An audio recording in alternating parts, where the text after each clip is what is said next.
Sasa. He is, I admit, an important man. His picture is on the cover of the New York Times magazine. He gets the Esquire magazine award for the best dressed gangster. The newspapers praise him. You all know Joey Sasa.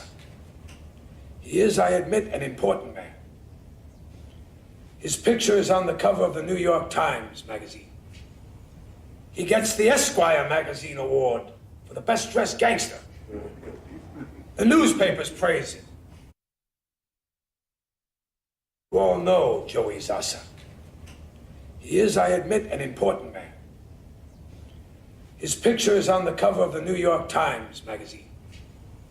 He gets the Esquire magazine award for the best dressed gangster. The newspapers praise him. You all know Joey Sasa. He is, I admit, an important man. His picture is on the cover of the New York Times magazine. He gets the Esquire magazine award for the best dressed gangster. The newspapers praise him. You all know Joey Sasa. He is, I admit, an important man. His picture is on the cover of the New York Times magazine. He gets the Esquire magazine award for the best dressed gangster.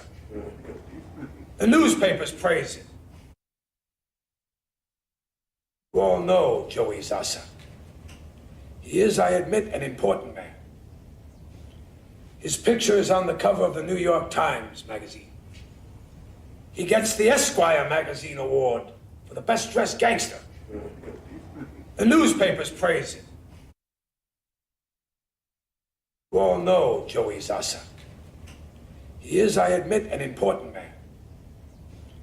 His picture is on the cover of the New York Times magazine. He gets the Esquire magazine award for the best dressed gangster. The newspapers praise him. You all know Joey Sasa. He is, I admit, an important man. His picture is on the cover of the New York Times magazine. He gets the Esquire magazine award for the best dressed gangster. The newspapers praise him. You all know Joey Sasa. He is, I admit, an important man. His picture is on the cover of the New York Times magazine. He gets the Esquire magazine award for the best dressed gangster. The newspapers praise him. You all know Joey Sasa. He is, I admit, an important man. His picture is on the cover of the New York Times.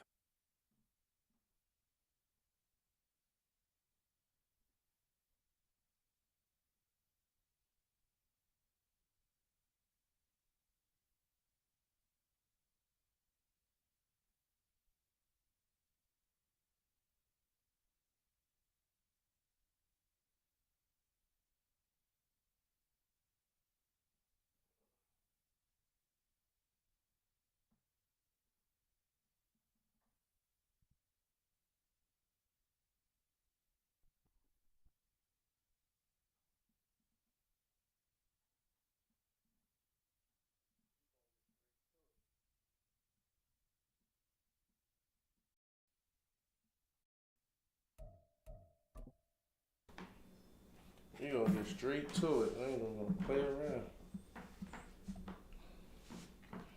We in a spot. Made it hot.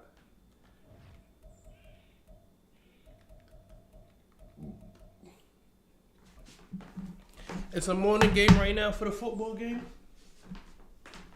That's the number one question right now. Is there a morning game going on? And if so, we need sheep. Which I think we need sheep. If it's a morning game going on right now, we need sheep.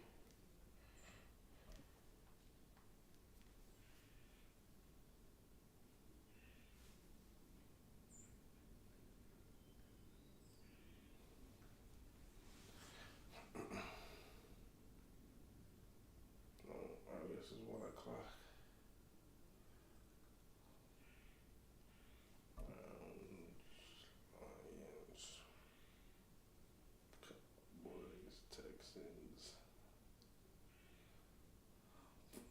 It's the NFL on EA Sports, and we are at Highmark Stadium in upstate New York. When I smell gas in the air. AFC matchup for you, as it'll be the Cleveland Browns taking on the Buffalo Bills. Eternal PTSD.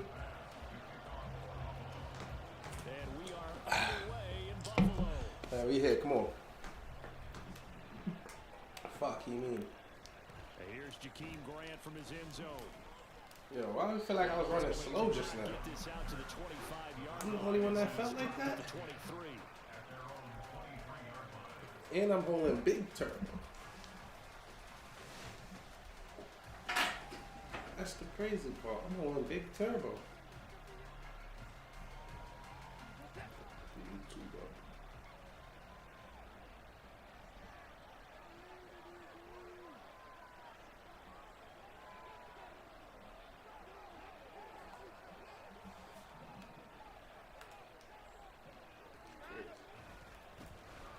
Start on the ground with Bro. Nick Chubb. And he got blown up on that play. Back at the 20. It'll go as a loss of 3 right away, and it's second down. I really like what he did there because he took his practice work and converted it to game action because he used his hands, got off the block, worked laterally and stayed to the outside, and finished off the runner for a loss. That's crazy, son. That's nuts. That's nuts.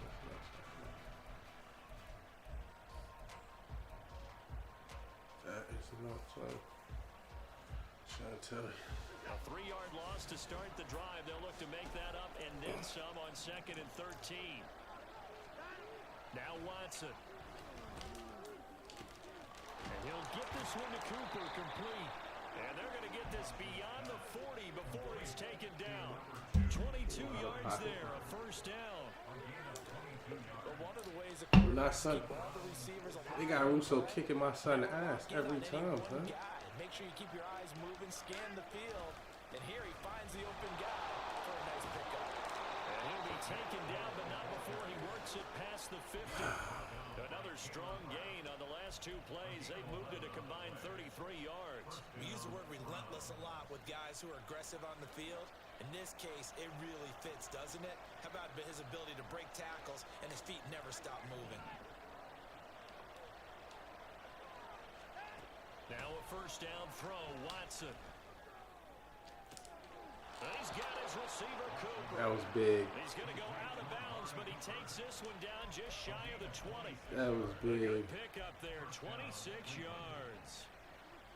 And he's already got 2 catches on the opening drive. They know he's going to be a handful.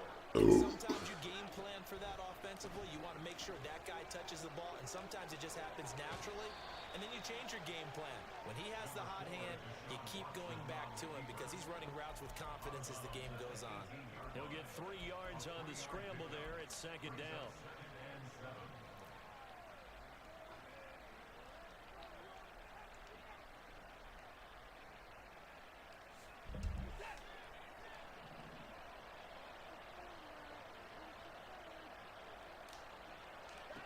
To throw is Watson. On the move to his left. And he can't hang on to it, and the screen never got started. It's been a good opening drive offensively thus far, but you know they don't want to waste it and settle for a field goal attempt after that incompletion. So this is a big play coming up here on 3rd down. Cool. He can have that. Here comes the 7th play of this opening drive. They've moved it well, but here's 3rd down.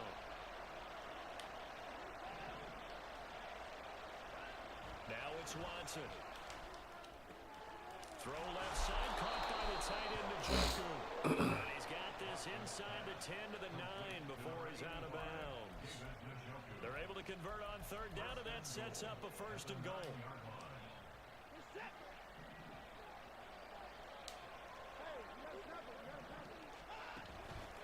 They'll run with Chubb.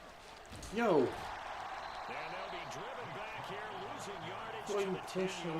pushing run It's at a loss of a son. yard there, and it's second Yeah. down. Well, it's almost football 101 that you preach to your safeties. Don't let anyone get behind you. You're the last line of defense.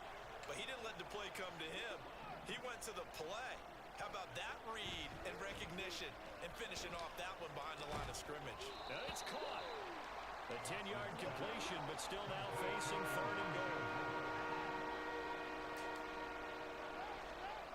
Here's Watson. Escaping the pressure right. That's caught at the 2. You know, he came out of this shit. A little bit of yardage here, back to the 2. They'll wind up losing a couple yards here on the play, and that will bring up an interesting decision here on 4th and goal.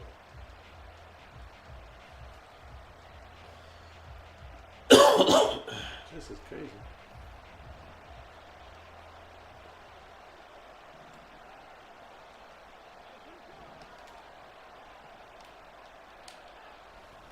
They'll run for it. Chubb. Yo. Get there. They tackle him at the 2. The run is turned away on 4th and goal from the 2. And on the opening drive of the ball game, the defense comes up with a goal line stand.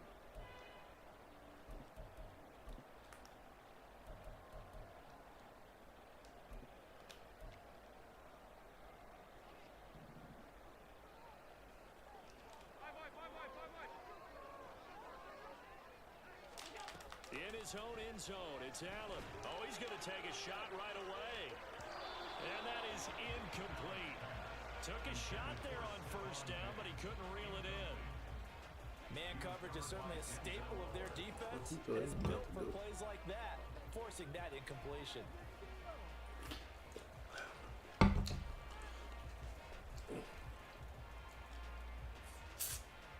Here's 2nd and 10.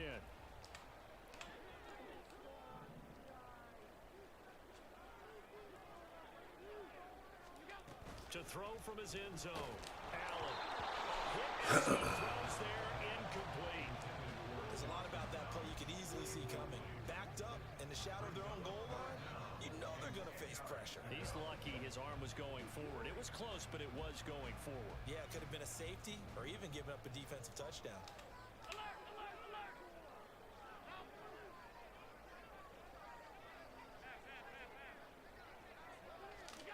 From his end zone on 3rd and long, Allen. He's got it complete to Stephon Diggs. And in their own territory, needing only a few inches, they're going to line up to go for this thing on 4th down. And he'll have the 1st down as he's up to about the 18. They only needed a few inches, but still some anxious moments there, but they do convert on 4th.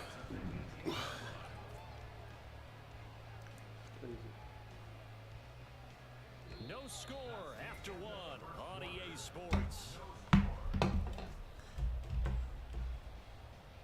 2nd quarter now in Buffalo. It's the Bills in control of the football as they've got it with a 1st and 10.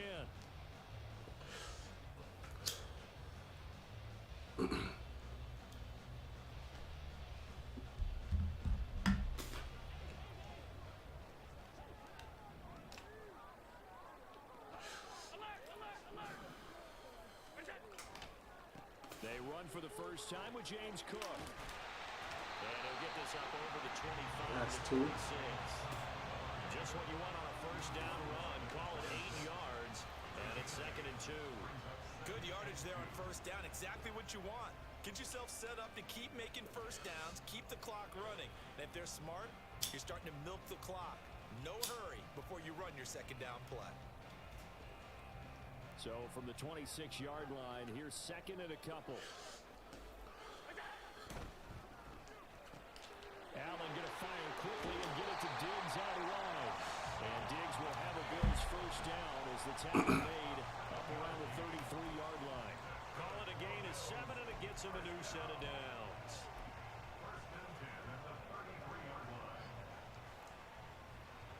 So they'll come up 1st and 10 now from the 33.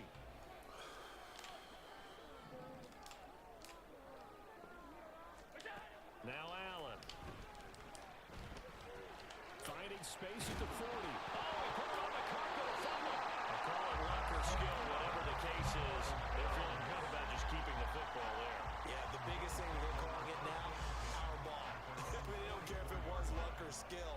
Boy, the panic that jumps up in your chest when that ball's on the ground, whether you get it or your teammate gets it, just as long as you maintain possession, that's all you're looking for.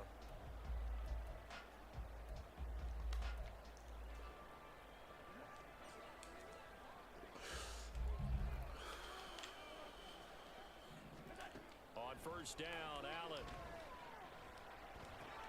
Going right back to Knox, and again a completion. So give him 5 yards there on the pitch and catch, and that'll make it second down. That's a staple of this offense. Drag route to the tight end. Yeah, he's unable to use his size to break off much more yardage after the catch, but still an effective gain nonetheless.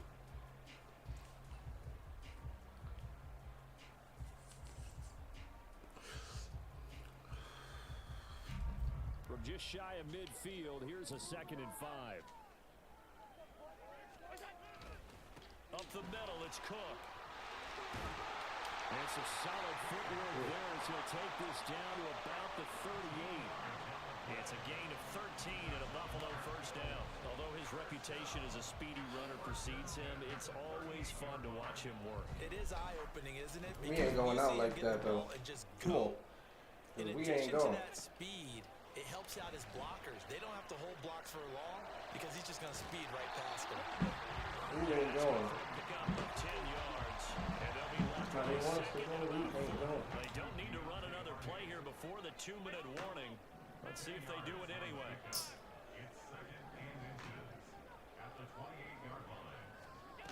On second down, here's Allen. Into the hands of the tight end, Dalton Kincaid. 1:58 left to play till we hit halftime.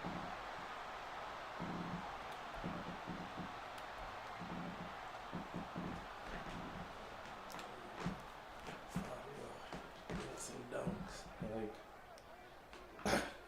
Allen going to change this at the This line. game is pure dinks and dunks. They go play action here on first down. They'll roll him out right. And he'll be forced out of bounds shy of the line. That'll be credited as a sack. That's going to go as a loss of 1 on first down. So when the defense complains about having to do pursuit drills in the heat of training camp, plug in this play. Excellent pursuit. Force the quarterback out of the pocket. He ends up trying to run for it. Instead, he goes out of bounds and loses yardage. That goes down as a sack for the defense. From the gun, it's Allen. That'll be complete to Cook. And down inside the 15, shy of the 10. The Bills passing game, getting them down the field. They've got another first down. Well, they've certainly done a nice job spreading the ball around on this drive. This time he gets it out to his back, and it's another nice play and another first down. They've got the defense on their heels a little bit. They're reacting instead of being aggressive and making plays. Oh, I ain't catch that? Oh my God. About the 2 before going out of bounds. Yo, I've never seen somebody so lucky. There in 9 yards. Yo. It'll bring up a 2nd and short. But it appears that they read man defense and went to the out route, and what you have to do on that one is the receiver's got to make sure he works the defender towards the middle of the field to give himself space to cut to the outside and have that ball delivered with good timing. And he'll get in. Touchdown, Buffalo. James Cook taking it in from 2 yards out. And the Bills go nearly That's the cool, length though. of the field and finish it off with That's 6 cool, points. look, that's what he's doing. Extra point by Bass, up and good. And it's now a 7-0 game. That's cool enough. After the touchdown, Bass to kick it away.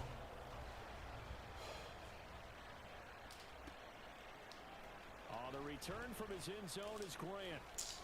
And in hindsight, probably should have taken a knee as he only gets this out to the 16-yard line.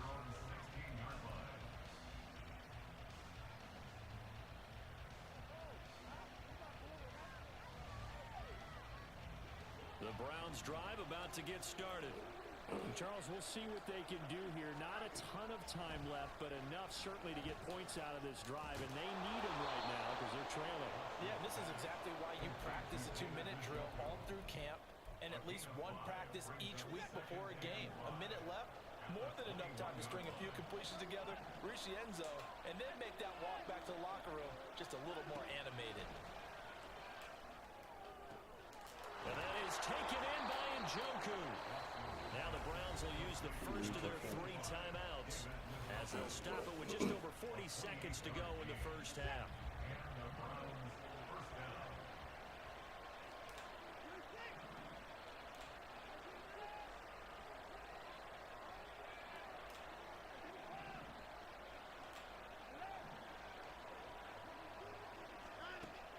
first down. Watson. And that's going to be incomplete. And they've been kept off the scoreboard in this first half, but here toward the end, they're trying to change that in one fell swoop, but that winds up incomplete. You're going to bring something to him.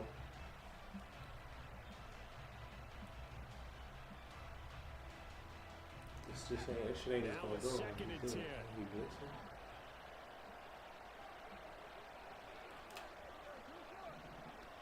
There you go. Again, it's Watson.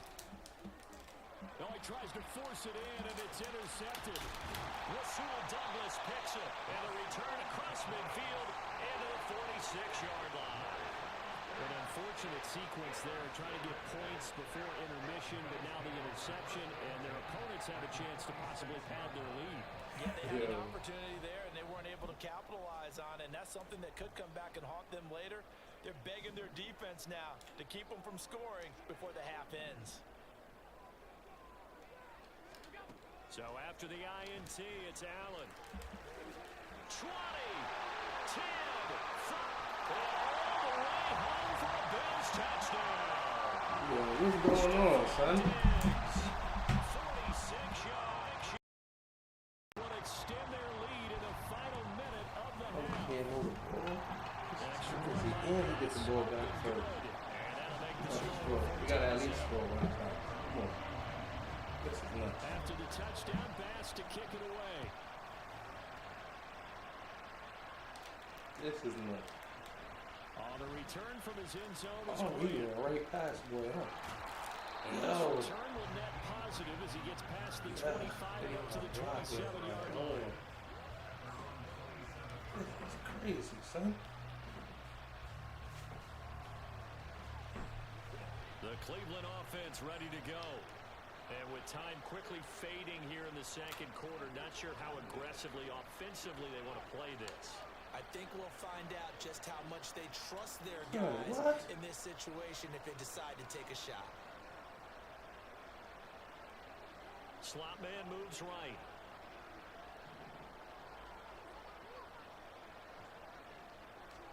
They go back to the air here after the INT on the last drive.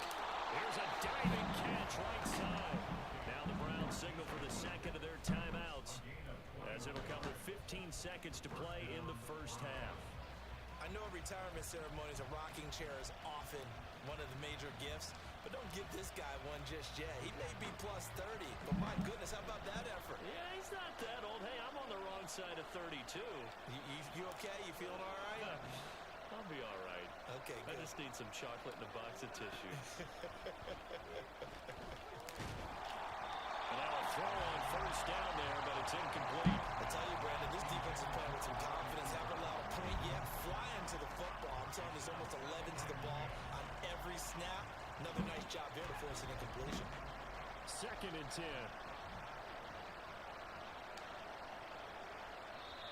Now the Bills are going to use the first of their timeouts.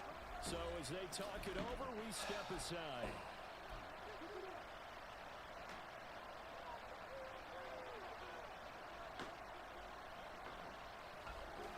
After the incomplete pass, here now is 2nd and 10.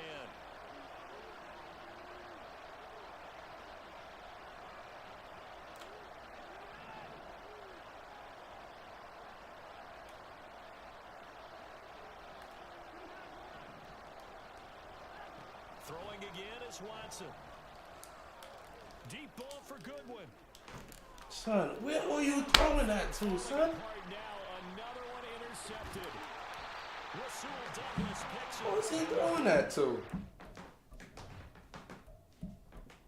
The fuck? What am I looking at?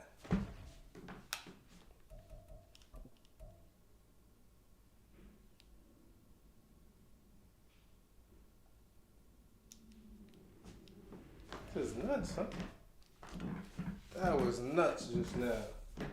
Word 2. Fuck we just... What we just missed just now?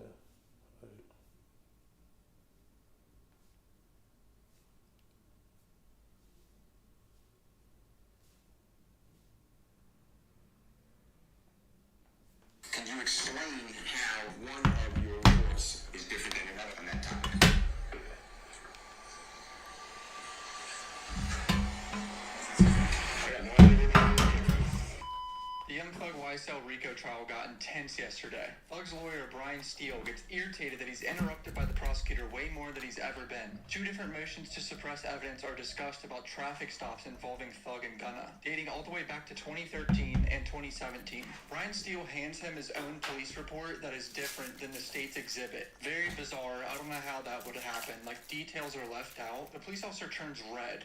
If you want to subscribe, I'll keep covering this. I'm glad this came out today so people can understand now. Somebody else took the charges.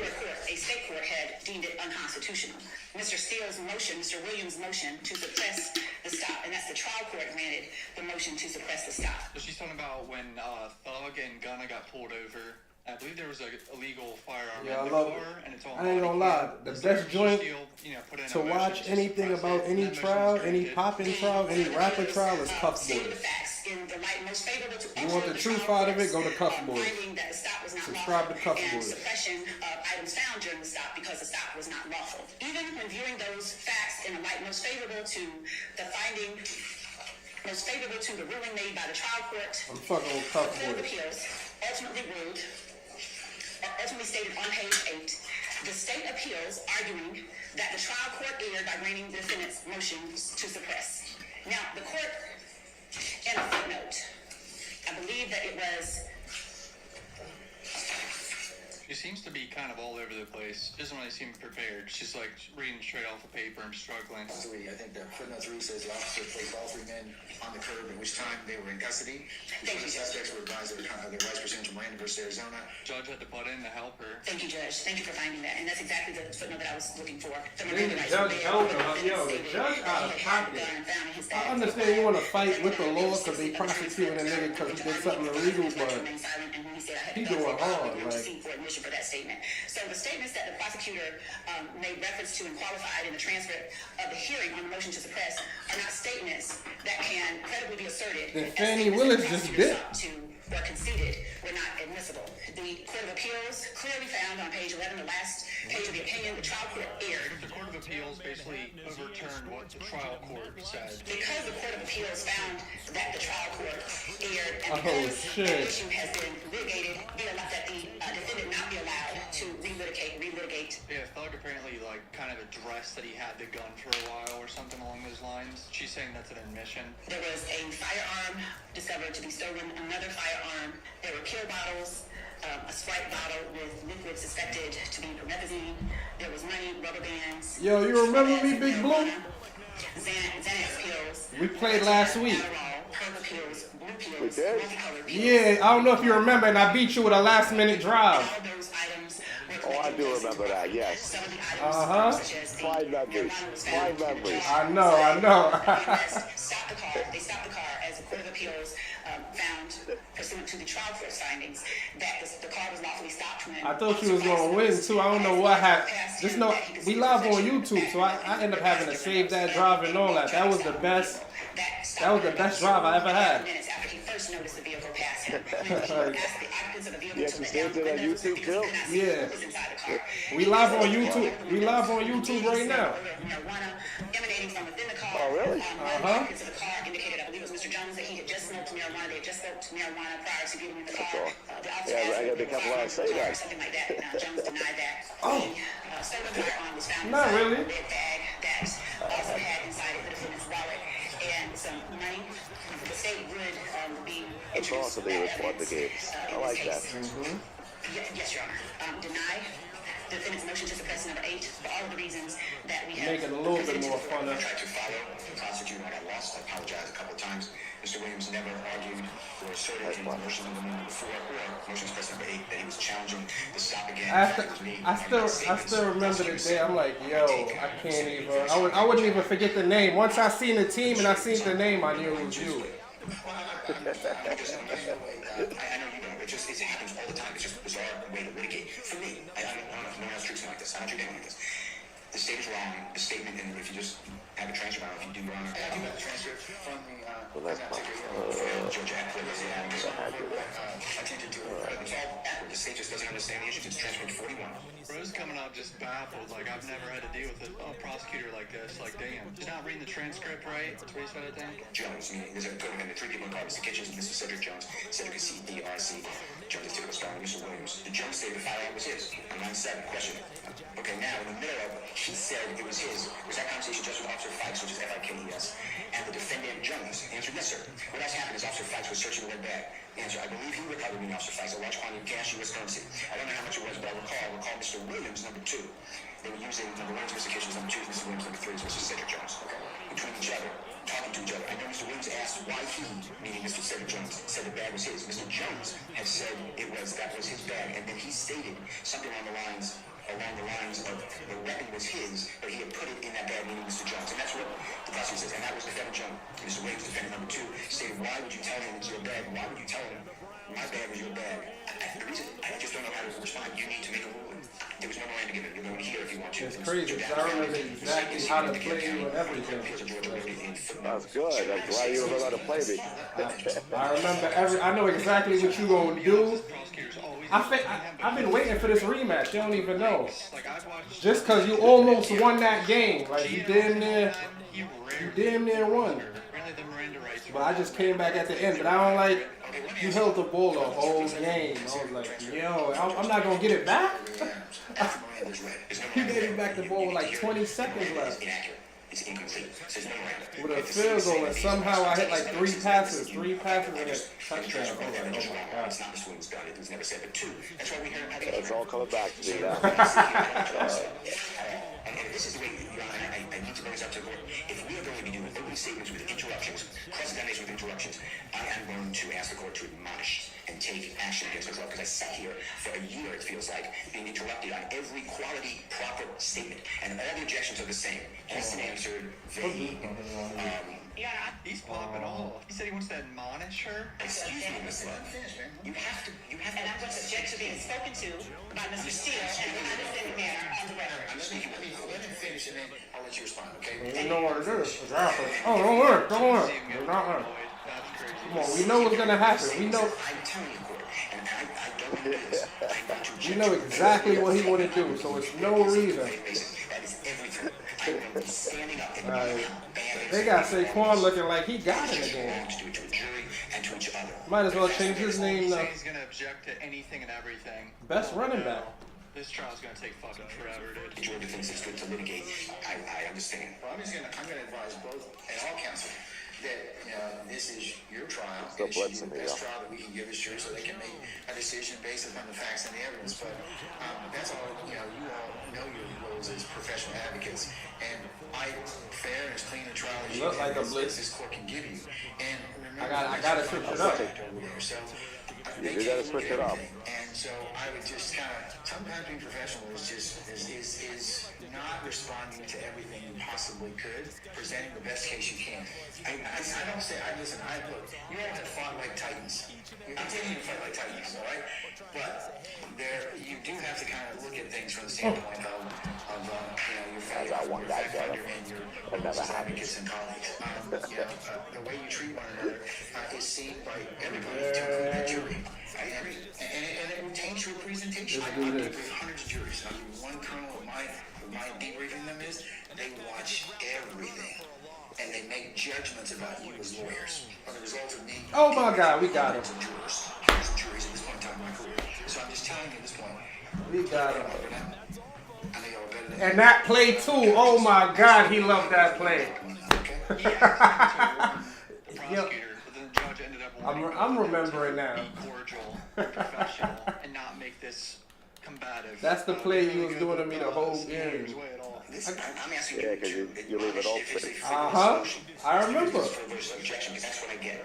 With that being said, it's the We ain't same gonna right let it now. happen again, Before though. hearing. Here we go. I have put everyone on notice. I am moving to suppress statements. Oh, yeah. They've already been suppressed and conceded to Yeah, the but statements. this one I didn't do against you. I don't think you did that one. That's the first time I seen that I one. didn't do against you. You would not have the argument as you. I gotta do some different tricks against you apparently now. I'm saying Oh, what man. Miranda was given. It was given inarticulately, inaccurately late. Let me see, but at least I know now though. At least I know you got that in your bag too. One of the statements is Alright, given so Mr. William. Whatever they want to do, I'm ready for the hearing. They know have what two you wanna statements do, or so three we're statements gonna they go want to ahead do. and You have to make a decision. Is that statement freely and voluntarily made any type of a Miranda violation if they're in custody. They're sitting there in handcuffs on the side of the road. If the statement's getting...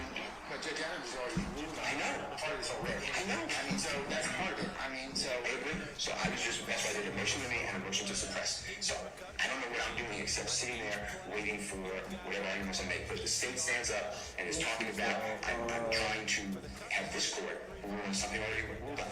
That's not going to understand the law. I never did that. I never did that. It's not in my motion. It's not in my words. I never said that. Ms. Love just created that. Well, she read it wrong. It doesn't matter. Then Ms. Love said, okay, it's not, unless Cedric Jones, who's not on the state's witness list, comes in and testifies, that is an out-of-court statement. That is an out-of-court Then it will be statement. subject to an objection. Exactly. It doesn't come in Oh, unchecked. Okay, but wouldn't that be when they lay the foundation, and if they can't lay it, in order for me to, wouldn't that be objectionable at that point in time? So it's a fucking photographer for YSL. His statement is an out-of-court statement. He would have to testify at trial if they want to use it. He suppressed the statements. If you look at that transcript, I can give you the exact page. Officer's in the courtroom, and he stood up from the bench and pointed his gavel at them, and he told them, you gotta do better. You don't Mirandize people. It's in that transcript. I'm going by my memory, but I'll find it for you. It's at the end. The judge that initially ruled that pointed his gavel at the police officers and said you have to do better. And you know, to his No fumble? I'm not trying to attack you. If you take a step back and objectively look, maybe you would hear what I hear the court saying. Thank you. Your Honor, I want to make it clear to the court that I in no way feel as if I'm being attacked. I feel as if I'm in a bizarre kind of circumstance where I'm accused of misrepresenting facts. And counsel for Mr. Williams read into the record exactly the things that I said before a court who is being asked to admonish a party for making valid objections. And that is a different circumstance that I find myself in. Nevertheless, You said there were frivolous objections. She's saying they're valid. Look at, she got a fit on today. Likewise, the statement between Williams and Jones, I believe, was that was a conversation between two co-defendants that was captured on the video. Again, that wasn't in response to a statement asked by any officer. I agree that they were non-Mirandized at the time. However, on the video, on the body cam, they got the conversation with Defendant Williams asking Defendant Jones, why would you tell them that my bag is your bag? And so we're not going to seek to have those statements come in Bug said, why would you tell them that my bag is your bag? in violation of not being the Miranda, and that the Miranda came 40 minutes after Mr. Williams was in custody. So No, Joe. Fuck. Gotta run closer to him. Gotta run closer to him. You had the right path, but gotta run closer. That mixed up right there.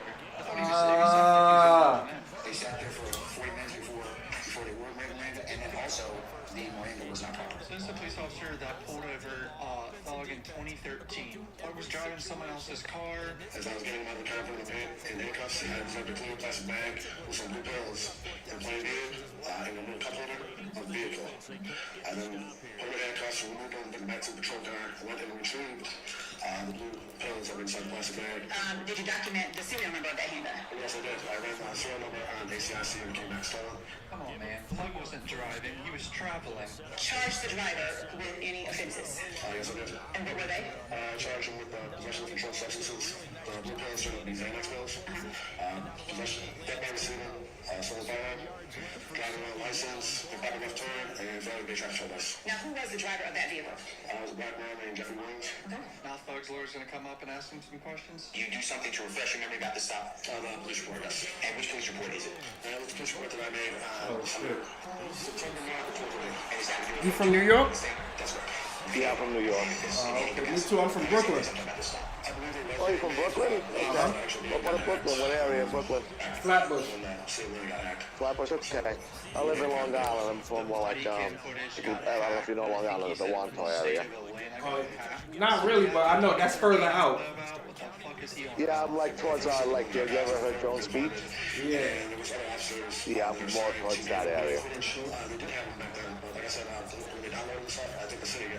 So why you play with Cleveland if you're from Flatbush? Play with the Giants or Jets. Come on. Have some pride. Have some pride. Have some New York pride over here. Not if the Giants had a better quarterback, we'd have been okay. But and the Jets, we had the worst situation happen to us that could ever happen. The quarterback get injured on the second play of the first game. Yeah. But Cleveland got the best defense to me, and I like Deshaun Watson. Oh, they do have a really good defense. They really do. blue pills that turned out to be Xanax and he did not have a prescription for them. You see that?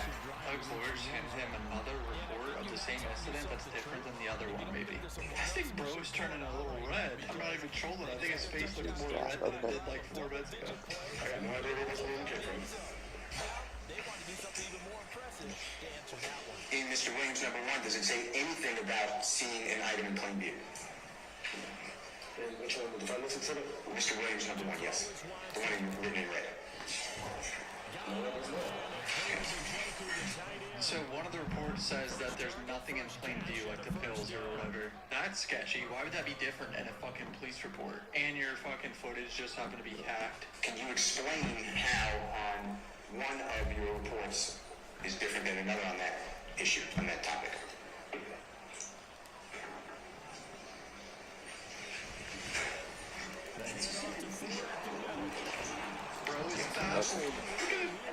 Your Honor, my objection comes from the fact that the witness has stated that he is not familiar with that particular document, and Mr. Steele is asking him why something was different on one document that the witness did not bring in, and another document. It's going to be tough because this is what I got a discovery from the state on this gentleman.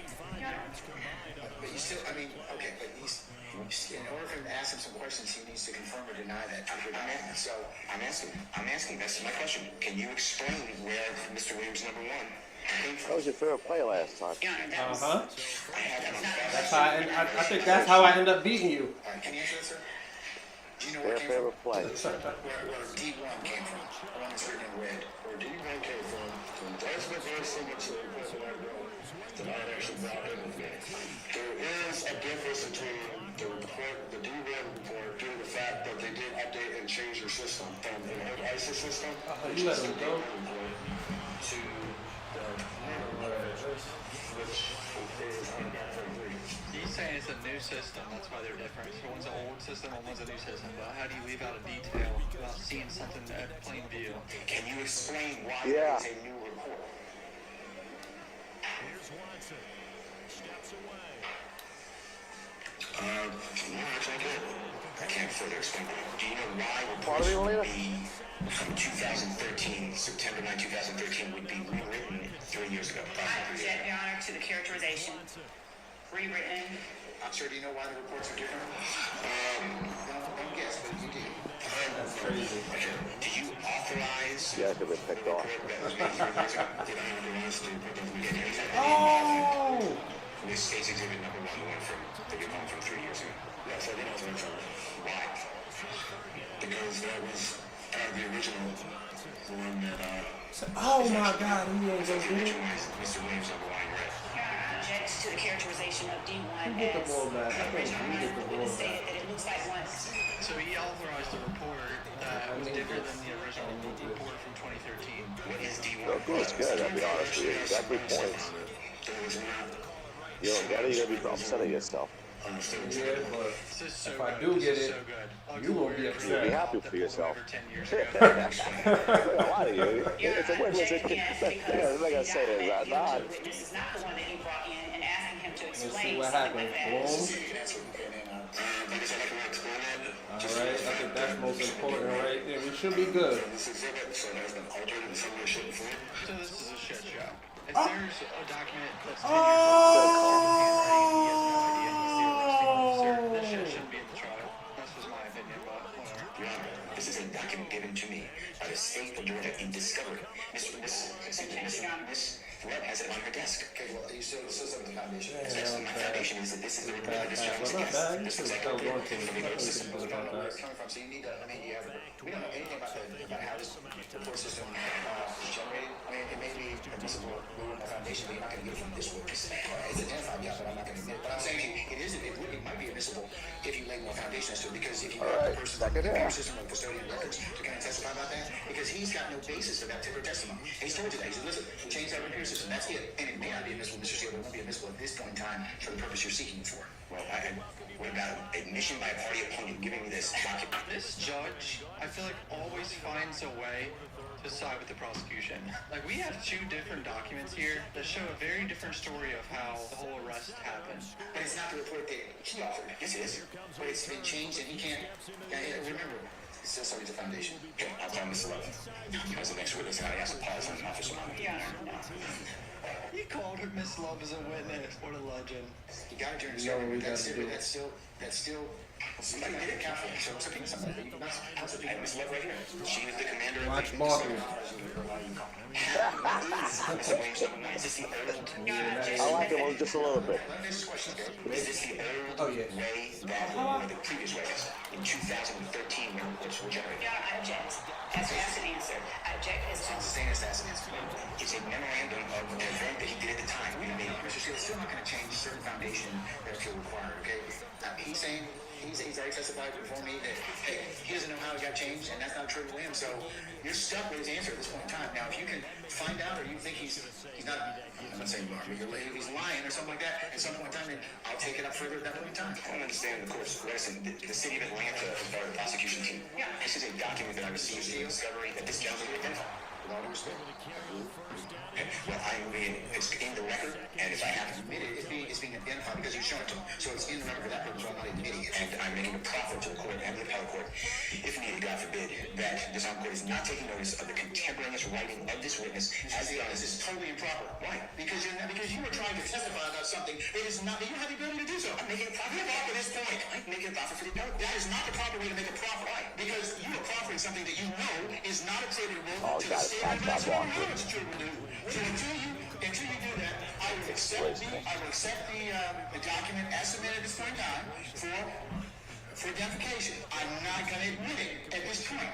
This is the second time I'm telling you this. But if you go ahead and get somebody to come in here and you can tell me how it was, in fact altered or changed. But I'm telling you, at this point in time, it's not admissible in terms because there's not enough foundation and it's not attributable to this particular witness. He's already told you that. I kind of understand what the judge is saying, that they need to figure it out later on. But goddamn, it's interesting, dude. Why is there a different document of this police report? The state's exhibit is different from the original police report 10 years ago.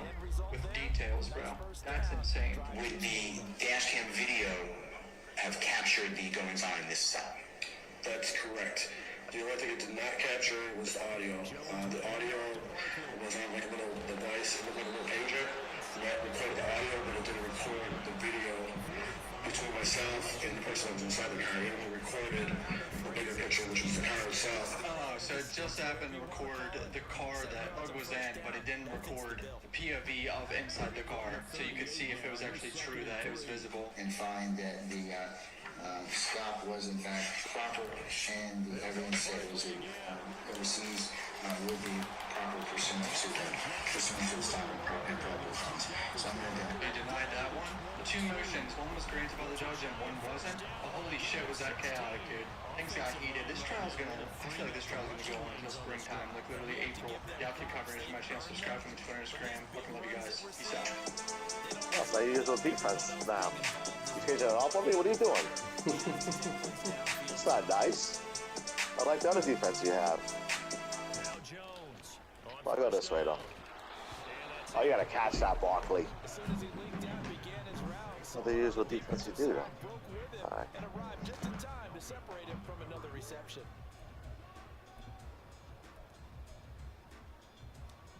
Third quarter, all tied up. This is 2nd and 10. Now you gotta be blitzing on you. What is he doing now? What is he doing on me?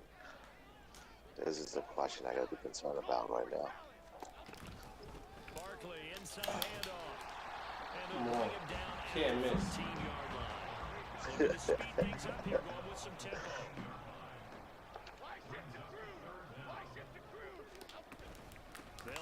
Oh, yeah, go. Are you kidding me? Calling no gain that time, and they're going to be left looking up at a 4th and 1. As usual, the hallmark of a good run defense, linebackers making plays near the line of scrimmage. Absolutely nowhere to run there. And no signs of the field goal unit. They're going for it on 4th down. Operating from the gun, Jones. He's going to get that. Oh my God, I bumped into the tight end. Thank God for me. Some collective exhales over there on the sideline. A big pickup through the air on 4th down to bring up 1st and goal.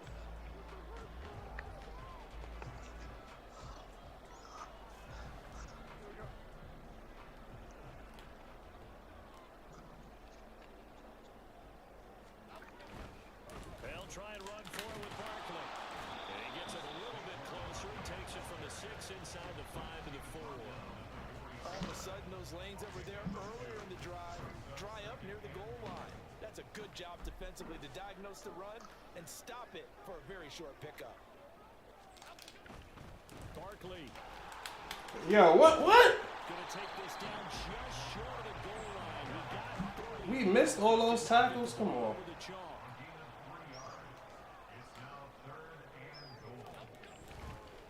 And Barkley will try to punch it in. And he takes it into the end zone for a giant TD.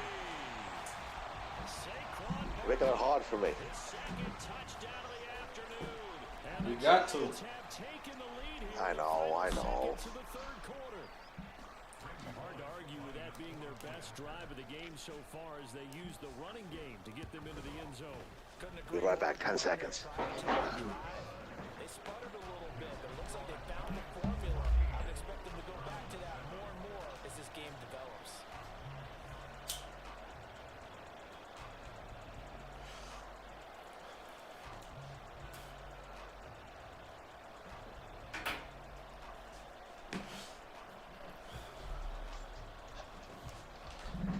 Sorry about that.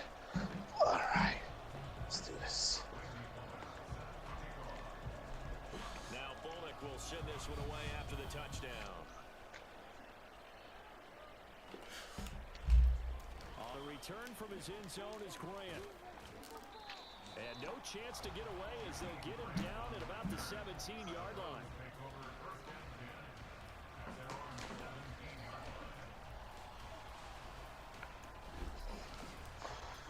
The Cleveland offense ready to go. Well, Charles, you and I said at intermission, feels like we're set up for a good second half. Well, the other side scored, and now it's up to them to answer. How do they respond here with their first drive of the second half? Well, bottom line is they just saw the ball go in the end zone against their defense, and they saw what good offense looks like. They believe they've got a good offense as well. Run the best plays you've got to the top performers you have, and try to move that ball down the field for an answering score. Back now here at MetLife Stadium. It's the Browns with a deficit. They're trailing, but with the football here to start the 4th.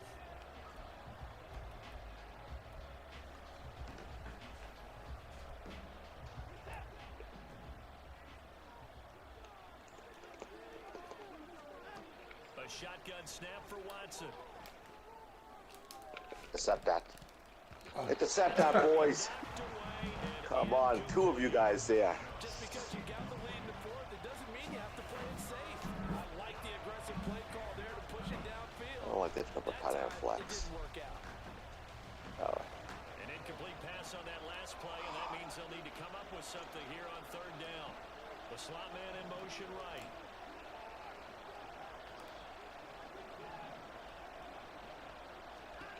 Throwing on 3rd down, Watson looking deep in the direction of Cooper.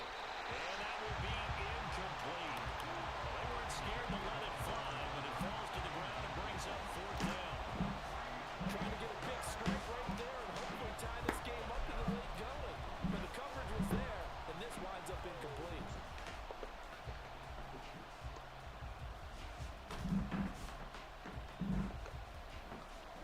One score down, here we go. They're going to go for it here on 4th down.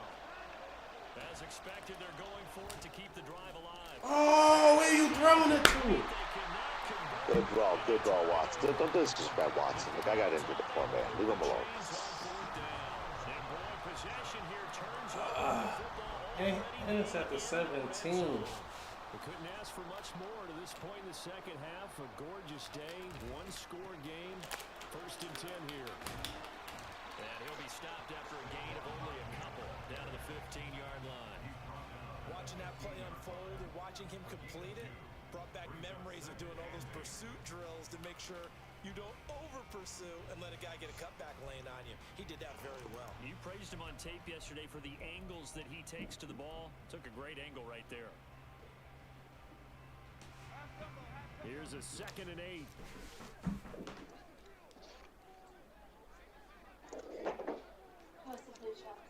Oh, good. Just gonna play chess today? What's in your mouth? Oh, good. No, I'm glad you're eating your vitamins, buddy. The recipe's pretty simple, I think, right? Give your superstar the ball, continue to. You had a weird dream. What was your weird dream about, buddy? Right? Make sure he's touching the football, but you're also counting on his intelligence in playing the game as well. If it's not there, don't force the run. Just make sure you hang on to the football. So is. Clock ticking. And Mommy was a phone. The funny part was that we were all in New York City. You were in New York City again? New York City is fun, right? Yeah. Mommy killed the car that was beeping at us. The car was right there and Mommy was right here. And the car was like beep beep and Mommy was just like dead. You killed another king that ran right at you, you just stabbed him. Right. I killed another knight and Stella just sat there. This chest is complete? This chest up? It should be. She walked all around the city. Oh my goodness. Doing nothing. That's crazy, Jason. And Stella didn't even get attacked once is the funny part. That's funny. And they're going to take it all the way down and just take the delay. That flag accepted, and it backs the offense up a little bit. So now one of the biggest kicks of the night is forthcoming. This to make it a 2-score game. I don't think it's worth it not to go for a field goal, you know what I mean? Uh-huh. Because if you stop me, then you're just a touchdown away. Only 3 points. Simply stated, I think you have to look at that as a missed opportunity. On the return from his end zone is Grant. And he returns this to the 22.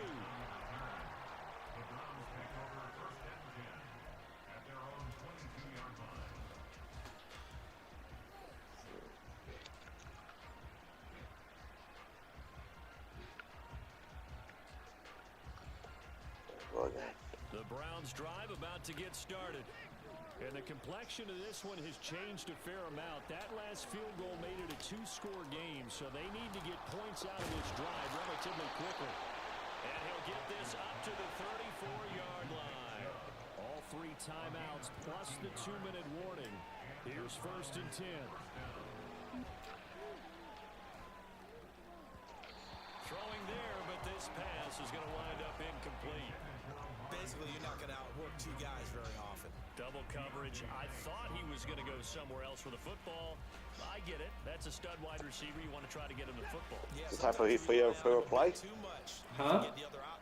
Is it time for your favorite play? Here's Watson now. No, not yet. Just keep on waiting for your favorite play. You did that to me, I think, like 10 times last game. That stupid screen. You ran to the left and threw it to the right. It's a great move, I'll be honest with you. They've got a 1st and 10 as they search for a late score. Well, a lot of you, it's a really good move. You expecting it, though. You stopped me 3 times after. Targeting more, and he's got him on the crossing pattern. And he goes down, but not before getting this inside the 25.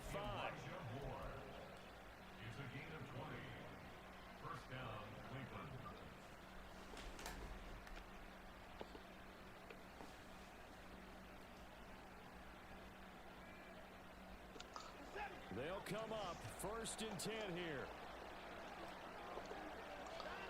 Watson. It's not? Wide open, Amari Cooper.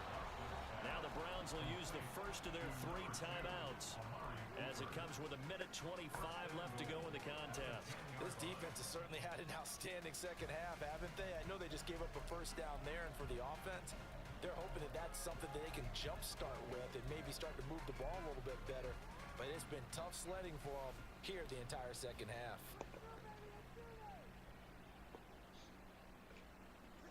Here we go, first and goal. Watson to throw. To who? To the end zone, but it's incomplete. Good job, Watson. He wants a chance, the poor guy. And let your offense catch its breath. And let's Yeah, I go buy it right now, Jason. Now I expect them to call a couple plays in the huddle, so they're ready if a tackle happens inbounds.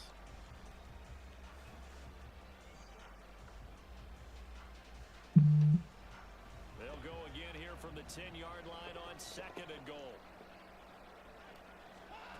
Here's Watson. To the goal line, but it's incomplete. Now the question is obvious. Do you try to kick the field goal right here knowing that you need 2 scores? I would be thinking about it if I were on that sideline. Get the field goal now, try and get the touchdown later. This crowd doing all they can. Here's third and goal. To throw, Watson. So, why is he... That stops your play. That's the screen. That's how you stop that screen play, the DB blitz. I've learned it from watching you. That's how you stop it, though. If somebody does that blitz on you, if you go to the left, it stops. If you go to the right, it stops. You know what I mean? Mm-hmm.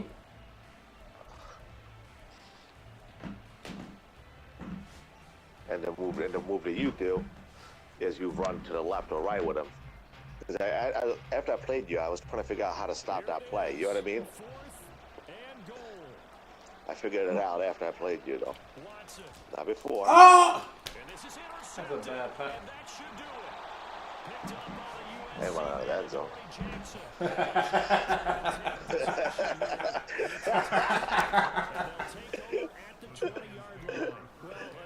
That's when you hit them on the 1 yard line, you know what I mean? Safety. I'm good. Yeah, they're feeling like they've got to force the issue here. Maybe take some chances they wouldn't have earlier in the game.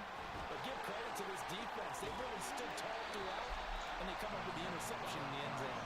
And he'll be taken down, but not before they reach the 50. 116 yards for him on the ground now on 18 carries. And carries like that, that's how they're going to continue. We're 1-on-1 against each other. Look me up as a friend. We got to play again another time to see who's going to win a tiebreaker at least. You know what I mean? Yeah, I'm going to add you after this. Yeah, add me. Apparently I have to go to store and buy things for my kid, but add me. We'll definitely, we got to do it another time. It's only fair. No problem. That's cool. They run with Barkley on first down, and he gets about 5 out of it. He was close to flirting with that sideline, but able to stay in bounds like his coach wants him to do it. Barkley. That's my formula, just in case you were wondering. Huh? That's my formula, just in case you were wondering. Uh-huh. I know you got confused. Have a good day. You too. Yeah, come on, add me. Let's play. Add me. Let's play. So a victory here for the men in blue, the New York Giants. And it wasn't a shutout. They didn't give up the points in the first quarter, but second, third, and fourth quarter, they held them scoreless. Brandon, if you throw a shutout for quarters 2, 3, and 4, you win a lot of games in this league. And this felt a lot.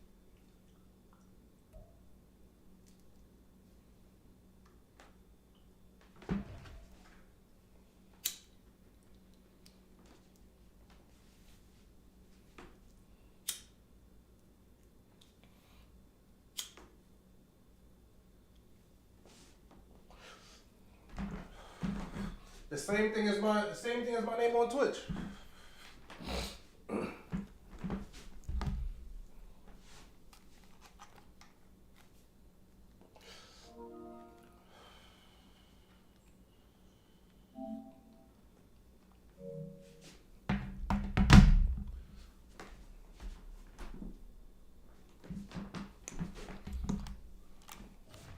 That was you I just added?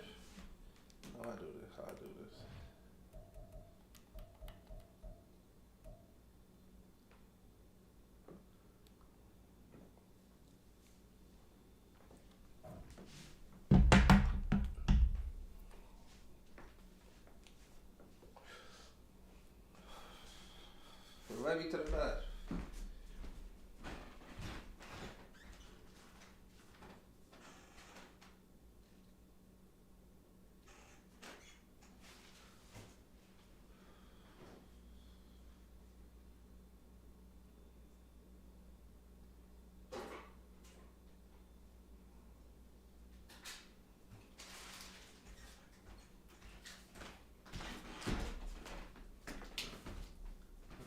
Sent the game invite?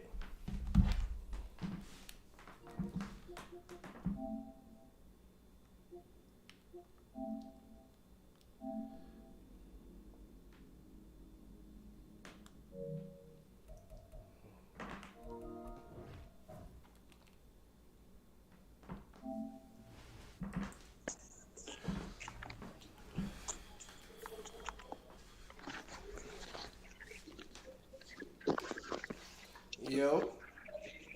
Yo. You subscribe to the channel? Let me check. I'll just follow. I'm finna. Alright, I see it just came up. What color you got on? Red and gold? Alright, I'm going all white.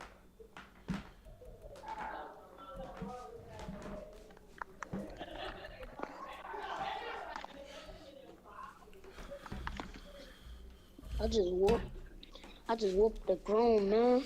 Word? Yeah, I just whooped him. No, it was 26-3, and I made him quit. What you was just playing the I'm only regular? 11. You was playing the regular No, online? I was playing a dude from the stream. Oh. Shit. He said he was gonna come back and get me. I love to see him try. Dude threw 3 picks.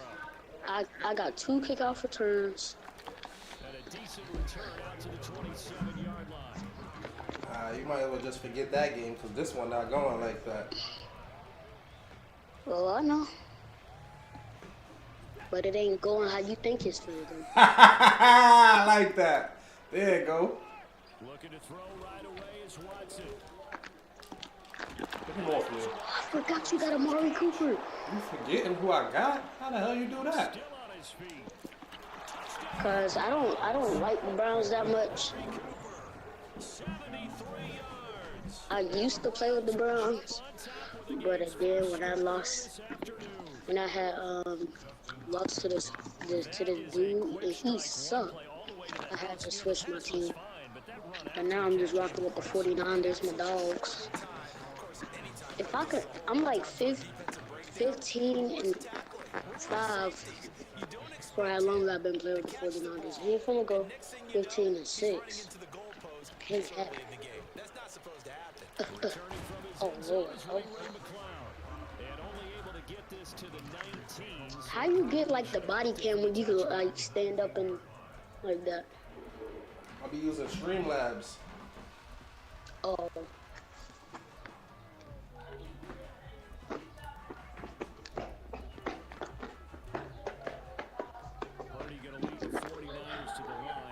All right, now you know I got a super team. Let me see. Cause they have Avengers. What's this? Come on, you gotta stop. Here we go. Cut it that motion. He gone.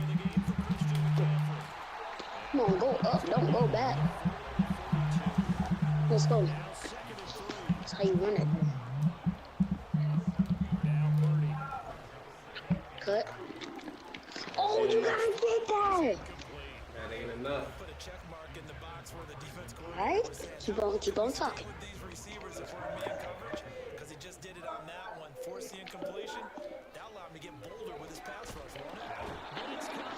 Oh my God, bro. Staying out there. They look prepared to go here on 4th and 10. They'll go for it. Here's Purdy.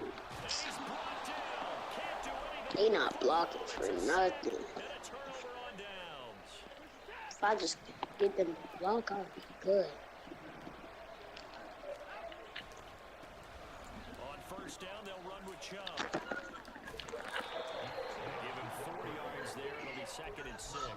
Well, they didn't get a whole lot out of that one, but I think you got to continue to try and run and try and keep the defense honest. You mean or else they'll just sit back, dare you to throw it on every down? Yeah, you get your quarterback hit a lot that way, too. Watson.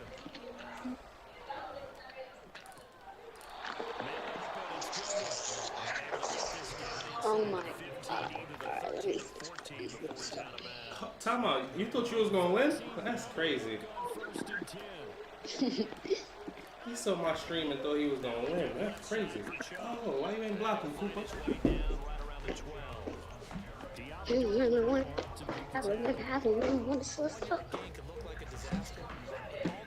Let me see what's the. I'm gonna try to score 60 this game just to make it exciting for you.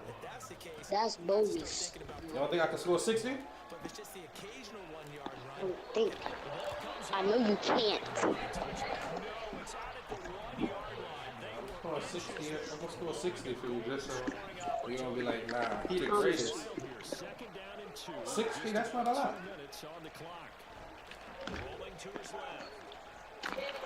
Quit running. Quit running with your QB.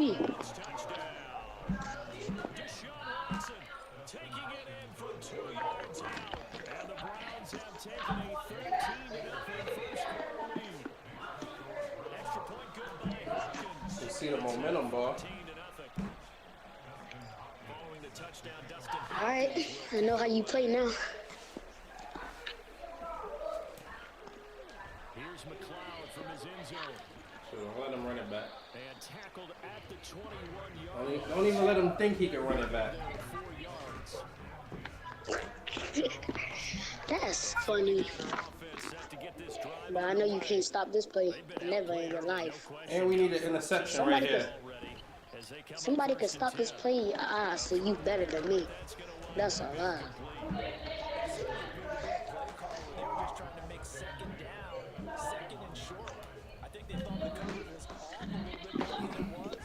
Nice job there pressing up on it and forcing the incompletion. They go play action here. It's finally. Oh my goodness, man. I ain't gonna lie. If you could score 3 times, you won. I'm gonna score 60, but if you could score 3 times, I just give you the win. Quit saying you gonna score 60 over. He don't believe in me. That's crazy. Connects with Kittle underneath. Oh shit! Oh, you're not a player.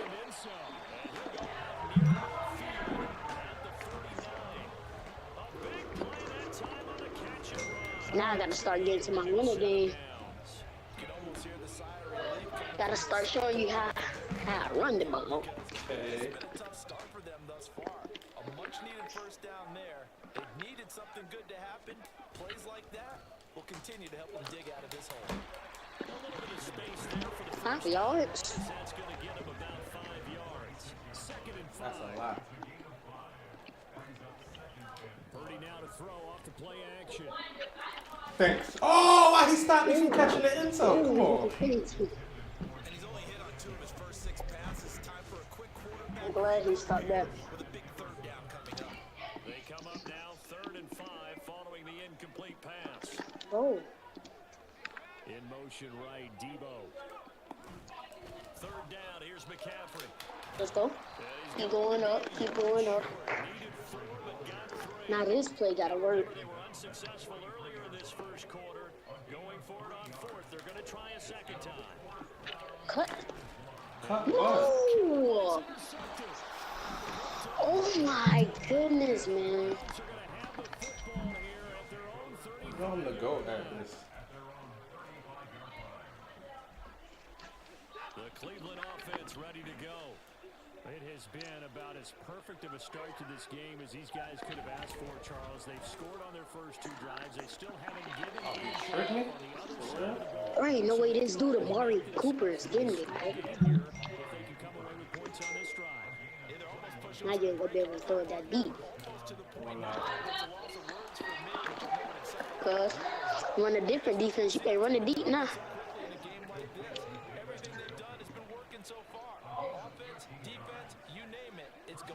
Yep, go ahead and change it to a running play. You really think? Come on, man. Why you play so weird? Play like a dweeb. A dweeb. The first touchdown on you was 73 yards. Dweeb. Keep on throwing it how you was throwing.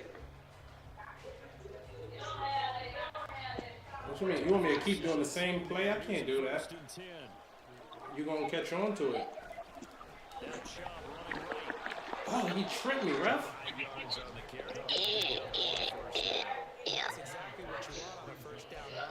It's not baby football, man. The defensive line, though, they've got to figure out a way to out-leverage the guys up front because the offensive line is winning at the point of attack.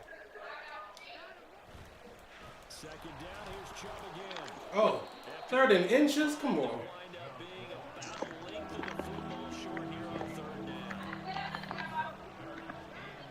Watson now to throw. Yo, who are you throwing that to? Oh, see why I, oh my God, bro. I just saw, now I'm right here at the goal line. You're gonna have to stop this, bro. I ain't letting you get it. Oh, Lord. Yeah. Hey, Line, I need y'all to block Crispy. Cause I'm finna do some dangerous stuff. And I need y'all. Oh, yeah. Yeah, this is sad.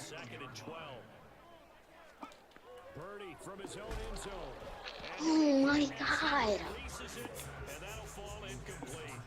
He's here, bro. Watch me check this. Gotta be careful here, backed up this deep on 3rd down. Oh, thanks. He'll let this go deep right. Oh my goodness, oh lordy lord. Give them credit, they took their shot, but it's gonna bring up 4th down. You always think about picking up the first down, but in this case, they were thinking about something bigger. They were I think the dude that I whooped earlier want to play me again. Not bad. He want to play me again. 4th down try, here's Purdy. He said, oh! Bro, that's not fair. You're too good. As soon as this dude in this game and he invite me, I'm finna whoop him. I'm finna spank him. I'm gonna come back to you, and then I'm gonna spank you. Nah, you can't beat me. I know I can't. At least you honest. Yes? Wait, what? I said at least you honest. You told the truth. When you say you know you can't. Quit talking to me. Mistake last time they were on the field, tossing that interception inside the red zone and really taking away what had been a pretty successful. Quit throwing it to him. I thought you said to do that pass again. Alright, let me do something else then. I got you. That whole offensive unit is just thinking redemption. You know, they moved it really well. I can't ever get on my dude. They want to make sure that ball ends up in the end zone, and they're the ones possessing it. They'll get this one down near the 20-yard line, just shy of the 20. Back-to-back good plays have them on the move on 1st down. Here's Watson. See what this dude do. Move faster. Yo, bro. Move faster. Safety again? All right, the 1. That's cool. Another safety. I swear to... Oh, my God.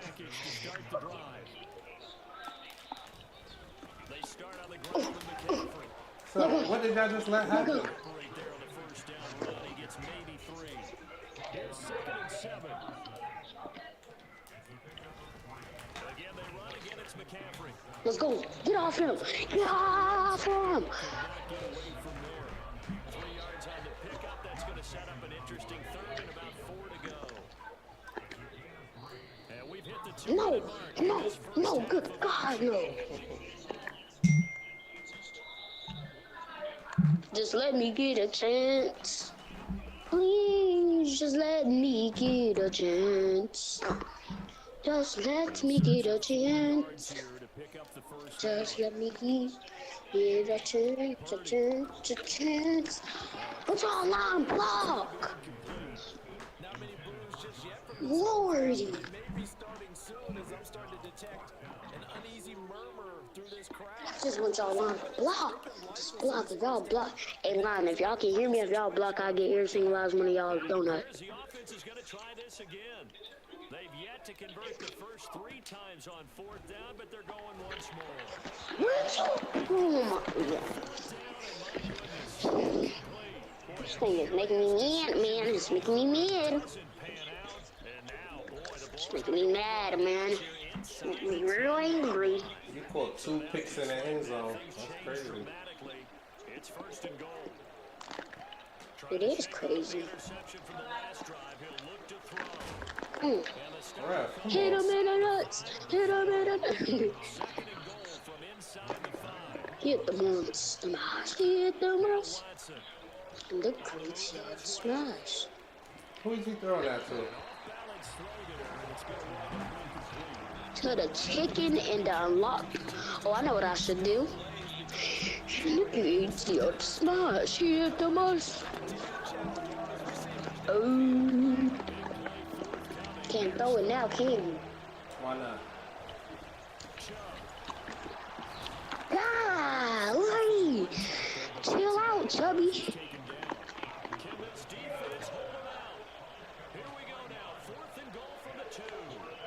Come on, man. Make me angry, man. Make me angry, man. I quit. Good game. It was a nice try. No, I didn't quit yet.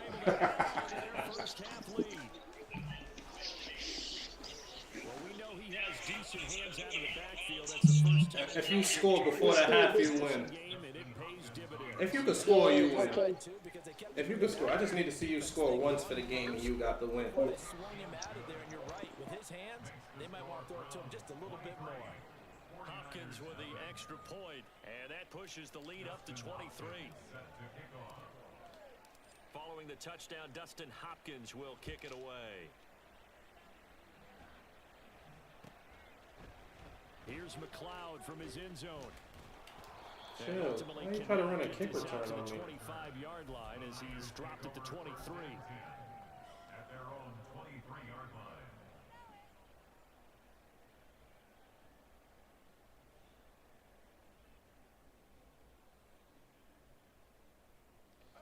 The 49er offense set to get this drive underway.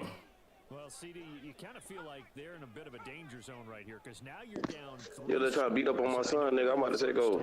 Okay. There you go. Hasn't been able to generate anything. You feel like they probably need to get something going on this drive, right? Yeah, and sometimes overuse. You gonna come back? Possession. But I think this has to Yeah, be a I'll come back. position where they come up with an answer because only a few teams in league history have ever come back from a 4-score deficit. And if they don't score here, that's what they could be facing the next time they get the ball. That's a pick. Down the left sideline. He's going to be out of bounds, but not before he takes it inside the 40. Back-to-back receptions for him, and it's another 1st down. Now that's the kind of big play you'd like to see. This first half, it hasn't gone their way, and they could use a shot in the arm, something to pick them up a bit. And they get one here in the passing game. Purdy's throw complete here to Ayuk. And he's out of bounds. Almost gets to the 10. That'll wind up a gain of 27 on the catch and run. And I don't think there's any question that this offense is going to need to hit on a few more plays like this. It's been a difficult first half for them, to say the least. And I do believe if they want to get back in this game, they need to start right now. It's kind of like making adjustments. Come on, we know where he's going. It's probably too late. They need to get going right here. Short completion, just 4 yards, and it'll be 2nd down.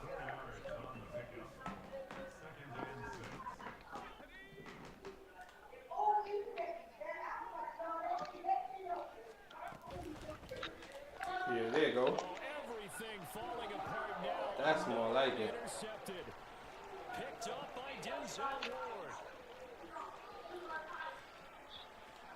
And he takes this one back into the end zone.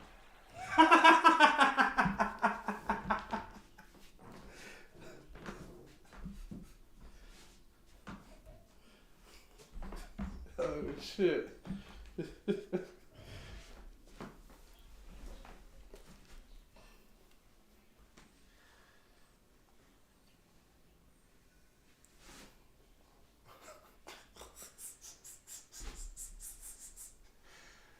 Let me wait a little bit, see if he sent a rematch.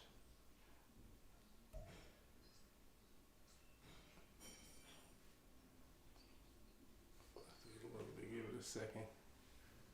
See if a rematch come through or something.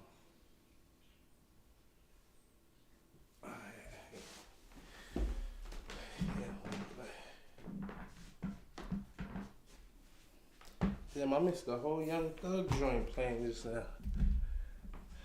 That was a good one, though. That was fun. That got me back in my bag for real. Let me see what else Cuff Boys are saying.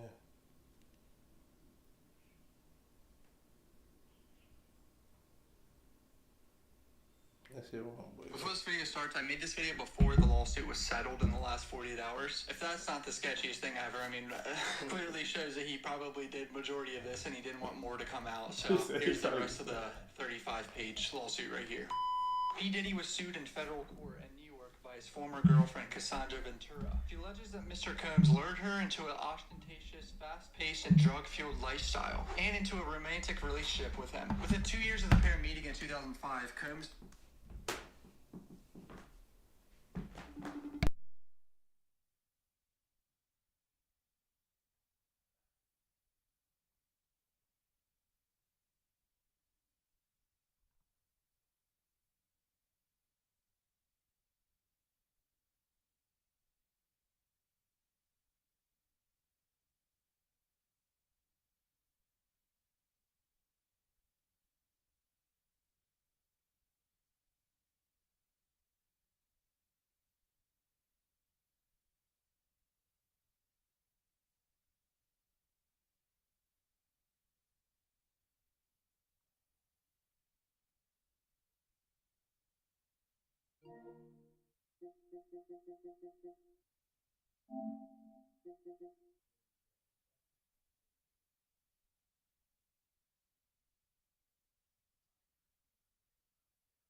after Ventura claims in the suit that Combs exerted his power and influence over her throughout the course of their professional and romantic relationship. According to the complaint, she was 19 when they met, and Combs was 37, and their business relationship lasted until 2019. The complaint details claims that Combs was physically violent towards her, controlled all aspects of her personal life, and introduced her to a lifestyle of excessive alcohol and substance abuse, and forced her to engage in various sexual acts with other men during the time. Yes, you heard me correctly. Apparently, there's details in here that this man was filming her do stuff with other men. This is the worst accusation you can get from, a former partner. So if this is true, he's obviously a piece of shit.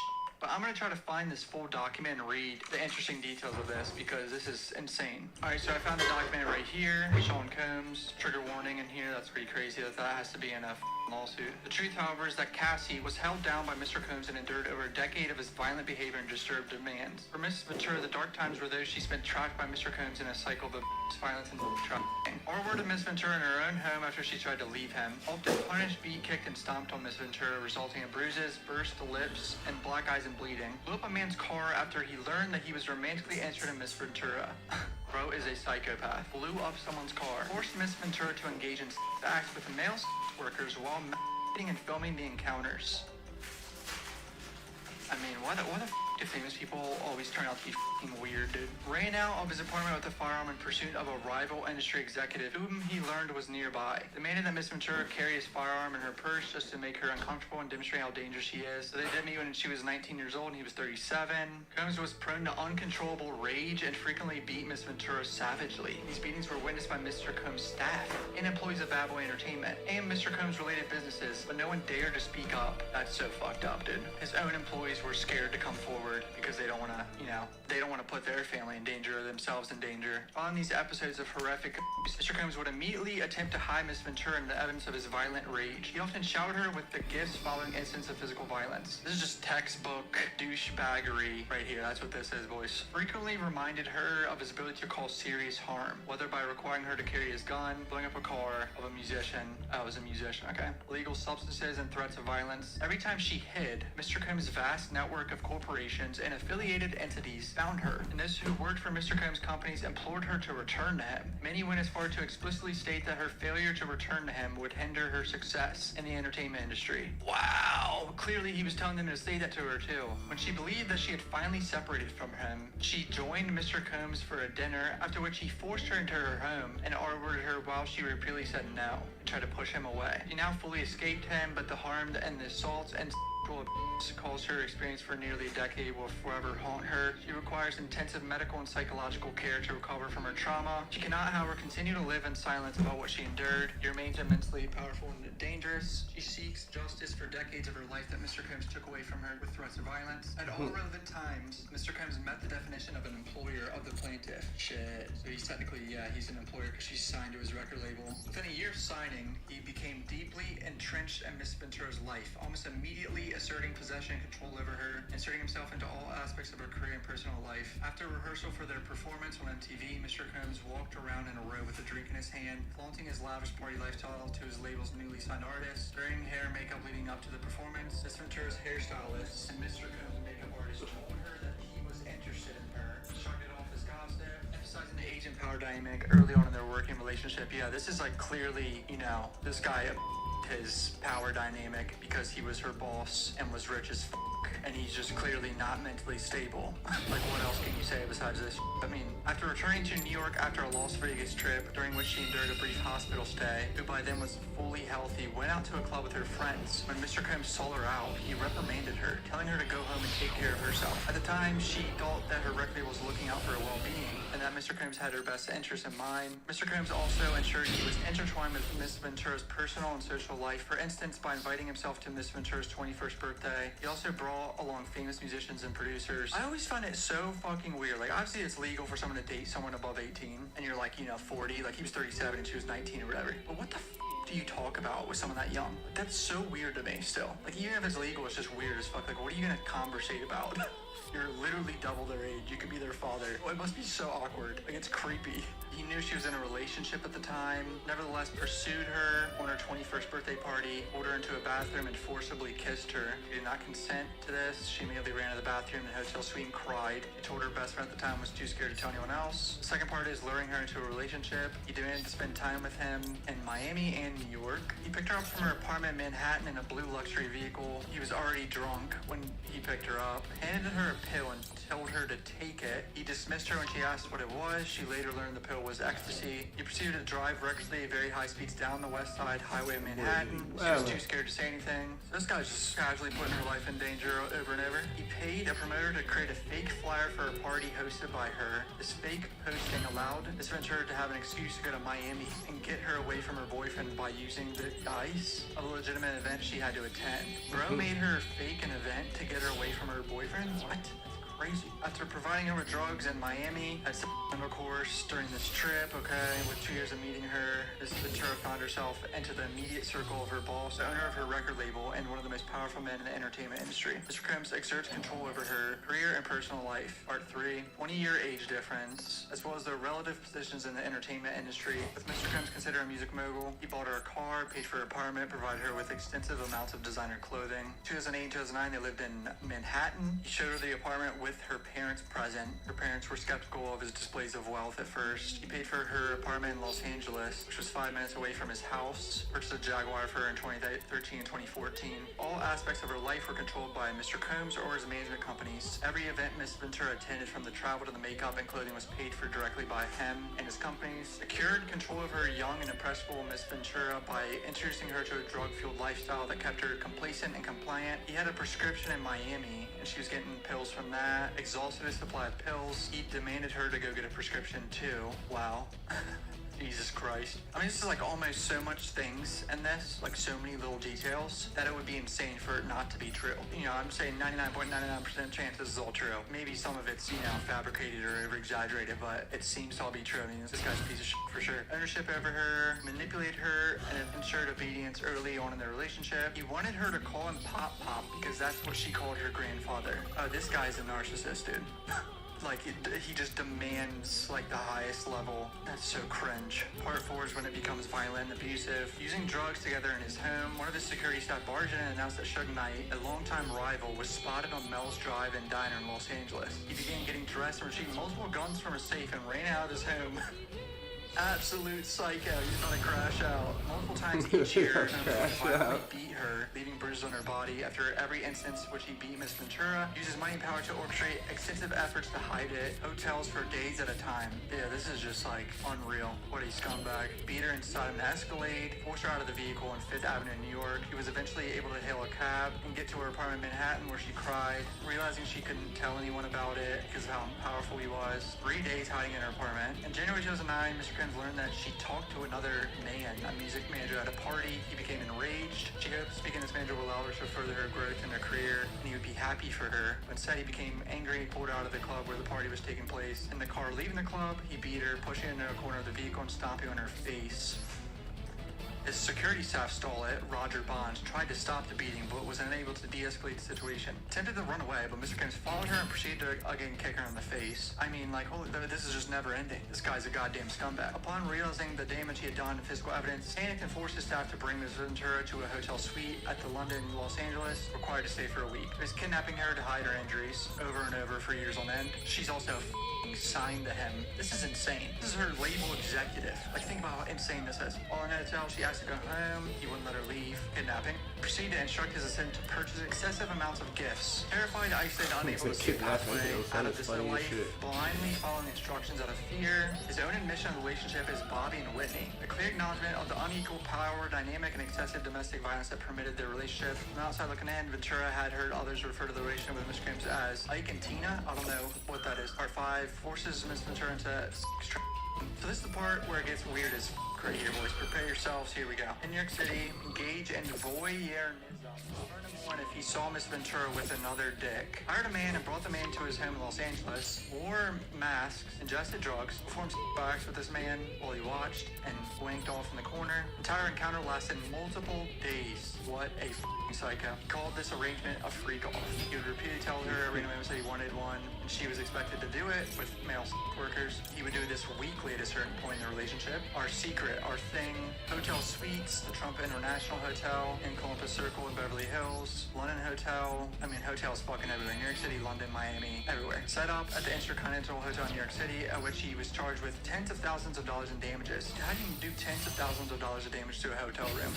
Like, Jesus Christ, you psychopath. Eventually started to use websites to escort service to find male workers. Search for large black penises on the website. Oh, hell nah, bruh. He would fly them out to his location in multiple cities. She was required to dress up in lingerie, insisted she wear white nail polish to contrast her nails with the skin of the black men.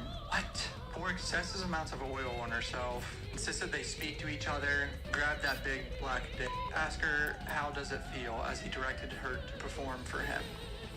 I mean, like, what the f*** am I reading here, dude? He was wanking off. He would film it on his laptop and phone. He would adjust the lighting and candles. Like, holy shit, you psychopath. She would delete any photos and videos. It really made clear that he retained many videos of this. She would delete the videos, but he told her he would recover them. On a flight, he made her watch a video she thought she had deleted, reinforcing her inability to escape and immense power he had over her. A few $1,000s to these guys, dude. She was repulsed by the demands, but between the physical outbeating and recognizing his incredible power, she became petrified of her partner and boss. He gave her gifts during these situations. So much anxiety before these FOs that she would become physically ill. Around 2015, in the middle of a surprise birthday party for her 29th birthday, Mr. Crims insisted that Miss Ventura leave the party and go to a hotel for an FO. When she expressed she did not want to go, he cornered her by security staff who would forced her to leave with him. On her own birthday, dude. You absolute psycho. He was severely drunk at this point. At one point, picked up one of her friends, like a child, and dangled the friend over the balcony of the 17th floor. Her friends were scared by Mr. Crims' erratic behavior, but Miss Ventura was heavily sedated because of the drugs she took to participate. So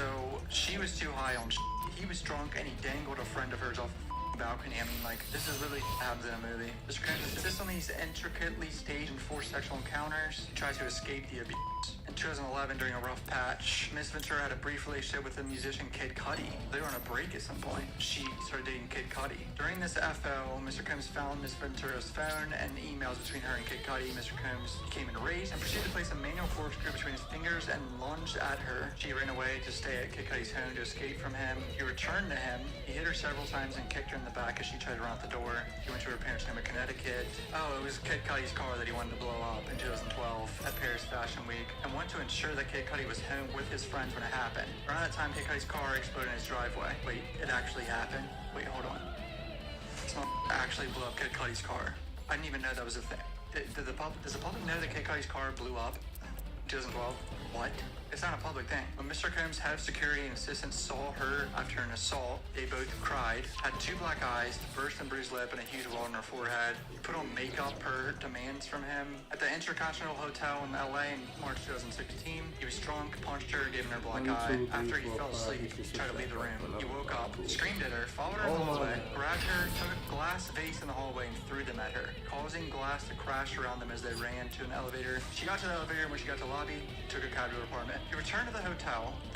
He returned to the hotel with the intention of apologizing. The hotel security staff urged her to get back into the cab and go to her apartment, suggesting that they had seen security footage showing Mr. Combs beating Miss Ventura and throwing glass at her. He paid this hotel in Century City $50 grand for the hallway security footage from that evening. I guess he got deleted or he took it. That's insane. That hotel should be ashamed of themselves. In September 2018, she joined him for dinner in Malibu, which she thought would be a discussion to end their relationship. They returned to her home. He forced himself on her and tried to kiss her. She told him to stop and attempted to push him away. Pulled off her clothes and unbuckled his belt. He R-worded her, and she said no and pushed him away. Following her escape from the cycle of she endured, she struggled with physical and mental manifestations of her trauma. The birth of her 2 children, however, allowed her a new lease on life, gave her purpose. She was addicted to drugs and alcohol while pregnant, addictions that were established and fueled by Mr. Combs. Suffered from horrific nightmares of the forced acts. She went to rehab at one point. She will forever live with the physical and psychological repercussions over the decade of violence, fear, and exploitation she endured.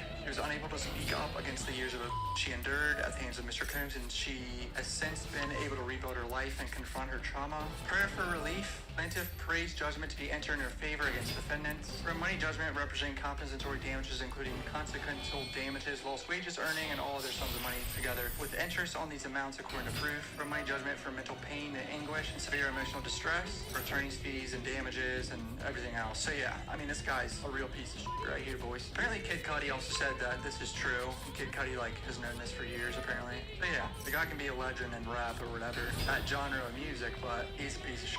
And that's just how life is. Some famous people just lose their goddamn minds with drugs and money, dude. His annual earnings are $90 million, so I mean, she's probably gonna win this. If she has some significant proof and pictures and like that, I would imagine she needs a lot of pictures and, proof of the dates. If you're new to my channel, subscribe on my Twitter and Instagram. Love you, boys. Thanks for the support. Peace out.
couldn't even attack. All I could do was that.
Crazy, and I can't get a level 4 monster.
1 million link monsters to kill me just now. What's going on? He just had a banish party. He just went banish crazy. He went banish crazy on me.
I need to put a link somewhere.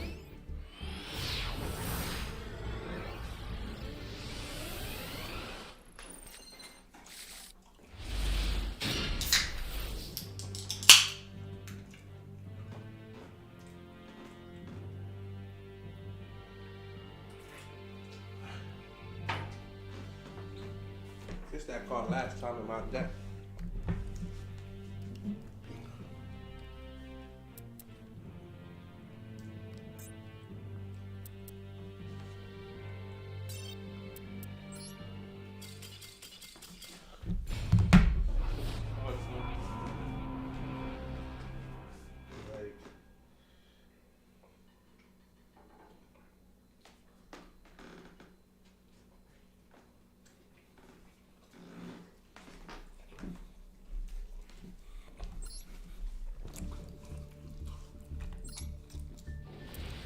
This is the last time we getting this out of my deck. That's crazy.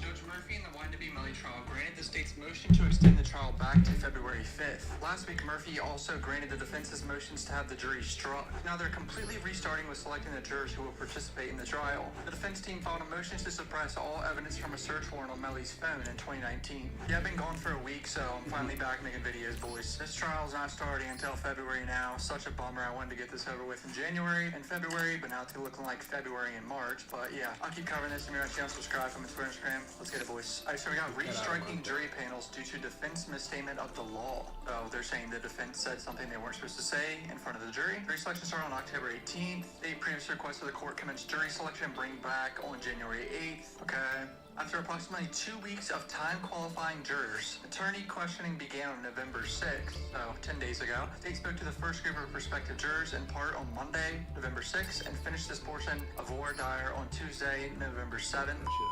I saw Lil Uzi live about 2 hours ago, and it was incredible. Bro had one of the most interesting set designs I've seen in recent years. And he played all his old shit and his new stuff as well half tonight. So he informed the jurors that the state must prove all the elements of the crime, including defendant's gang associating beyond a reasonable doubt in order for the defendant to be found guilty. Okay? The state objected to misstatement of the law, a valid legal objection, and the court requested a sidebar. During that initial sidebar, counsel was told to rephrase the question, and counsel subsequently read the indictment to the jurors, which includes the gang enhancement language, and again indicated to the prospective jurors that the state has the burden to prove all of the elements, including gang enhancement, beyond a reasonable doubt in order to be found guilty. So one of Melly's lawyers basically said to the jury they have to prove his gang association when they should have worded it saying his gang enhancement language. That's the only difference. So clearly Melly's lawyer fucked up, but it doesn't seem like it's that big of a deal. And Melly's team is the reason why this all happened too. Like, they wanted to strike the jury and get rid of them and start over. Melly's team did, not the state. The state once again objected to the misstatement of the law. In addition, a juror asked for counsel to clarify, asking, are you telling me that if we find the defendant killed the victims, but not that it was a part of the gang, that he's not guilty? Oh, okay. So yeah, I can see how that could be tricky. So apparently they weren't supposed to say any of this, actually. This could confuse a juror saying, well, I don't think he was in a gang, but I do think he killed them. That could be tricky for a juror in this situation because death penalty is on the table, which means they have to prove that it was in furtherance of the gang. Another sidebar was held where the state requested the court read the jury instruction to the jurors, which would clear up any confusion. Defense counsel objected to the court reading the instruction and vehemently argued to the court that because the state placed language in the indictment, it becomes an element. I have a good point. The prospective jurors were removed from the courtroom for further arguments to take place. Then the defense counsel's argument to the court. It became apparent the defense was under the misplaced impression that the gang language cited to the indictment was regarding the gang aggravator under FS. Okay, I don't know what that means. Counsel for the state pointed out the state does not put aggravator language in indictments for penalty phases of the trial. We do in fact place enhancement language in indictments. Okay. Counsel for the state also made it abundantly clear that enhancement language goes towards interrogatories of a verdict form and that the defendant can be found guilty of 2 counts of first-degree murder whether or not the jury finds the gang enhancement. Okay. The state once again simply asked for the jury instruction to be read to the court. Something that is routinely done in jury trials throughout the courthouse in the state of Florida when a valid legal objection is made. The court agreed with the state and ruled the instruction would be read. Due to the court's ruling, defense counsel moved to strike the entire panel, as he would lost all credibility with the jurors should the court read that instruction. They say Melly's team was starting to be careful about what was read to the jury because they didn't want to taint their mind in any way and make them second guess if they were to do a not guilty ruling, basically. The court allowed counsel to confer with the defendant, and despite the state's objection that this is not grounds for striking an entire panel, the court granted the defense motion to strike the panel. Wow. So the state did not want to do this because it was clearly like a good thing for the state to be able to read that to them and, you know, clarify, yo, if you don't even think he's in a gang, you can still put guilty. The state fears that every time the state objects, if said objection is sustained, the defense will move to start over because it affects their credibility with the jurors. For centuries, the rules of evidence have existed, and lawyers on both sides have objected in front of jurors where were either sustained or overruled. It's also quite common for lawyers to misstate the law during voir dire, at which time courts have consistently jumped in and read the jury instructions. The state is saying that Melly's team kind of over-exaggerated everything and got rid of the jury when they really didn't need to, but I understand why they did it. Is it a little excessive? Maybe, yeah. Furthermore, a total of 3 jurors have now come forward regarding improper conduct by both known and unknown individuals. What? Improper conduct. The state has expressed serious concerns for the integrity of the jury selection process, this case, and the judicial system as a whole. The state did not move to strike the panel despite the grave concerns that it has for jury tampering. The state merely asked for the jurors to be questioned in accordance with the law. Yet, after a valid legal objection was sustained, the panel was struck at the request of the defense. While the state understands the court acting in an abundance of caution, objections being sustained and jury instructions being read by the court to rectify the misstatement of law should not rise the level of starting over. All this time being spent on jurors that have now been struck that have gone to both sides clearly need to further prepare for trial. The state does not want this to become a pattern where with each objection made, another group of jurors is struck. Wow. The state's a little scared that they're going to keep doing this over and over. I doubt that because I feel like Melly's team wants to get this over with. They were just being really cautious in this situation. I'd be really shocked if they did this twice. On November 7th, 11 days ago, the state gave a USB of cell phone carrier records to the defense. We got a document from the defense right here. Amended suppression motion number 11. Amended motions to suppress evidence obtained through search warrant for Apple iPhone X. Any and all evidence seized and provided to law enforcement pursuant to the warrant authorizing the examination of the Apple iPhone X with serial number blah blah blah. So it talks about Cortland dropping the bodies off and everything as part of the investigation. Affidavit pursuant was prepared on March 7th, 2019. Okay. There's no probable cause to believe the existence of the grounds on which the warrant was issued. The warrant is insufficient on its face. No probable cause to believe the existence of the grounds of which the warrant was issued. There's no indication in the affidavit as to how long he has been a law enforcement officer. Talking about Detective Mark Moretti. I'm not sure whose phone this is. I don't know if this is Melly's phone or one of the phones that they found in the back seat, like on the floor maybe. I'm not sure. They're talking about Melly's phone, right? The affidavit fails to state whether Moretti has any familiarity whatsoever in homicide investigations. Affidavit fails to indicate what training, experience, or education he has had, and not only not homicide investigations, but also in cell phones or computers. Quote, data shows that the computer hard drive software and electronic files may be vital to criminal investigations in two distinct ways. What data? From whom? As part of the training? Question mark. Phishing data? Question mark. Upon experience? Question mark. The technical requirements, quote, although the affidavit goes through the lengths for the technical requirements needed to extract the information contained in the device, there's nothing in the affidavit to support how Moretti has the knowledge to put the paragraph in the affidavit. So they're saying this warrant shouldn't have happened, and there was no legal basis for it to happen, or whatever phone this is. I think it's Melly's phone. The ability to undelete files. There's nothing in the affidavit to explain how Moretti, who signed the affidavit, has knowledge of what is contained in this paragraph of the affidavit. The affidavit contains information that was provided through the search warrant for cell site cell phones for Mr. Demons. It also contains information as to cell phone mapping, which was derived from the cell phone cell site information. The affidavit also contains TDR information that was gleaned from T-Mobile cell phone records of Mr. Demons. The cell phone itself was seized unlawfully by the law enforcement, as it was not the item referenced to be seized under Judge Colra's February 28, 2019 warrant as fruits of the poisonous tree from the illegal search and seizure of Mr. Demons. These references in the affidavit must be excised, and if the probable cause still exists, needs to be determined by this in court. Okay, so here's a good list right here. In order to establish the probable cause, the affidavit relies upon evidence and fruits of the poisonous tree from the search warrant obtained on the cell phone cell sites used by Demons, cell phone mapping, cell site data, T-Mobile cell phone records of Demons, the search warrant of the Snapchat account of Demons. Without these items seized in previous searches, under previous warrants, there would not be probable cause for the issuance of this warrant. Although the description of the items to be searched is an Apple iPhone X, it was actually the tip of the iceberg of what the search warrant allows. Without delineating item by item what was contained in the affidavit and the warrant attached here too, the warrant allows the seizure of computer equipment and storage devices or magnetic, like electronic or optical storage devices, encryption devices, keys necessary to gain access to computer equipment. Okay. The warrant is a general warrant, overbroad, and therefore in the violation of Fourth Amendment to the United States Constitution. It acknowledges that the entire contents of the phone and other items seized under the warrant will be taken to the law enforcement laboratory for review. After reviewing all the data, they will extract and seize what they determine falls within the list of items seized. So what it sounds like is the state found out more shit than they should have found out in a search warrant, and they're saying they shouldn't have got the search warrant in the first place, and it was too broad, and they don't want it in the fucking trial. Will it happen? No. Fuck no. The judge's gonna let in the trial. Not gonna happen. The warrant does not define who the computer personnel are, other than we know that they are law enforcement, as the seized items are to be taken to the law enforcement laboratory. Reasons for suppression. The affidavit in this case is legally insufficient. Therefore, there was no probable cause for the existence of the grounds under which the search warrant was issued. Violates the defendant's 4th and 14th Amendment rights to be free from unlawful search and seizures. Ellie's mom posted, "I'm sorry, kid," heartbreak emoji, crying because of his trial being pushed back an extra month. Y'all act like he's doing the easy time. He doesn't have phone calls or visits like most people in jail, not to mention 23-1 lockdown. So yes, I feel sorry for my kid and whoever else family's hurting this holiday season. Yeah, some people will feel bad for her and some people won't. I have to admit I do a little bit just because, you know, I've met her and talked to her a little bit, but it's a tragic situation. I also feel bad for the families of the deceased victims as well, so just how it is naturally. Can you explain how one of your reports is different than another? YSL, the organization known as Young Slime Life, is in fact a criminal street gang. No question in my mind, it is a criminal street gang.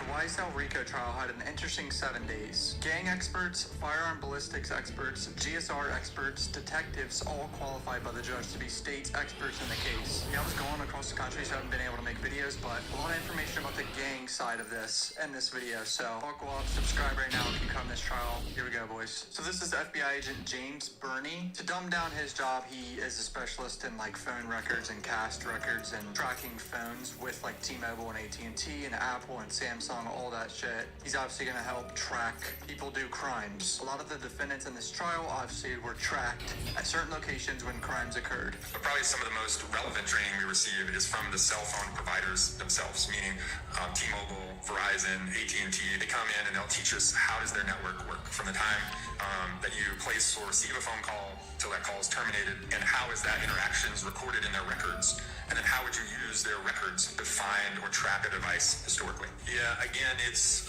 taking of the call detail records or the records for the phone and putting that together with the tower list.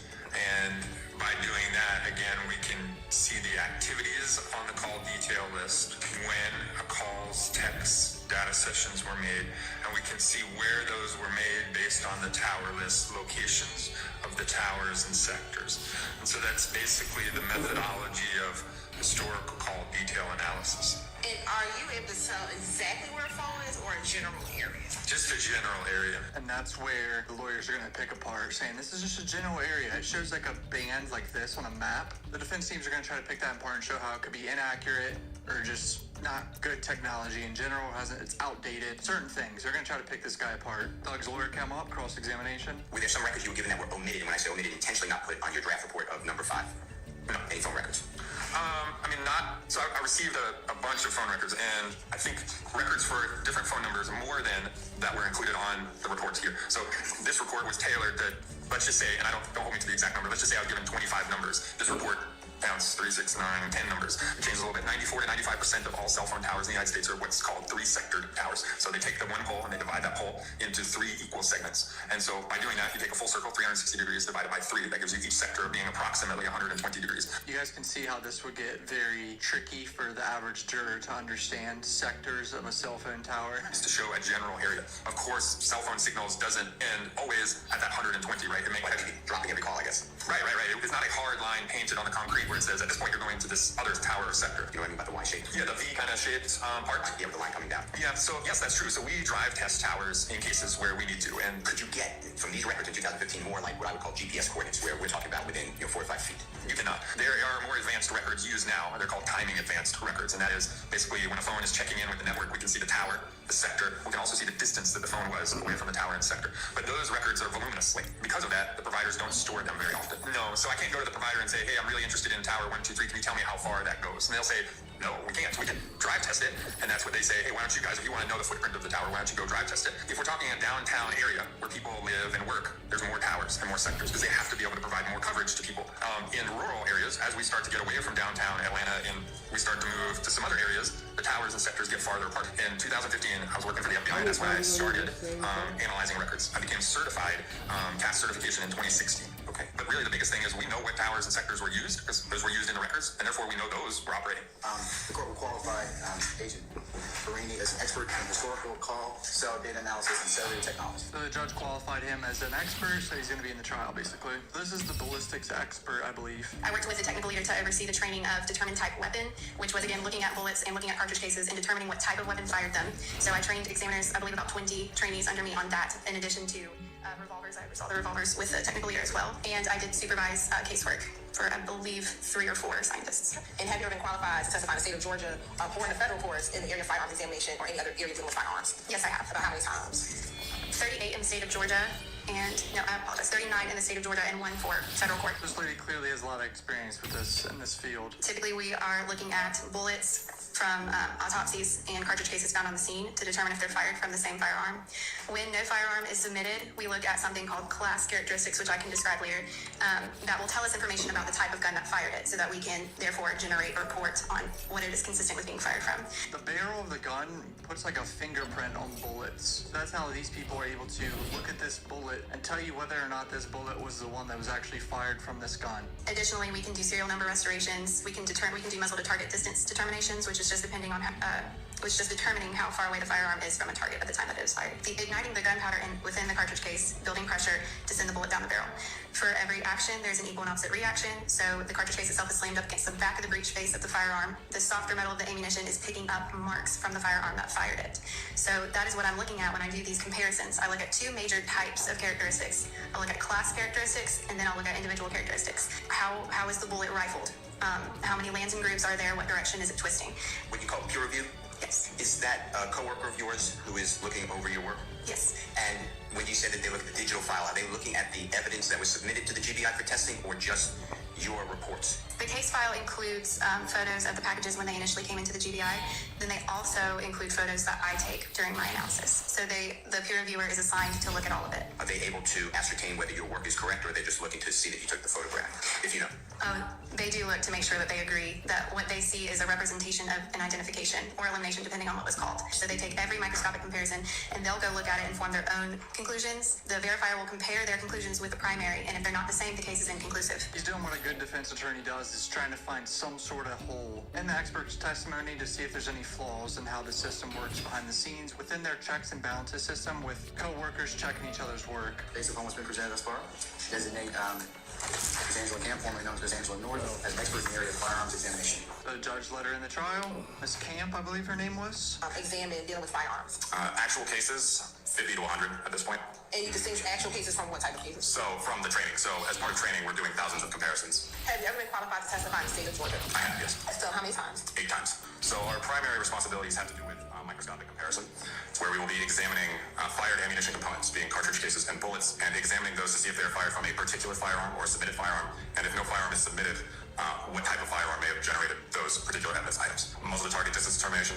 We'll do serial number restorations. It seems like this guy does the same job as the woman before. I didn't catch his name, but I'm sure they're gonna let him in the trial. Bro needs to just shave the head, though. I mean, holy fuck, boys. I'm not trying to be mean. I'm just fucking around. If this guy watches this video, I'm sorry, but goddamn, let it go. So this is Rebecca Cooper Jackson. She works for the Atlanta Police Department Crime Lab, and she does fingerprints, I believe. What are your job duties at the Atlanta Police Department Crime Lab? I'm responsible for evidence handling, anything that connects to latent print examination from 2017 to 2019. So she has 6 years of fingerprinting experience. Oils, residue, dirt, sweat. It's mostly made of water that is on your fingertips, and when you touch a surface, it's a reproduction that you see as to wherever you've touched or an object that you touched. Gunshot primer residue training program.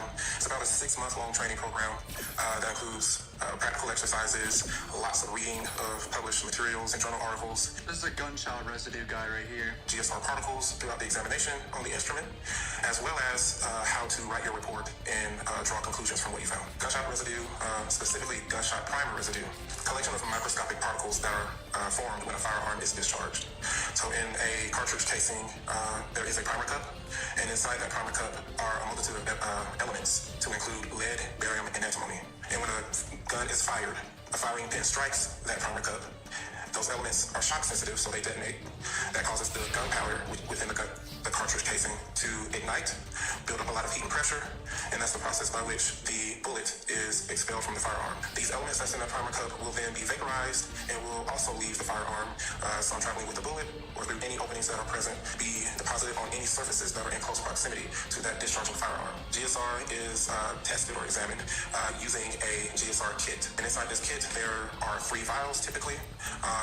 So they're made for the sampling of a person's hands. GSR testing is pretty complicated. There's obviously kits, trying to find those 3 particles that he brought up, and it could be on people's hands, it could be anywhere. You know, their shirts, their fucking necks, anywhere. Gunshot residue pops up anywhere, so. I would open a kit and there would be 3 adhesives. Correct. Okay, and would I still... So Shannon Stillwell's lawyer is talking to this guy now, I believe, because Shannon is charged with murder, so he's probably wants to grill this guy. maintain one is a control? Now we're getting into, so sometimes it's a bag of clothes that we get. Yes. And there's 5 items that you have to sample for GSR. So we'll use 3 kits. And a vial may say control on it, but we'll just cross that out and say this was used to stub My an neck jeans. feel crazy. And we will still expose one of those vials, one of those stubs, to the collection environment and use that as a control stub, similar to how we would do with our regular hand kits. The adhesive stubs, are they sticky? Yes, so a black carbon adhesive that's on the top of these stubs. So you Really wish they would move this big barrier in between them. and it's got packed to it, so anything that's on that surface will be picked up. So not a wiping motion, more of dabbing. A dabbing, correct. We talked about how you would do it with hands, with a headliner, with the stubs from a headliner. Do you utilize the same microscope? Has lots of GSR particles flagged on it. We do tell the instrument to stop counting at 15 particles and then move on to the next stub because that's a sufficient amount. If you end up with a number on the stub that's less than 15, we'll just say 7, okay, for hypothetically. Mr. Shar, I think we're going way beyond what you need to for this particular hearing in terms of 702. So this is more so examination that would be probably more proper trial. Do you have any more specifics in regards to anything that I need to rule under 702? I'm trying to understand the methodology he uses. I think the methodology is pretty clear that he used. Well, Your Honor, I do need to understand the threshold. I'm comfortable with that. I would like to know. And plus, you're asking about a headliner, which he didn't even testify. I mean, a method that he didn't even testify to. Well, that's what he's going to testify to at trial. No, that was not what he was actually qualified in. He was actually qualified as a gunshot primer resident. Yeah, off of the headliner. That's what he tested. It was a headliner. No, but you asked about another type of expertise. Defense lawyer was asking too many details that were necessary because this is just a hearing to see if they qualify as an expert, and he's like, get on with it, bruh. So now this is the next day after that. This happened 2 days ago where a gang expert went up there, and obviously his face isn't shown because he's a gang expert. They don't want to, show his identity, so. Is YSL a traditional gang? I would not classify them as a traditional street gang. Okay. Now, the testimony you gave before this honorable court, it's very vague to me.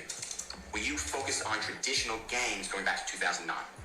Objection, Your Honor. The question is vague. I'm not certain what it's meant to ask. I'll stand persons to form. Just rephrase. In your in your testimony today, going back to, I believe it was 2009, were you focused on traditional gangs as you articulated before the honorable court?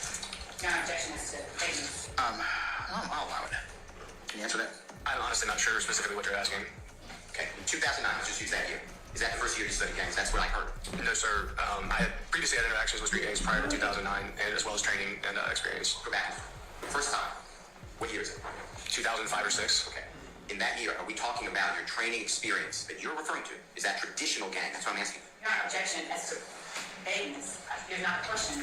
He's trying to expose the fact that he just admitted YSL is not a traditional gang. He's asking, have you only ever worked on traditional gangs? She keeps objecting. The judge is, I don't know what he's going to do here. I'll stand as a phrase to form. Go ahead and rephrase that, sir.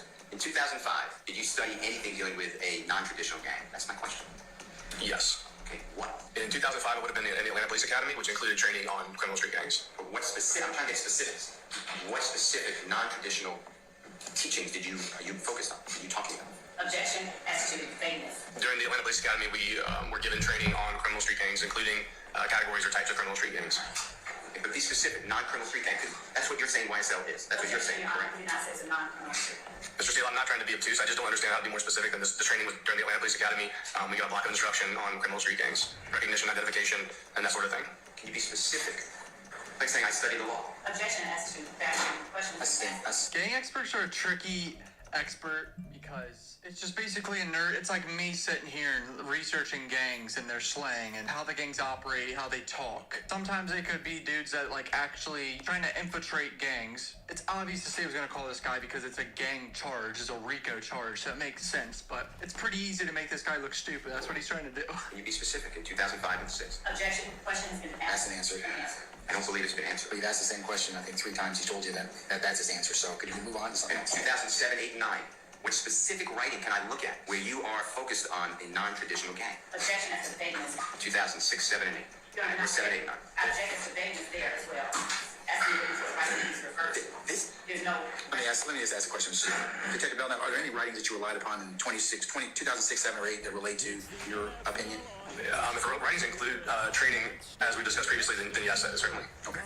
Where are those writings? I don't know what writings I referred to from that time period, but I did, as we discussed for my CD, I received at least 2 training courses in 2008, and one being an advanced prosecution techniques course. I want to test the reliability of the courses. Where are the writings? Your Honor, I object. Do you have the course materials from those, sir? No, Your Honor, I don't. How about any writings from these courses that you can produce? I'm not sure what you're referring to. Any of these courses that you're referring to? That's all I'm asking. Do you have any of the published documents, writing data that we can look at so that this honorable court can hear questions to you rather than just, I took these classes? It depends. I mean, I'm sorry, there's not a lot of specificity in that question. I'm just not sure just what you're referring to. Do you have anything? Your Honor, I object, as the witness has said. Object. Your Honor, ma'am. What's the basis of your objection, ma'am? As the witness has indicated that he does not quite know exactly what Mr. Steele is referring to, I would ask that Mr. Steele be required to ask about a specific. He's asking for specific writing that he's done in those years. She's saying it's vague. I don't really think that's vague.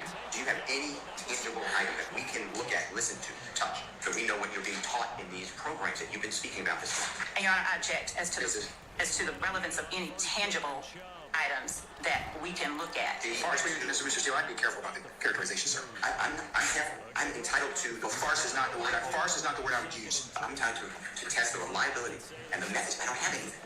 I've been getting 0. I'm asking, are they available? Then, of course, I'm going to ask you. Well, I think he's answered the question. You're just not satisfied with it. No. I'm asking. I have no agenda. I just want the document. I'd rather have the document. Well, if he's got the documents, but he's telling you he doesn't have them, I don't think he answered. Senator Belknap, do you have any materials that are referenced in that Mr. Steele's asking about, at least up to this point in time? To the extent that I understand what he's asking about, as far as these classes that I attended, I don't have copies of the training materials. No, sir. I do not. Members or associates of Rock, do you remember something like that? Yes, sir. You said dozens. Yes, sir. That was who comprised of the dozens? Who are the people? So there are quite a few of them. We made regular contact with a number of members of ROC. As it relates to this indictment, Trontavious Stevens would be one of them. It'd be a long list. I'm trying to think of who specifically in 2009 or 2010 I would have talked to. But we were regularly on Cleveland Avenue interviewing and even arresting members of this gang. Do you have reports on this interview? The Atlanta Police Department would. Of 30 deep, which allegedly combined with the Rock group to comprise of YSL. That's how I understood what you said. Is that correct? I don't know that's exactly how I characterize it. Okay, how do you characterize it? I would say that members from those 2 organizations are also members now of YSL. Who in 30 deep have you interviewed dealing with your testimony today? And again, I object as to the form of the question, whether he hasn't said that he interviewed anyone with respect to the testimony that he's given today. Saying it's a form of the question. Have you interviewed anyone with 30 deep, the people you characterize as 30 deep, dealing with YSL? I'm not sure I understand the question. Okay. What don't you understand about the question? Yeah. Your Honor, I object to the response that Mr. Steele is giving, and I object to the question given that it's vague. 30 deep is a supposed criminal street gang. Is that your opinion? It is. Did you interview members of 30 deep in the past? Yes, sir. Did you interview any member of 30 deep with regards to YSL? Your Honor, I object as to the form. Have I interviewed them as to YSL? I likely have. I'm trying to remember a specific. Okay, well, think about it specific. I don't know if I had the interview specifically with them concerning YSL. What the fuck is going on? I feel like that's such an easy question. If he's apparently said that 2 of the members are YSL, then... Mr. Williams, who was involved with both. I think who else even is on the indictment, but quite a few. In criminal street gangs, or investigation, or identification, or practices in federal court? No, sir. And I heard you say that you have never been accepted as an expert in what you are phrasing criminal street gang YSL. Is that true? Not specifically that I can recall. Have you ever been offered as an expert concerning YSL? No, sir, I don't believe so. Again, Your Honor, I object as to the form. I see the question. There is absolutely nothing wrong with that form. And Cecile, I'm the person that decides that, not you. And the other thing is, you keep asking him things that he may not have any knowledge base as to. The first predicate question might be to ask him, do you know if you do, if Investigator Viverito's taking the same course or classes you have? And then start from there and see what he says. Do you share all of your information with those persons? Objection as to the form. All of his question. This is rough. This is one of those testimonies where it's just like hard to get anything going because the prosecutor is objecting to anything. What makes YSL a hybrid street gang is that they're a gang that blends the elements from both a non-traditional or local style gang with that of a traditional gang. So YSL is associated with the traditionally styled gang Sex Money Murder, which is based in New York. and therefore they have both their own set of identifiers that they also use along with traditional blood gang identifiers, and those specifically to sex, money, murder. So they call themselves Young Slime Life. They have certain identifiers that they use specifically for that, but they also use common blood identifiers, including flagging the color red, using the letter B in a prominent way, including tattooing that on their persons. They use blood gang language, like avoiding the use of the letter C, often replacing it with the letter B. They use numerical identifiers like the number 5 and the 5-point star. They associate those colors and identifiers often with the right side of their body.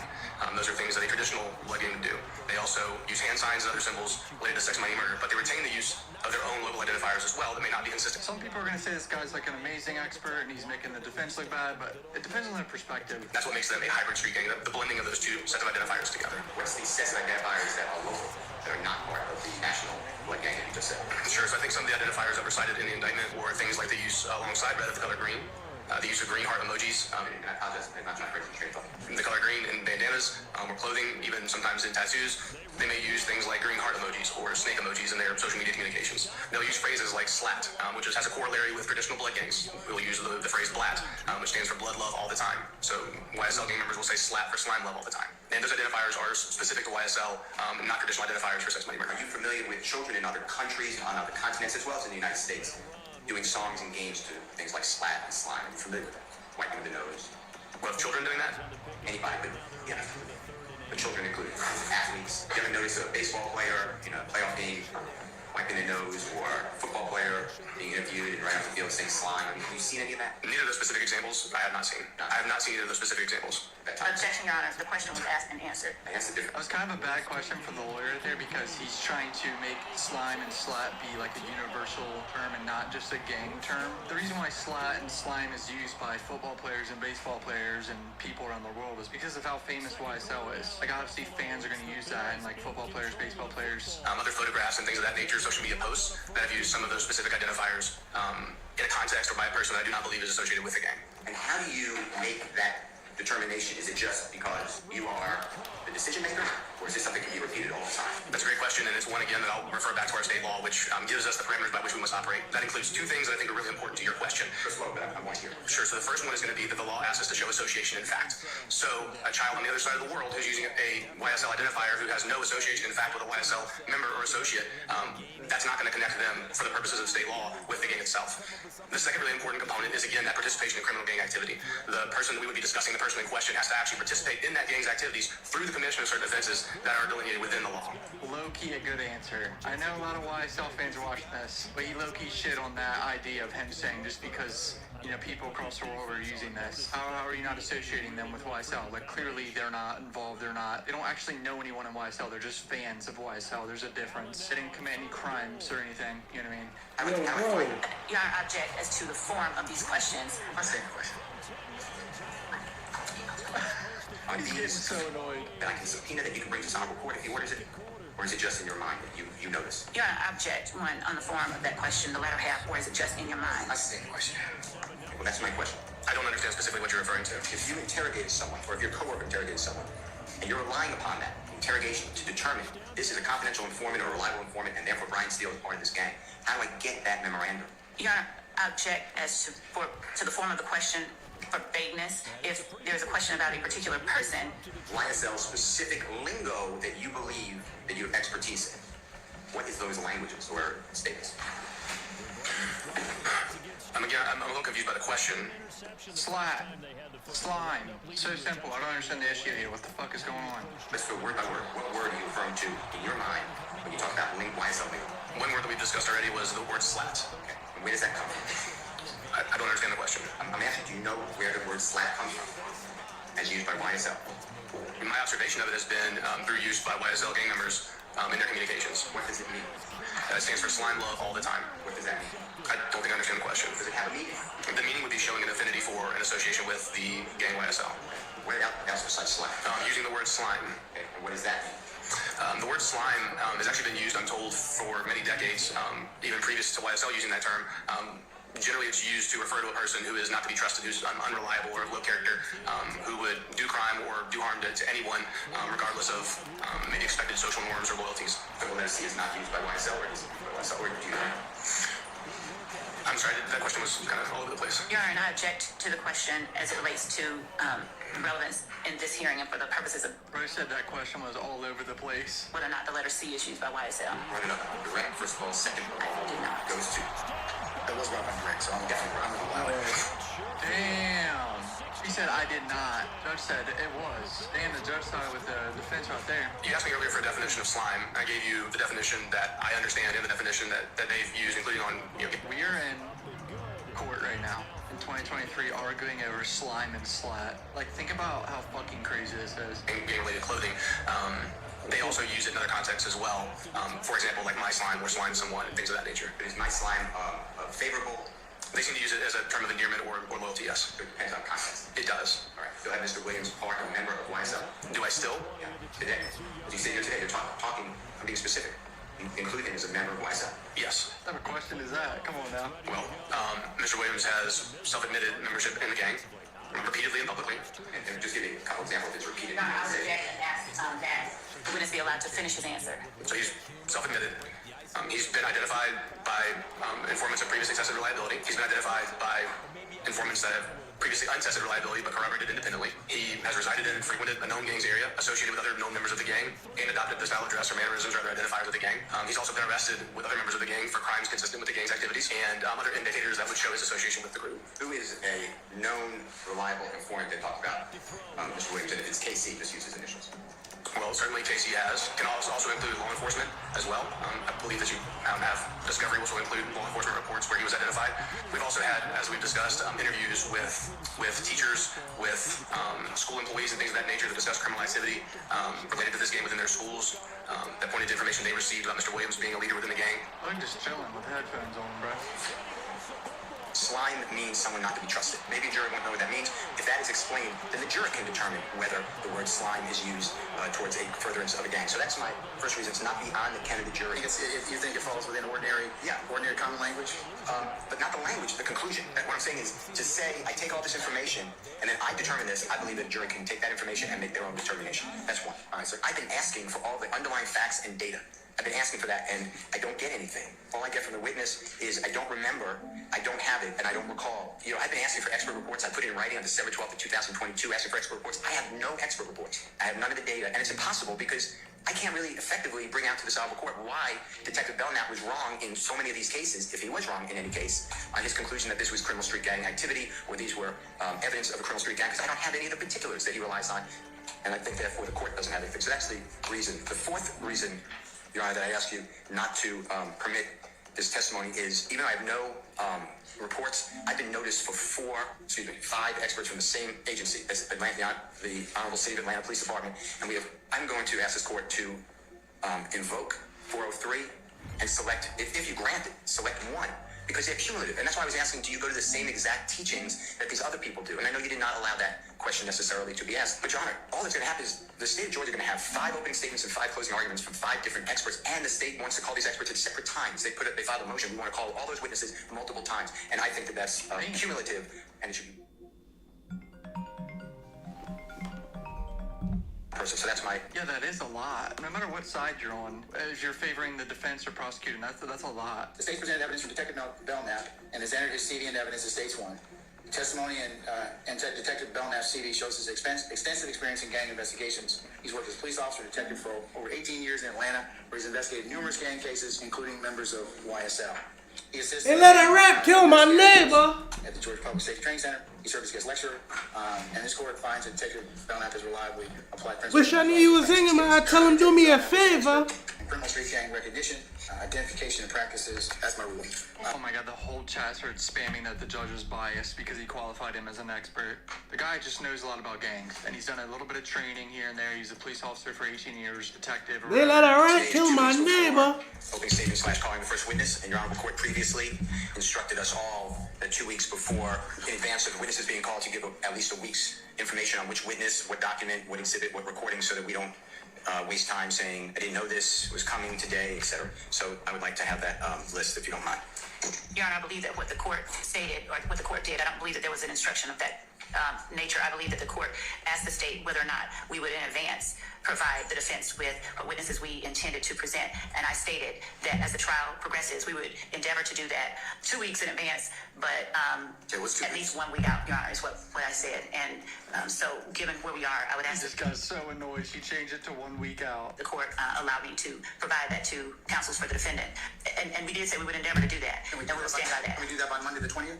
That's crazy that he's begging for this. I don't agree with that at all. I share with you your concern. I think having on Monday, I mean, I'm not trying to have everybody work over the holidays, but we have also compressed our time period given the fact that we thought we were going to have a little more time to handle all this stuff, and then we had to pick a jury, and then things have kind of been crammed in there. So this guy was like a gang detective in Atlanta's police department during, I believe, like around 2016 time period. I joined the gang unit in 2013. My role was to monitor, document, and prosecute gang cases.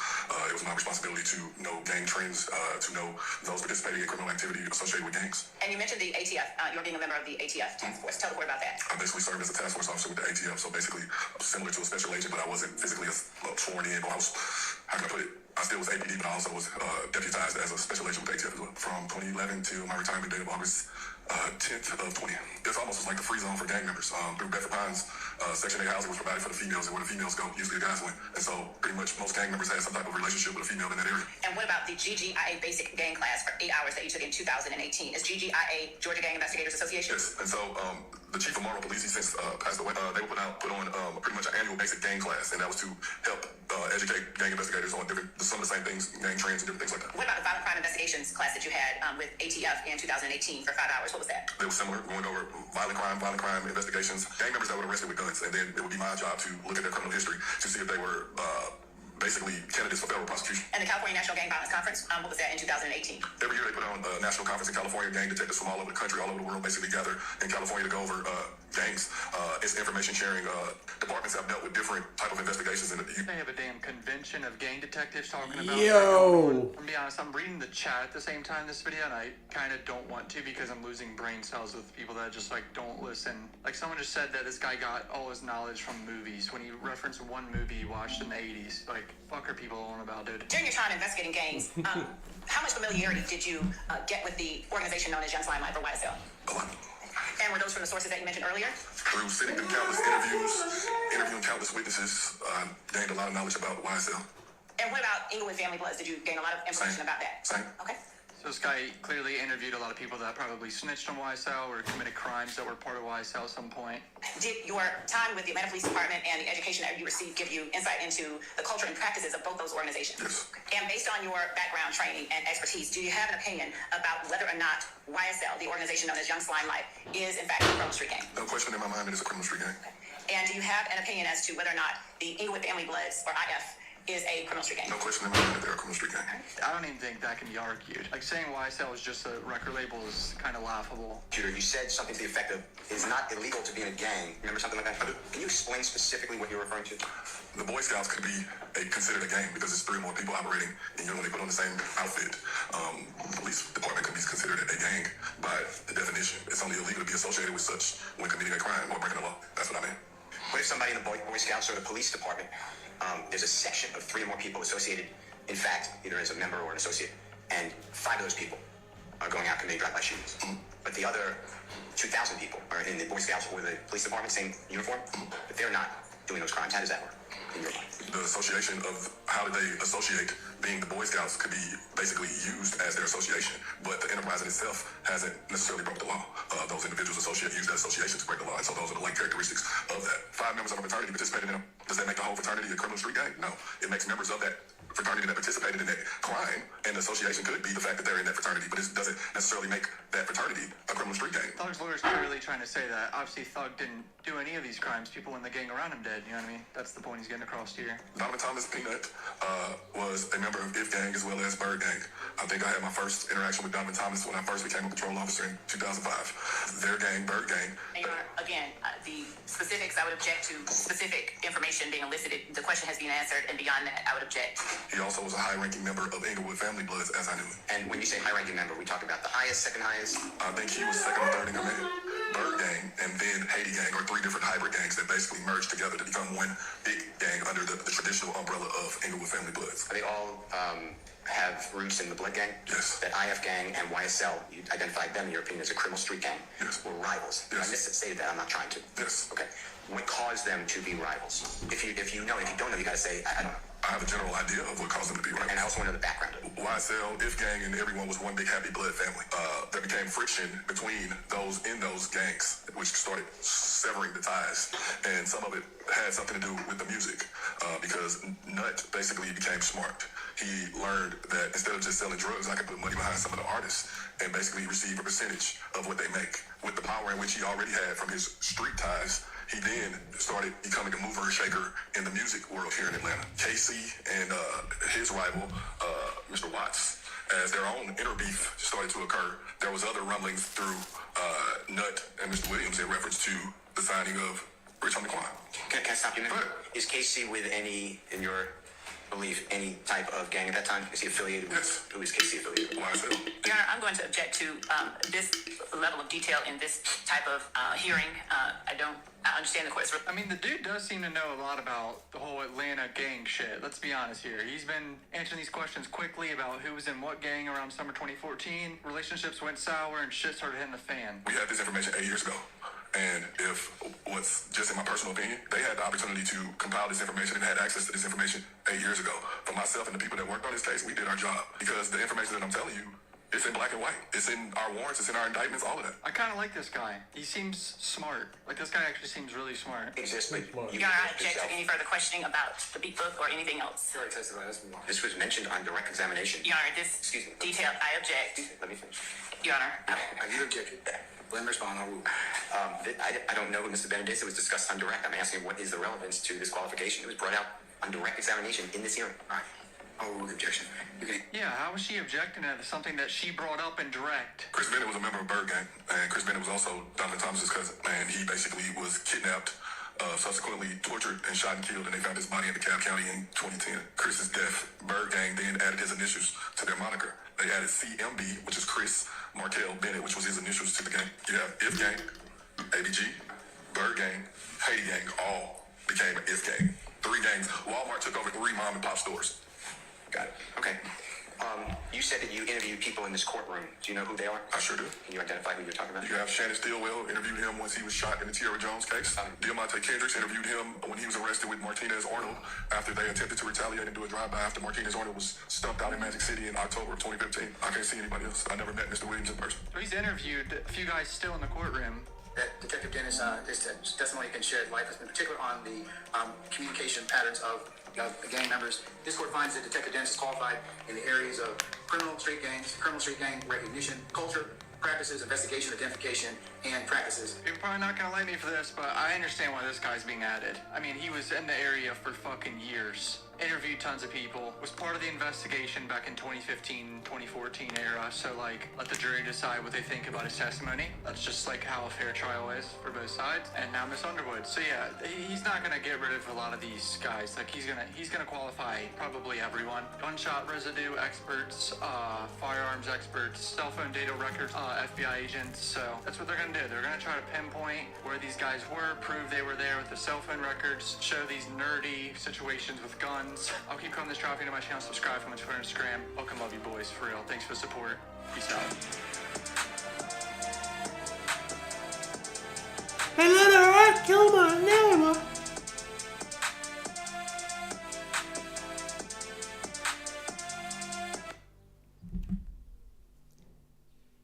Let me see something.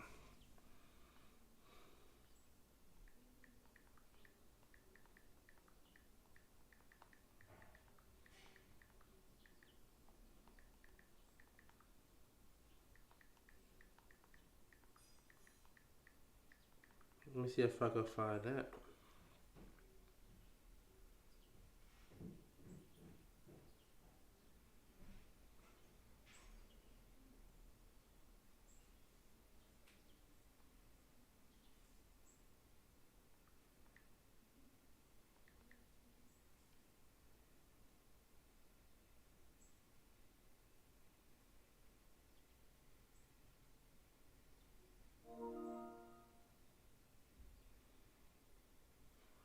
19.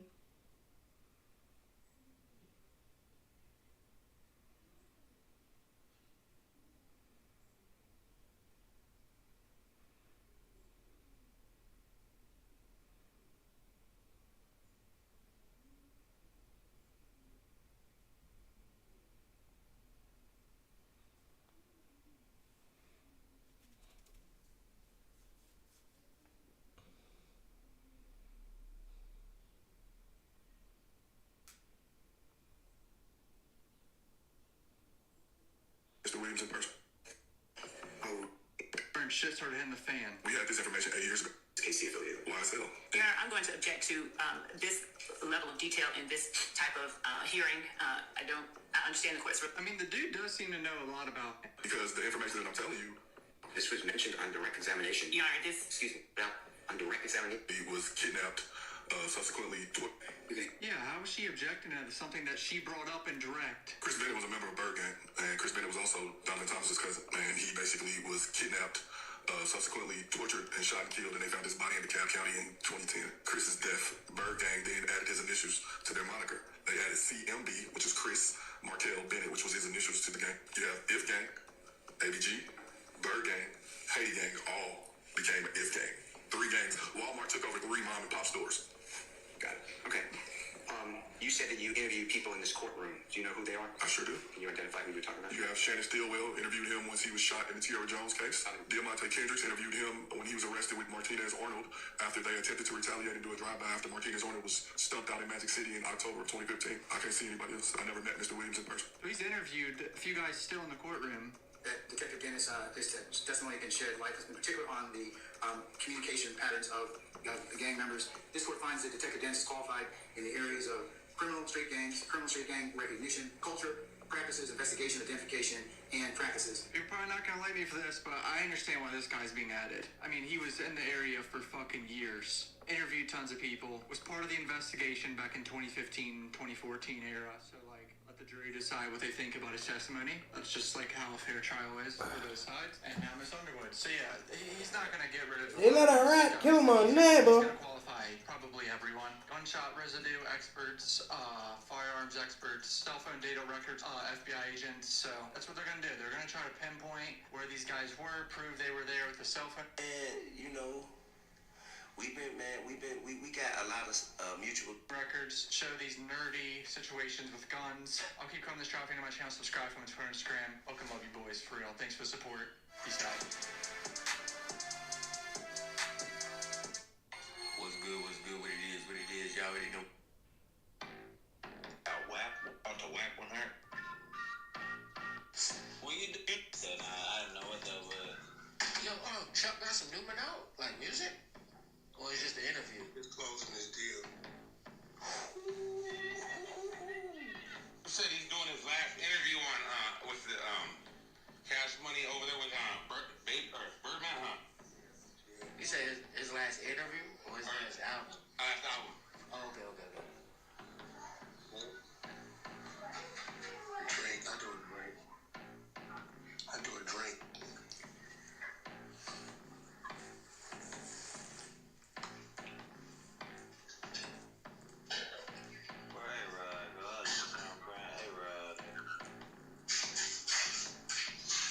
Get that, man. 40 Glock room. Bottle load me talking about didn't happen. Yeah, listen to me telling you about the whole situation. Yeah, I heard that. I was listening. I was like, oh, okay.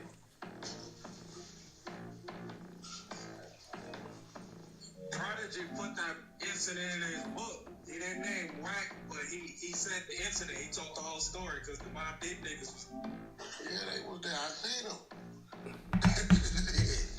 I pulled up, the niggas called me. I just happened to be at the Four Seasons in Beverly Hills. The homie Brisk from West Side Paul Rue called. He like, Wack, where you at? I said, shit, I'm in Beverly Hills at the Four Seasons. He said, my nigga, they got us blocked in over here. I said, who? He said, spot them, look at these G-Unit niggas. 40 Glock, all these niggas. Right? I said, y'all slipping? He like, we naked. I said, we on the way.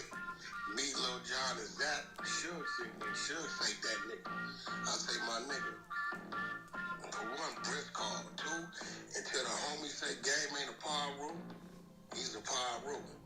I'm out. I jump in the Benz.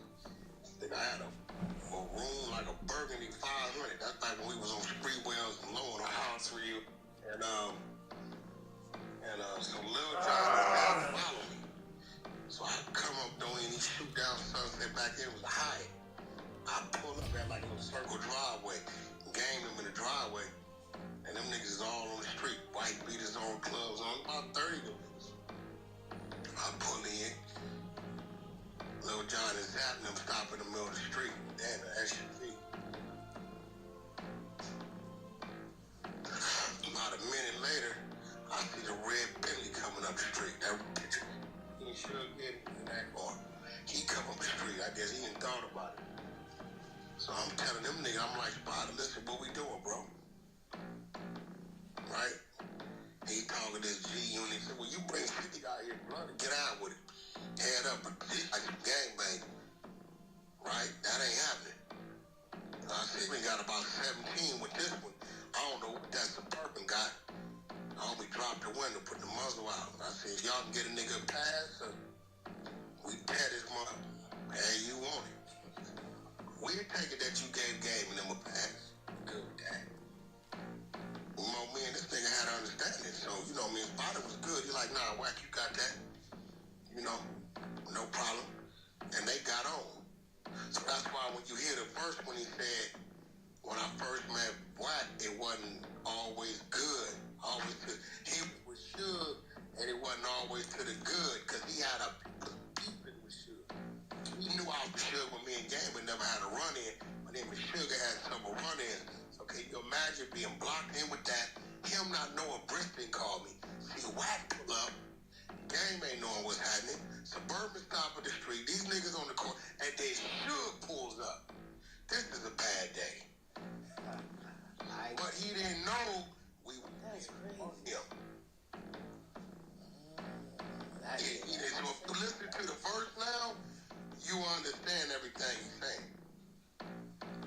That makes a whole lot of sense. I think what he was that the Kendrick Lamar joint in the city. Oh, so was that LAX? That's LAX, I think. Wack LAX. That might be LAX. Yeah, that was LAX. So if you listen, so then about after it was done, them niggas rolled. I went over to holler at Brisk, introduced myself to Game, right? Suge stayed where we was at because he didn't like Game. He there because we there, right? And we got on. I didn't take no nigga numbers or nothing. The coldest part about it is 4-5 months later, Box called me.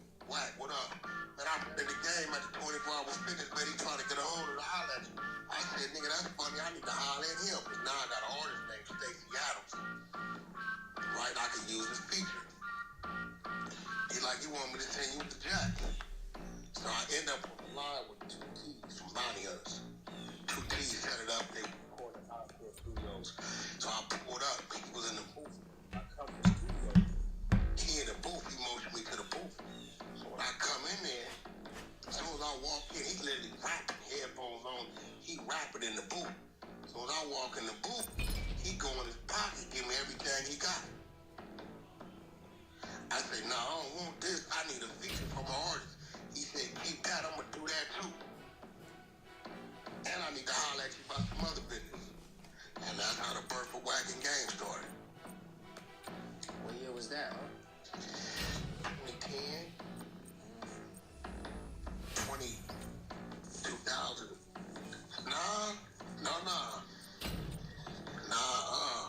What came first, the Red Album or LAX? Red Album, right? Nah, that's 2000. LAX came first. Then the Red Album. I think LAX was in 2008, 2009. Yeah, I was in college. Yeah, 2008. See, that's 2008. Because Jesus Peace came 2013. Yeah, that's 2008. Yeah, that's 08. That was 08. Because I had been with Ray J at this time about 2-3 years. And me and Ray J started 05, yeah. You know, I was away. You know, I did a reality show. Yeah, I was away. Black ain't talking about nothing. Time to fly. YSL, the organization of... You gotta chill, man.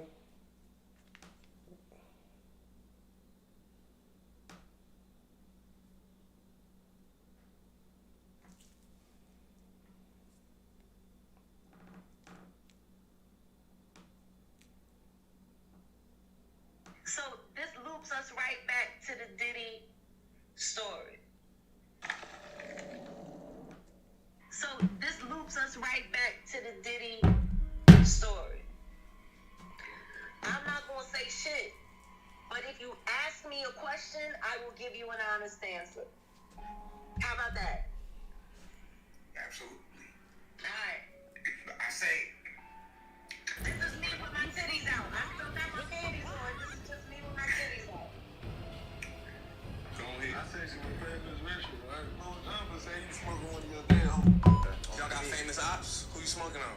I'm smoking a lot of people, folks. You trying to do too much. Feel like that? He was on No Jumper. No Jumper, he been moving like that for a minute. Where you at? Why you hiding on BD? Why you hiding? And I'm smoking real bad on BD. Why you hiding? I know you. Say you smoke two on that man? Nah, I ain't never peeped that one. I said that. I'm damn, what's your name on here? Like, he ain't come through no busting nose. Hold on, you saying you telling me Famous Richard this Tula after he linked with FYBJ Man? That's crazy.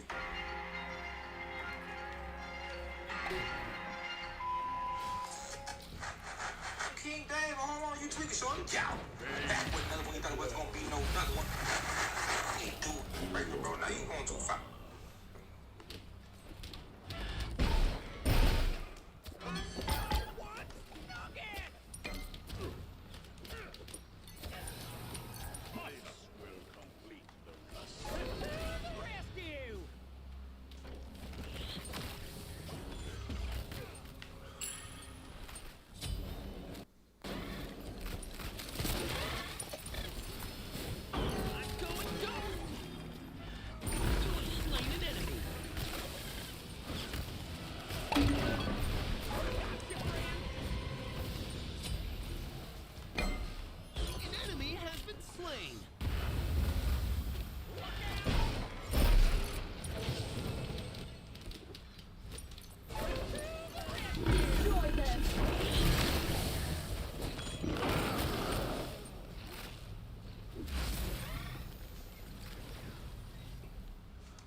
Retreat!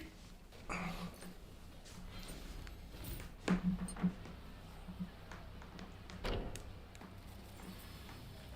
on another one when they said it was going to be on another one.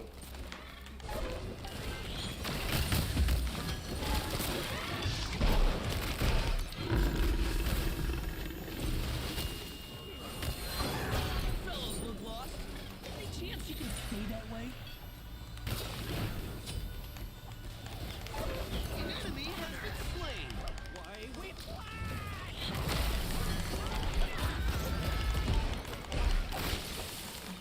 Fellas look lost. Any chance you can stay that way?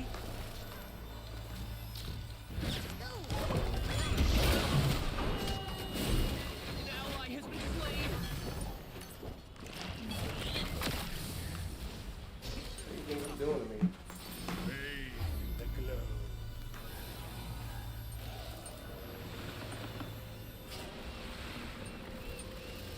Will this thing even fit my wings?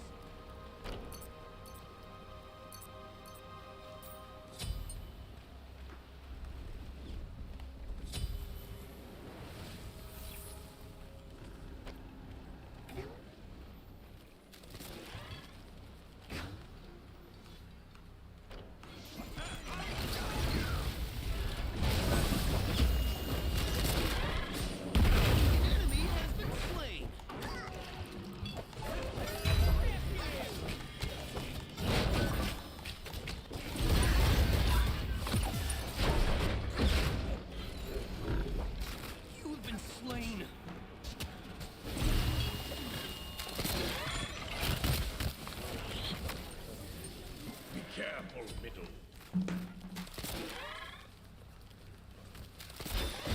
You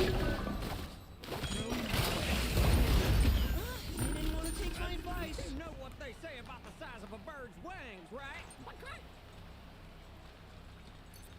I'm never sorry.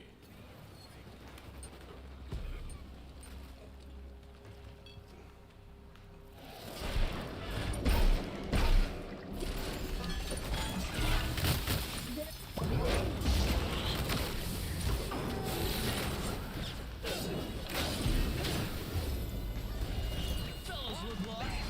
Any chance you can... Are you new around here? Double kill. The sky!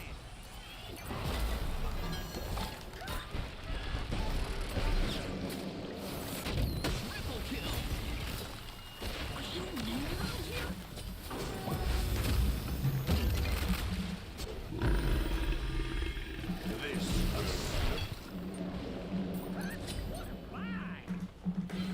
Be careful, right? Be careful.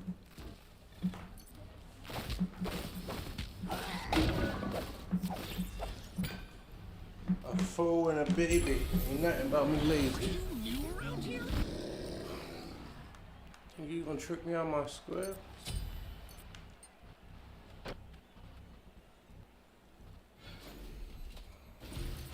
An enemy has been slain.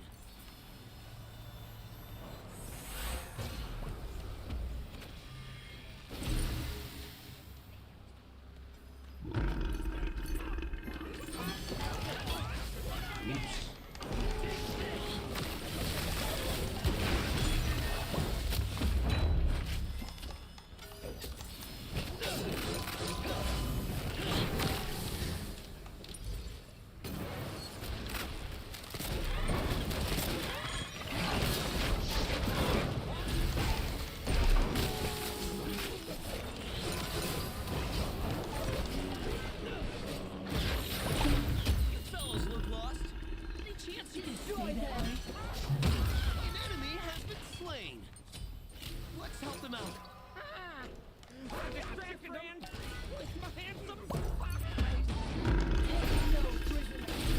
There's noise and meets the eye.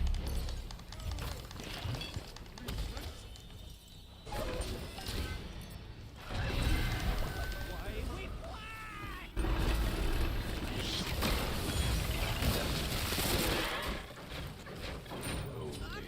Yo, what's going on? I'm This never thing even sorry. fit my wings?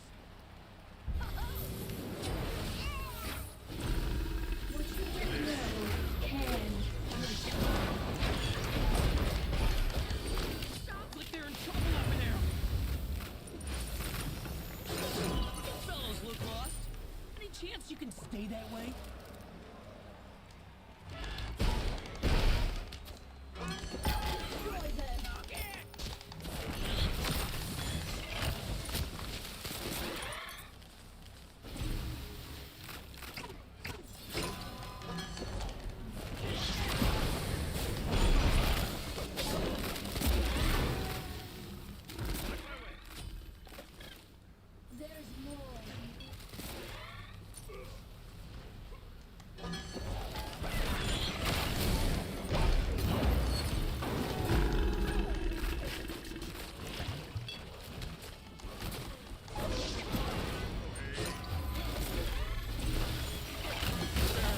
An enemy has been slain.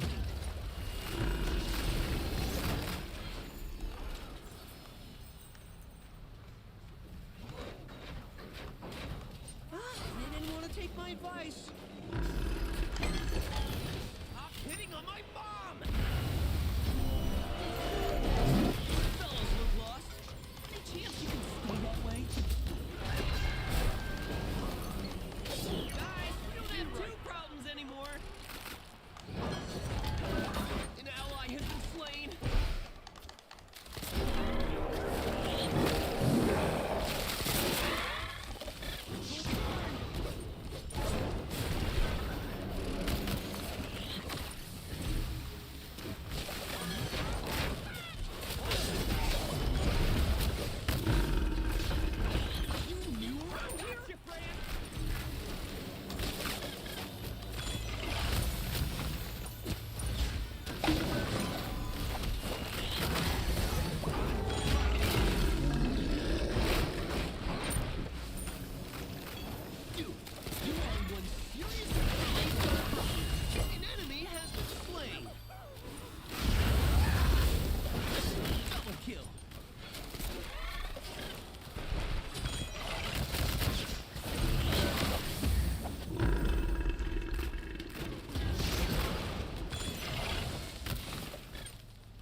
sorry. No problem.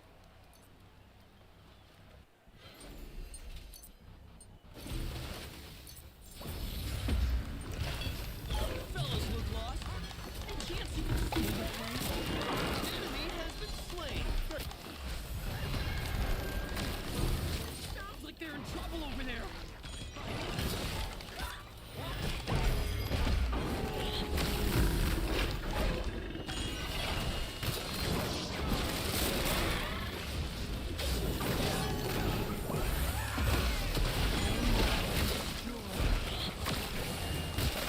They didn't want to take my advice.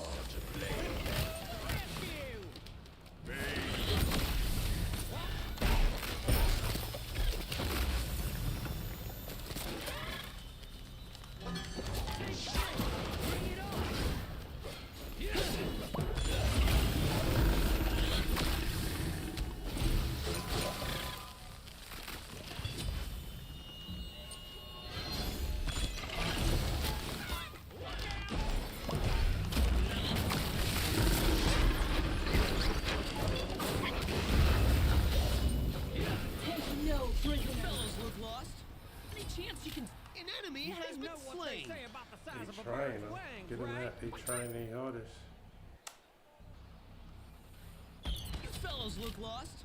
Any chance you can stay that way?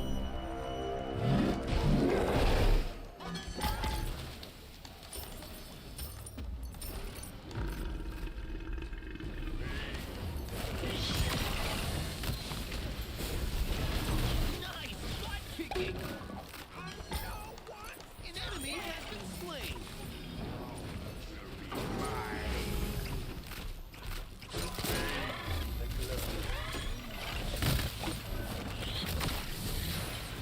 Two for one. Are you new around here?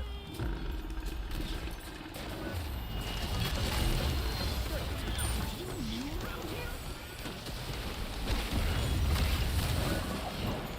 An ally has been slain.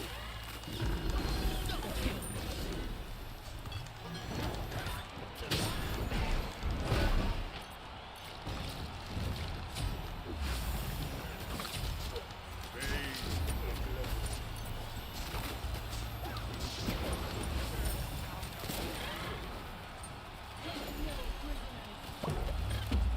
This fight resolves.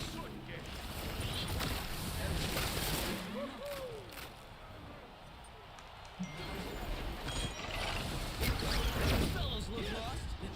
Chance you can see that way. An enemy has been slain. Another targeted shorty.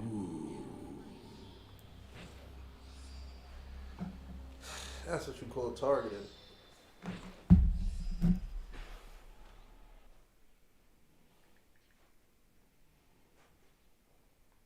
Hey, Savage Louis J, man. You shoot at me. You are. I go out to the FYB platform. He doing interviews. He going crazy. He trying to break the internet. But for right now, we finna get into this video. Let's start there. Let's get right into the.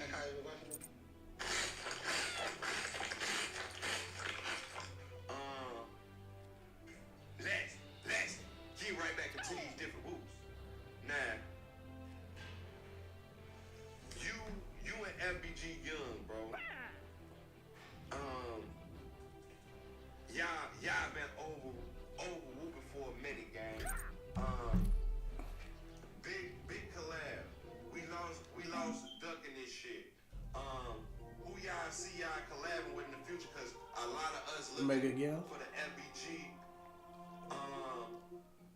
The FBG label to keep over whooping, to keep what y'all started over whooping. So, what y'all got going on in the near future? Cause motherfuckers feel like y'all supposed to be over whooping.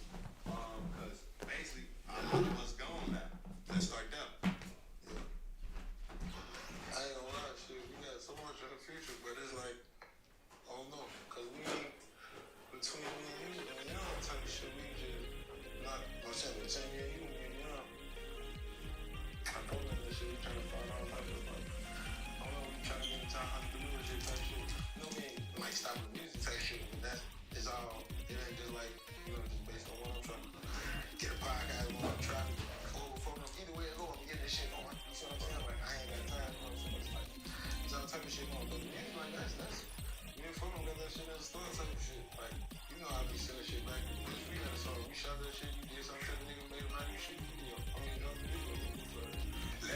start there.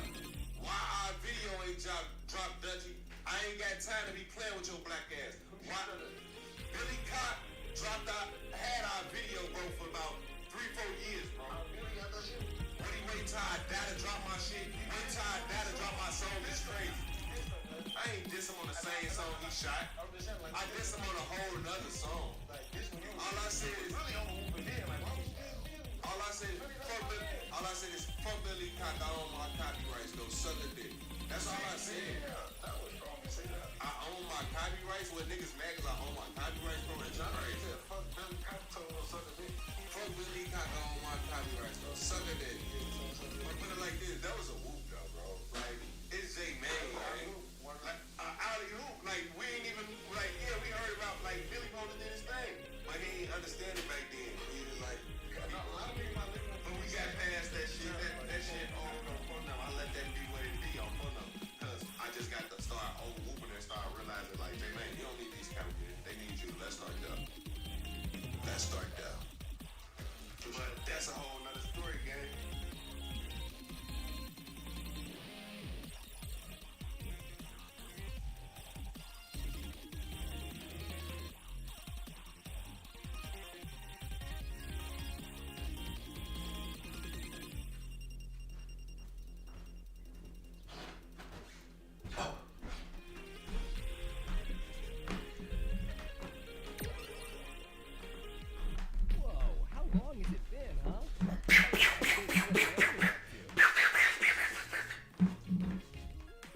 Got my own buster.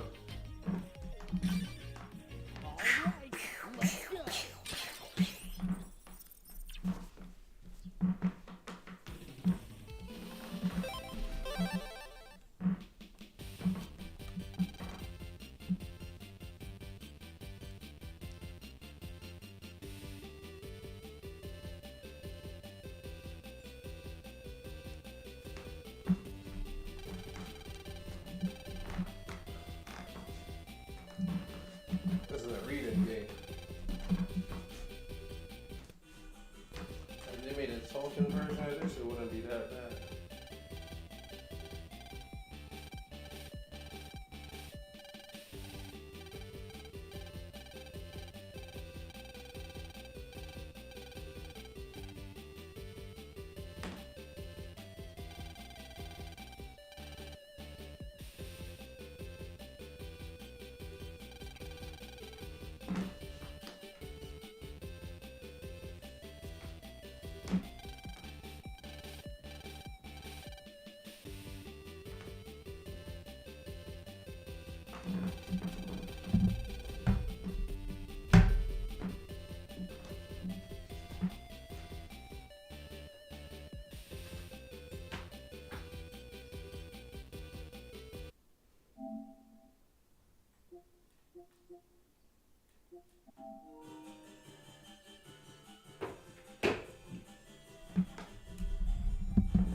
That was lit.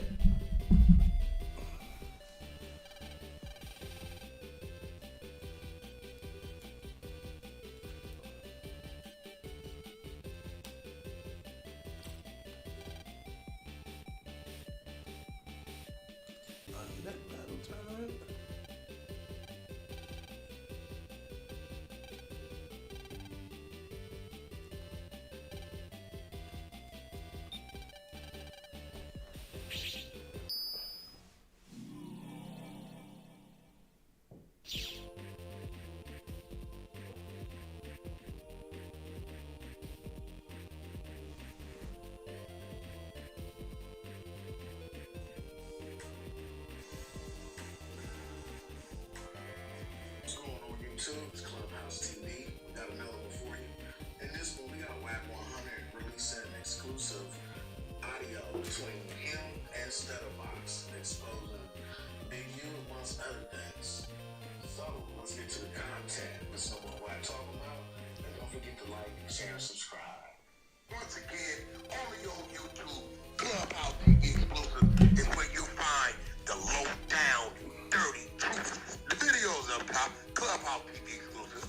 y'all ain't gonna be able to read, huh? This is a situation from 2008 where this dude, Stutterbox, got kidnapped by his homeboys. They whooped his ass, robbed him up. Long story short, they let him go. He went to the police station, filed some shit, arrest all the niggas, so on and so forth. Same time, he was trying to line me up. I didn't know it. So I don't know how they crossed me. I'm not from Main Street. I was a target. That's this too this morning. Let's see what we got going on here. I seen a clip. Where is that clip? Did I send that to you, B? Which clip you talking about? The recording? Yeah, a clip of this nigga on the live with Lamonte. Let me see. Where is it at?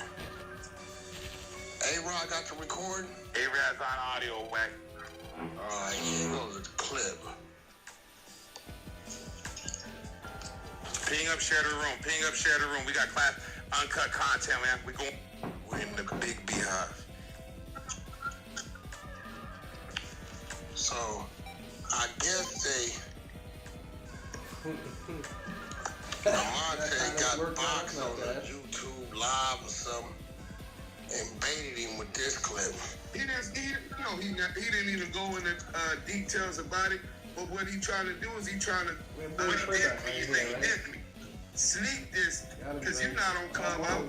I ain't on Clubhouse. So what was the conversation that he hit you with today? Because I know he called. Okay, he hit me first. He told me do my son need anything because my son went live. But how many niggas he done knocked out and all blah? Because he been down for 10 years. My son been down since he been 20. So Wack seen his post when he said he been drowning niggas, sleeping niggas, spanking niggas, knocking niggas out. He said he done knocked over 100 niggas out. But Wack had Mac come on with me and said, do he need something? That's what kicked it off. My son said he don't want nothing from dude. You know? Right. So I respect that. But then we went on into something else. You know, he offered my daughter something, she declined. What was it exactly that he offered your daughter? Some percentages in a diaper company for free. This nigga gotta be crazy. But seriously, after he had this argument with me, he felt good this morning. He wanted to give my son some money, my daughter some money. But I'm just dude that's no good. I mean, I'm not just this internet character, so I'm not gonna go on here nigga can come smell my cologne, you see him? I heard of that, and we can get to it. Right. Now, this is the first time I'm hearing it. Now, now that's Fox and 2 Films. Okay. Now, this clip I'm about to play is from the 16th. Now, this is about to light the streets on fire. This is why I don't with these niggas. All of them is snakes. All of them is snakes. Now, you just heard this dude Stutterbox, and he called my phone. I didn't call him. Right? He called my phone. I'm driving back to Vegas. So, this shit is weird right here. But let's play Stutterbox talking to Wack.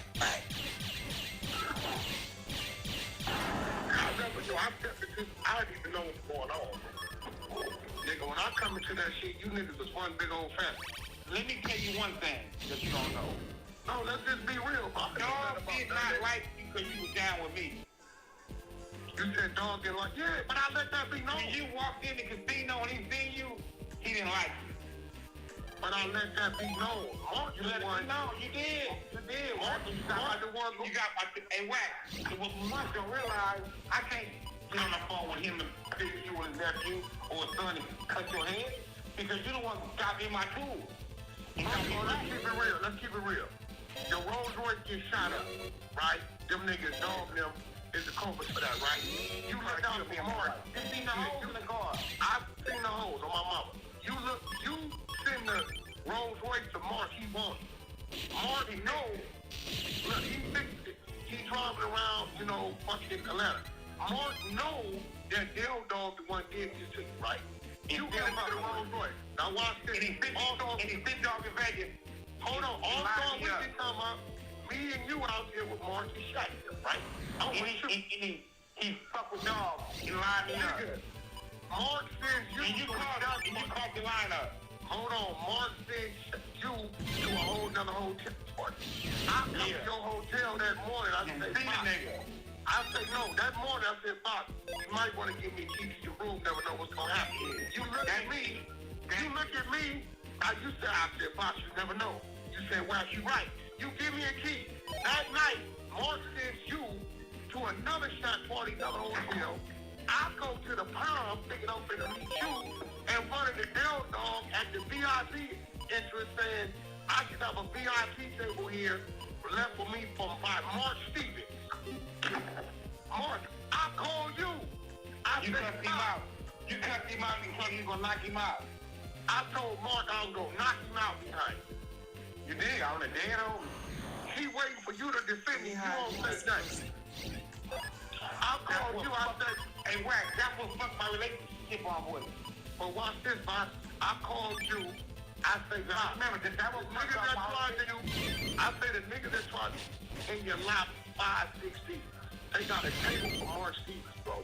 You say, Wack, why I'm naked? That's why. Hold on, bro. Hold on. You say, Wack, I'm naked. I say, I got your key. I'll meet you in ballet. By the time you pull up, I'm in ballet with your Eagle Beagle. I fly to the Eagle. I got a bulldog on me. I'm kicking you in the shins trying to get to these things. You damn sure. Now you know the thing, right? Now you know the thing. Let's fast forward. I get a call from Mark. Yeah. You ain't talk to your boy? Who? You know what? You know what else they trying to get? Who that? Carlos from Neverland. Remember he was there with us? Who? Carlos from Neverland. Carlos. Remember? Oh, y'all not. Don't say ain't doing none of that. He ain't coming up here. He said no. Don't say ain't doing none of that. So listen. He ain't doing none of that. He told me he ain't doing it. He told BQ he ain't doing it. He told Shilk he ain't doing it. So listen. You're right about him. You're right about him. He ain't doing it. So listen. So now we fast forward. I get a call from Mark. He laughing. You talk to your boy? Who? Box. Talk to him about what? He ain't tell you what happened on Sunset? I don't know what you're talking about. I call you. Mark just called me laughing, talking about what happened to you on Sunset. I say, what? See, that's when you put it together. You wasn't even thinking about them niggas at that time, I don't think. You say, what? I don't think there's something on Sunset. Then you told me what happened on Sunset. I had a right picture of the nigga laying on the ground with his whole stomach blew out. Who? Dog. Remember the picture I had of him on the ground dead? You never said that to me. I never said it. With his whole stomach blew out. The homie, I had that. I think he had it there, didn't he? Yeah, man, yeah, so. But see, this was crazy. Since then, I didn't talk to you, know that? I didn't talk to Mark 100 times. Yeah, I know. So, but after that, you know, him and Zach, they went on that big podcast, right? Okay. But I wasn't invited. They didn't clear up nothing about me. So, Big, you ain't got my back, cuz. Nah, he ain't cleared up. See that? The homies see that. He ain't cleared none of that shit up. You think the homies gonna see that? And lay me in the deal, dog?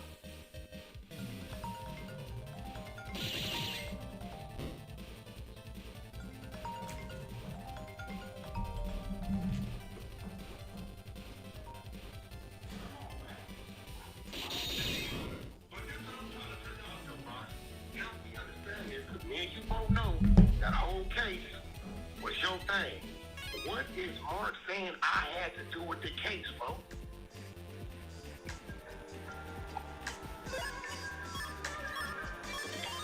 Yo. Yeah.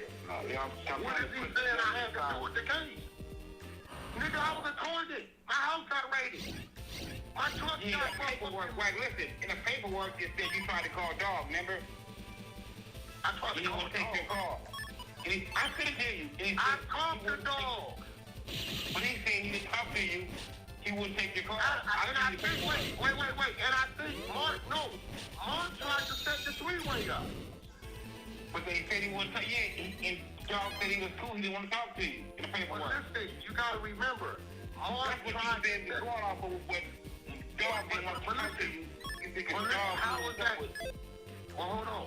Of course he knew. Everybody knew I was riding with Box. Yeah, but what Who didn't know? you want to do, man? No. Fuck these internet shit, right? What they want to do, Hold on, Box. This is my question.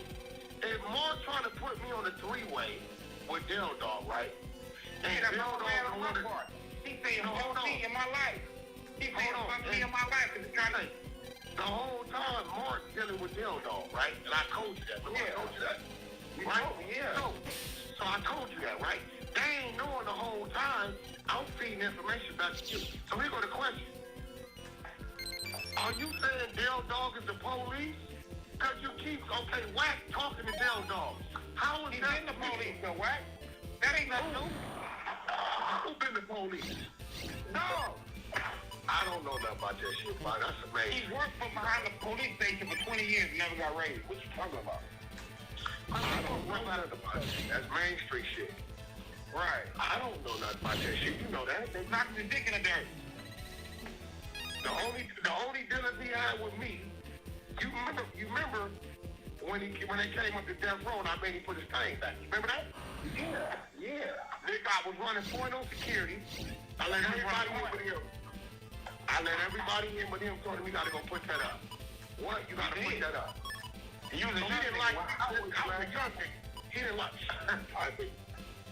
21. 2021. I was young. He didn't like me just before a box. This thing I didn't do a box. He didn't like me from here. Then when he seen, and see, I'm gonna tell you, what's your relative name? The one stole the 10,000? Lil West. Lil West is the one told that nigga we was neighbors. Right. Box, you gotta remember. Box, let me give you the math. For me to tell the nigga where you at means I'm telling him where I'm at. That don't make sense. Lil West had it. Tell the nigga, yeah. Lil West had it. Little West, that's about the time he beat you out to 10 and you didn't know it. He went your account. Right. And think about it. With dog.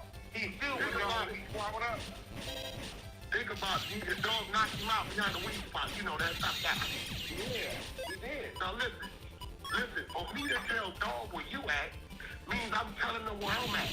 Do the math. That don't make no sense. That don't make no sense. Now you making sense, right? See, you do. For me to tell him that. Now you making sense. We live on the same street, cross the street. Our sons go to school together. What you talking about? Now you making sense. What you talking about, bro? You need to tell a nigga where you at. I gotta tell him where I'm at. Bottom line, Eugene got Mark pumped out right now. Got him marked out. Trying to clean up his name. I'm not gonna help you.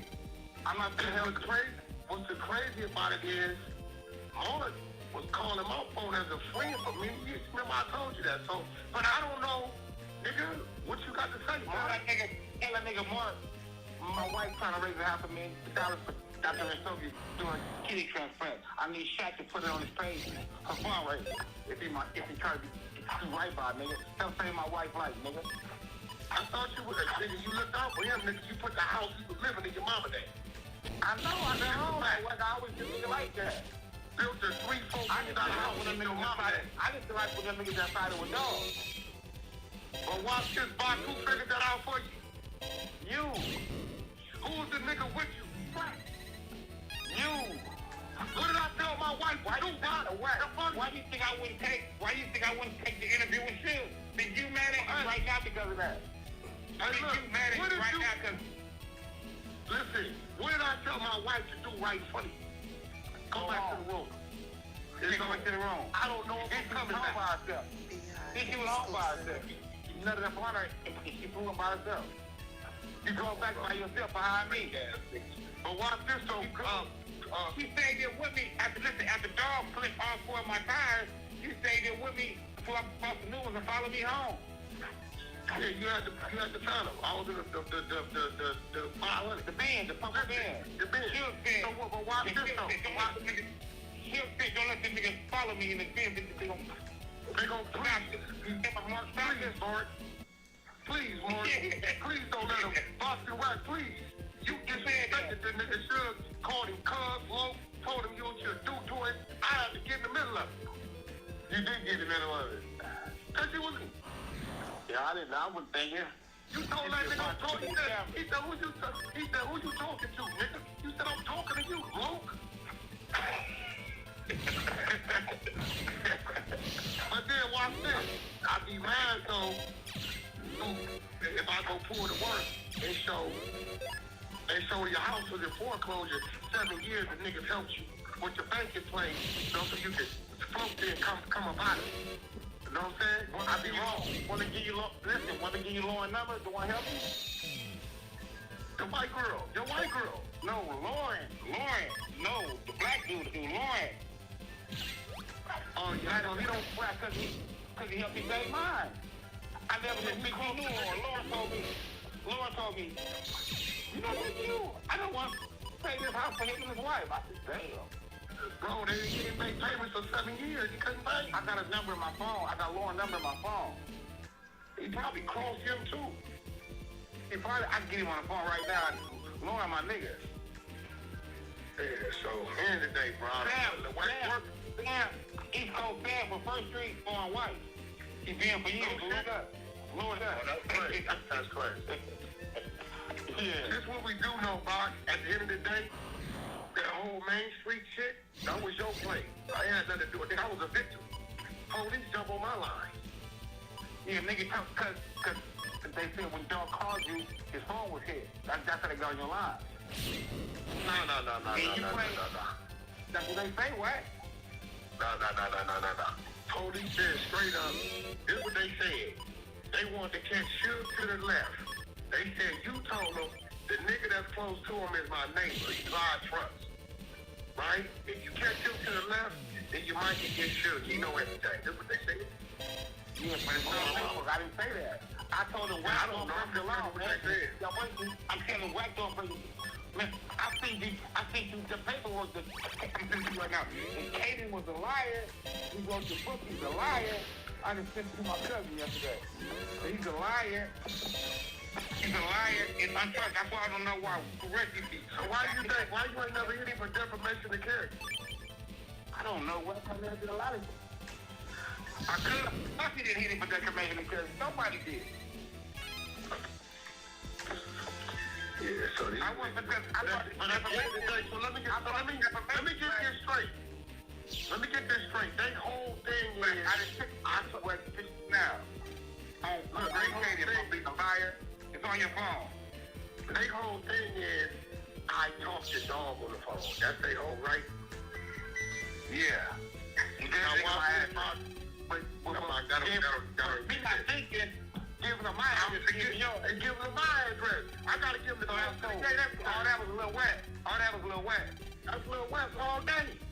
All day. Now it makes sense. Now watch this. Watch what make you remember something. Remember you would call me and tell me Lil West was over there? And I said, I ain't never coming over there. I don't even want that nigga to see me. I never would come over there. I never would come to your house with him over there. Because I'm not the boss. That nigga tied into the other nigga. You did. Think about it. You're like, Mike, pull up. Lil West over here. You knew that shit. Yeah, I said, bro, teenager knew that shit. I said, Bob, I'm not coming over there. I don't even want to see that nigga to see me. That nigga tied into them other niggas. Niggas, when I was on the phone with you this morning, they got the call on my phone. Mark, all the niggas. I wouldn't answer. I answered the first time. It was all of my. I hung up the phone. But here go my question. I won't answer. Here go my. And I called you, bro, and you wouldn't answer. But here go my question, Box. Here go my. I was on the 58. Here go my question. What I do tomorrow? He tied to that dude. Nothing. So big, you got a steering wheel in his back. Yeah. That's crazy. That nigga called me. He called me with his kids. You know that. But I didn't interview him. He do. He called me with his kids. My kids just graduated school. That nigga fuck is weird as a motherfucker. But Wack, I got a reality show. Can you help me on it? I've been to the nigga house, man. I've been to his house, the one you put your mama name. With the lake in front of it. Food in the back, the lake in front of it, all that. Yeah. The elevator in it. Yeah. Nigga weird. Now, and I've been to his house. Look, Fox, I ain't took you to his house. I said that place for me 5 years. So what you mad at? On my mama, you so what you mad at? She lied me. I mean, no, this is what bothered me. Nigga, what bothers you? This is what bothers me, Box. These niggas said I cooperated in a case that I never had no charges in. Yeah, because you didn't make it. Now you're making it look simple. You're right. I cooperated in a case that I never had charges in. What are you talking about? Nigga, I'm the court. On a Don and Richard, homie. I told you niggas, you don't break the law with that church. They're wasting their time. They told me, if we catch Wax to the left, we can get him. I said, well, y'all wasting your time because he don't break the law with that truck. You know I did. And I told you, they want to get this 96 shit Wax. This shit is not about being dog. They trying to get Suge. And you told Suge. I told him. You told him? I know you told him. I told him, I said, homie, I don't know what you got going on, but Box telling me there's an investigation going on. You know, because they told me it wasn't about dog, it was about Suge. When if it was about dog, he could just do a fight because they had him on the phone. Yeah. If it was about dog, he could do a fight. Thinking about it, Mark is the one that tried to call Dog on the three-way. I never had Dog phone number. Right. That's what got you in the case. I told him you don't break the law with that truck. All that shit, the movie, all that shit's a lie, bro. That's why I was so mad at you. That shit was a lie. I told them niggas, you don't break the law with that truck. Hold on, Box. Hold on. They recorded me. I'm being recorded. Hold on, Box. Get the paperwork. Box, check this out. Did you have that season that night? When I went up to the federal building with my attorney to get my files, they was there in flat jackets, bro. That's a fact. The light skin was in there with a FBI flat jacket. So I don't know who had what, but I didn't care. If talking about she out here to meet with Suge, meet with some nigga to get some birds from New Orleans. She I had a Suge plug. I went to valet. I went to the fake bathroom, hit the valet. Box, you called me asking me where I was at. Did you not? Where you at? Yeah. Box, started talking greasy. I got up out of there, homie. I told you that. Right, because they faked this ballpark. They had me think you was trying to lie to a dog. They faked this. They played both sides against the middle, right? I was trying to lie to you. They played both sides against the middle. But I told you, I told him you didn't break the law with that truck, but you thought I was lying. It's the paperwork. It shows I told him that. This is what I'm saying, Box. How am I trying to lie? And I was just mad at you. How am I trying to lie to you, Box? When from day one, I was riding with you. Yeah, I know. The only nigga, Box, let's keep it real. All them other crib niggas, I come talk to you behind closed doors, but they wouldn't stand outside with you. It was scared. I was the only one, didn't give a... What's up this nigga do then, bro? I don't know that nigga, bro. That nigga called me a rat and you a rat. He called him a rat. He asked me to help him. I'm not getting on the phone with him and draw. That nigga was full count, bro. He called me a rat. Look, he lived in Madison, Wisconsin for 12 years. He went to the feds for beating him and put me in the trunk. We got the paperwork. He lived in Maaden, Wisconsin.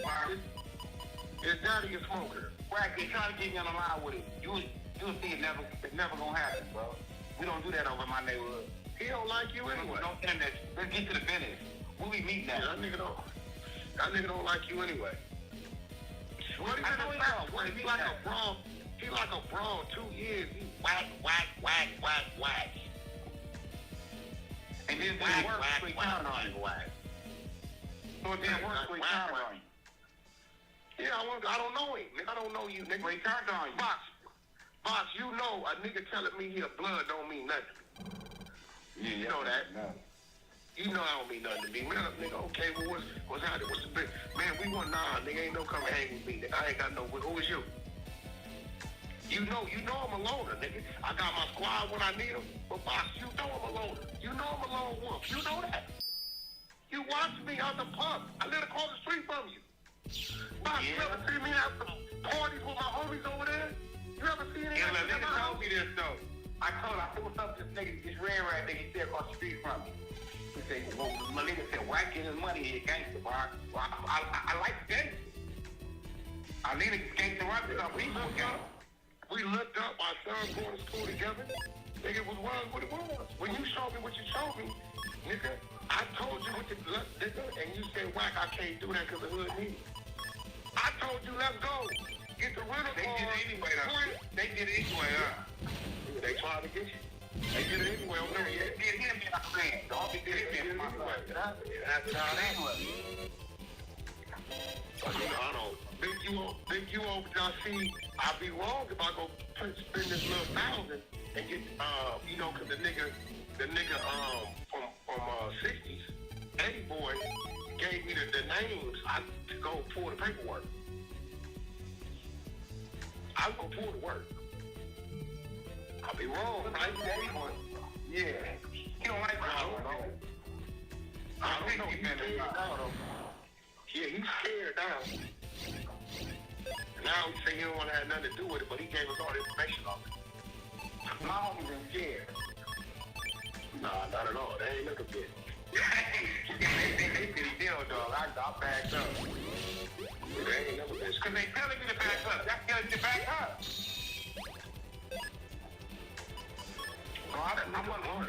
Mark still must be mad when I told him I'd break his jaw. Must be, but because years after that, I done been to the nigga. I done been to his house, talked to his kids. You remember the party over there? Where his kid was over there by Universal? Yeah, I'm not doing none of that, bro.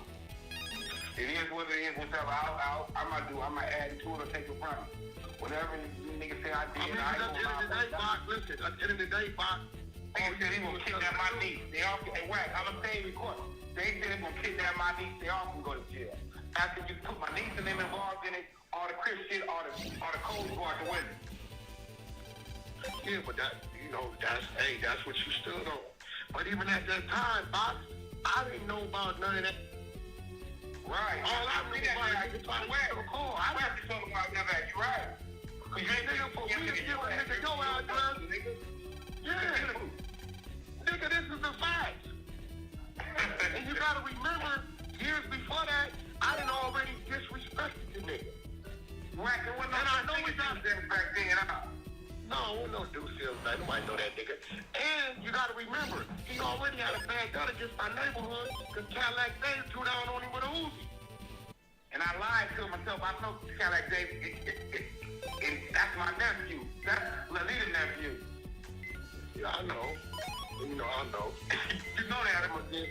Yeah, what the fuck killing? That's Uncle Sammy's son. And then, but guess what though? But Box, let's do the math. They said Mark tried to call Del Dog on the three-way. Del Dog wouldn't answer, so how I give me your address then? Mark was cheerleading. Now, Mark had your address. Mark had your address. Been there 1,000 times. He was cheerleading for Shaq. But Mark had your address. Kill you. After they killed me, they all day long. But this is the thing though, bro. Who the fuck came up with? See, this is what dumb niggas don't think. For me to, I keep telling niggas we was neighbors. For me to get a nigga Bob's address, I gotta give him my address. Like this whack?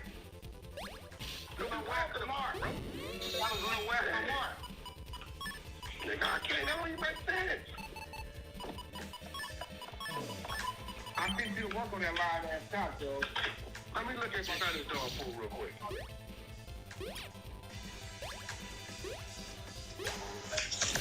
Now,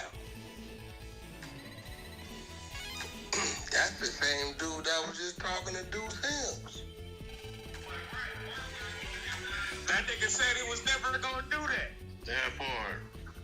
Bro, so what Deuce Sims did was just lied to him and said I was in Clubhouse talking about him. See, Deuce Sims, this should be organic, my brother. Yo, Ray Gibbs, Clubhouse TV. I sent y'all the whole screen record of Mark Stevens' text messages to me. I love you, brother. My daughter Janice just graduated. All lit weird. Somebody told me they said, Whack, you winning too much. Big you behind it. He using the Muslim on these dudes because Mark's a Muslim, all this, and getting them dudes talking about you trying to take him down. Nigga, I ain't trying to take you down. You take yourself down. I don't give a fuck. I done helped you, did a lot for you. Nigga, leave your fight. 56 years old, finna be 57. Leave me alone, but I'm gonna tell you what, you never outwit me. You ain't smarter than me, and nigga, the problem is, y'all come with lies. I just come with the truth. Yeah, what? Nah, nigga. You had a fed nigga at that meeting, nigga. I seen them went up to my attorney. I don't bite my tongue with these niggas, man. Didn't duck nothing with them Whack. Get the f out of here, man. Offered your son some money, bro. You called me. You heard the nigga say, Whack, I was calling you. Turn the touchdown with you, Whack. You better stop playing. The nigga said, you heard him? He said, Big U, Deuce M's. Deuce M's is talking to Big U, right? And he trying to call Box. And you know what it is with Box. You know what Box is telling y'all. Paperwork right there on Box. Definitely got to work on Box. It's pinned to the top. That nigga said, Whack, when them niggas threatened my family, all the crip and all that was out, I told the police. What that got to do with me, man? He blamed Del Dog. He said it's Del Dog. Del Dog's a rat. He lived behind for 10 years. Now you're going to be mad at Whack. Get the f*** here, man. Listen, man. Listen. Is that happening? Yes. So up there, I don't hide nothing. Mark Stevens, the one they didn't got to say some weird. That's all his text messages from 2017 to 2022. Now remember, all this case shit with these niggas is 2008, 2009. Alright? So if you mad, I told him back in 08, 09, I'm gonna break his jaw because he was trying to line Box up. Me and Box was riding together back then before I knew what was going on before the nigga tried to line me up. Right? So that's all the text messages right there. Now, this next clip gonna make even more sense to y'all. Right? You heard him say, I told the police, if y'all looking at Whack for doing anything illegal with them trucks, he ain't, which is a lie, because ain't no way they gonna spend $300,000-$400,000 watching my trucks if a nigga tell them that. Right? Play the next clip. Play that clip. A-Rod got it. Now this makes sense. Bad work, Whack. They did. During the investigation, with the Keefe D confession and proffer agreement in regards to the Tupac murder, do you feel in any way that Greg Kadings kind of forced Keefe D to confess to the Tupac murder?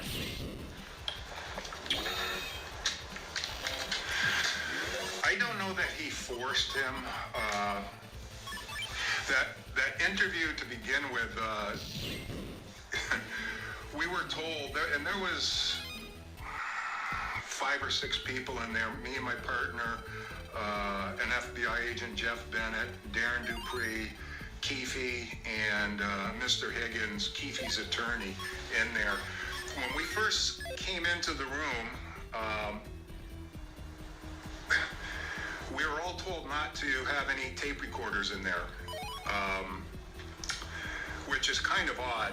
If you're doing an interview, a proffer session, our agency records every interview that has taken place. So that was the first thing. It kind of rubbed us the wrong way. So we did that. We didn't bring any recording devices in. And as far as your question, did Kading force him? I think Keefe, with whatever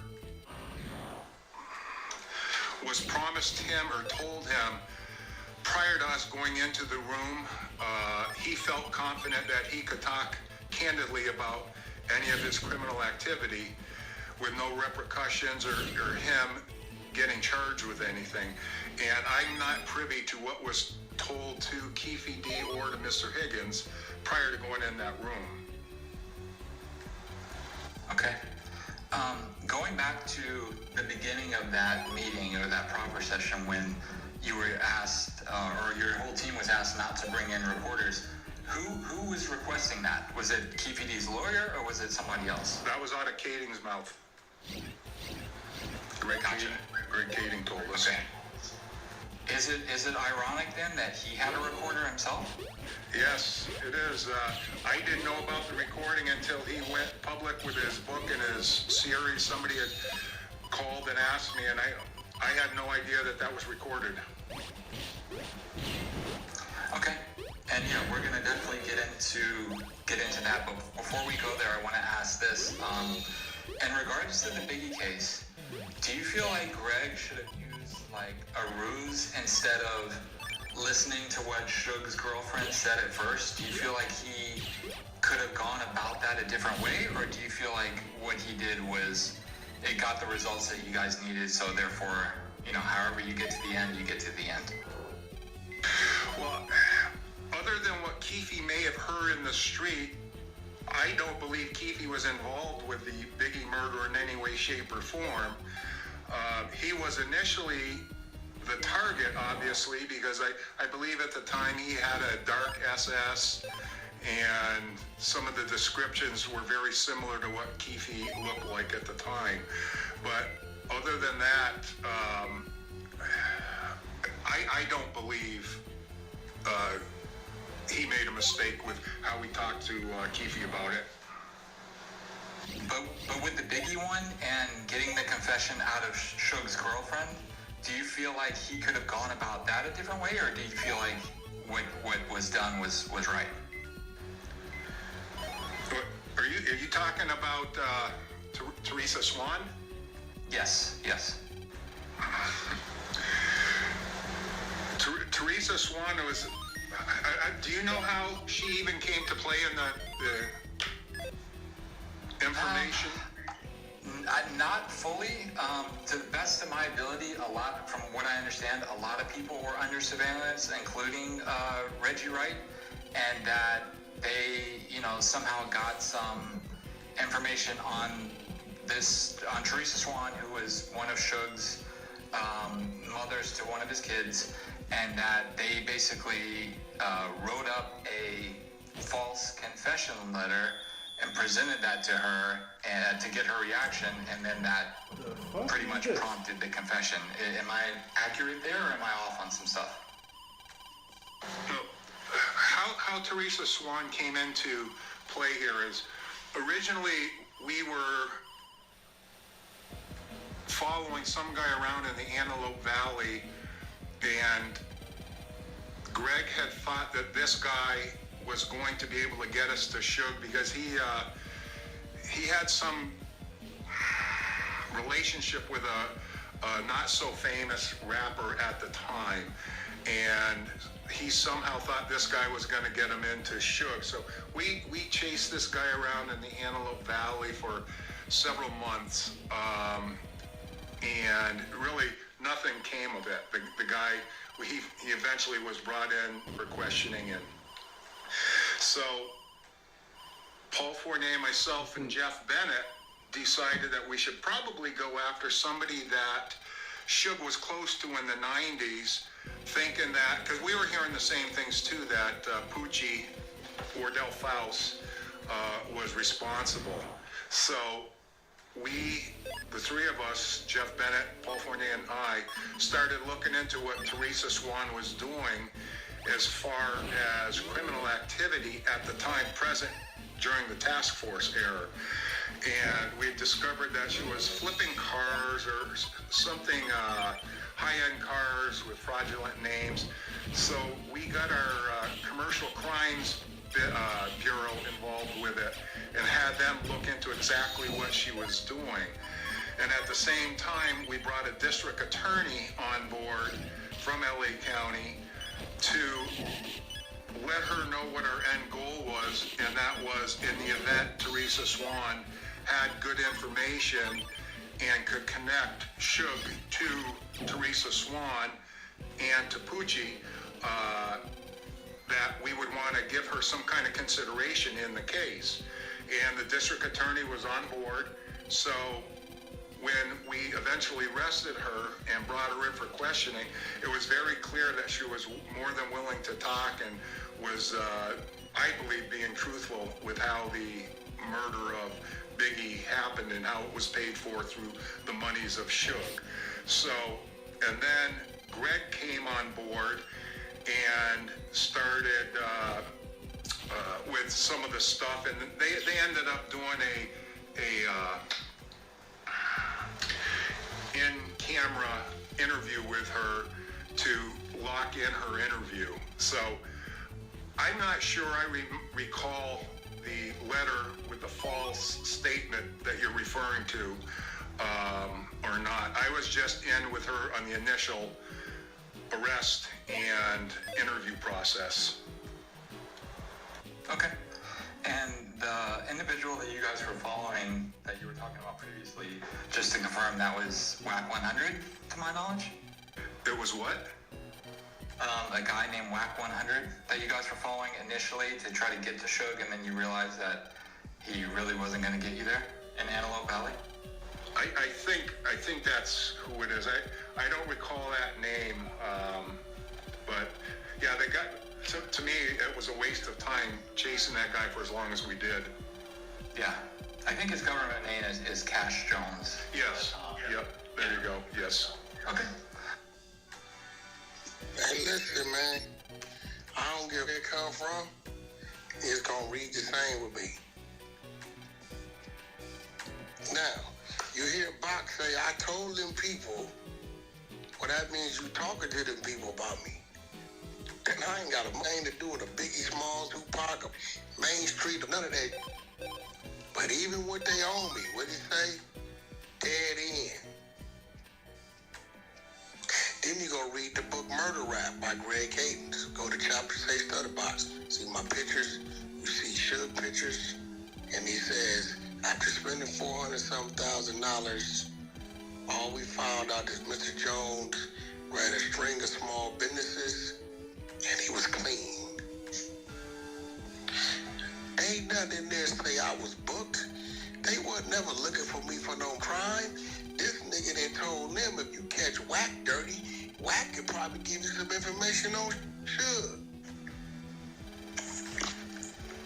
You heard Box? Whack, I told you they asked me questions about the nigga. I went and told the nigga, I don't know what you got going on, but they own you.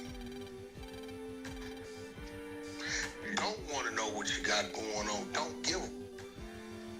I'm not finna fight these niggas with these imaginary ass, whatever they got going on. Nigga, you niggas is all snakes. Dude Sims, you calling this nigga this, he saying, y'all heard Box.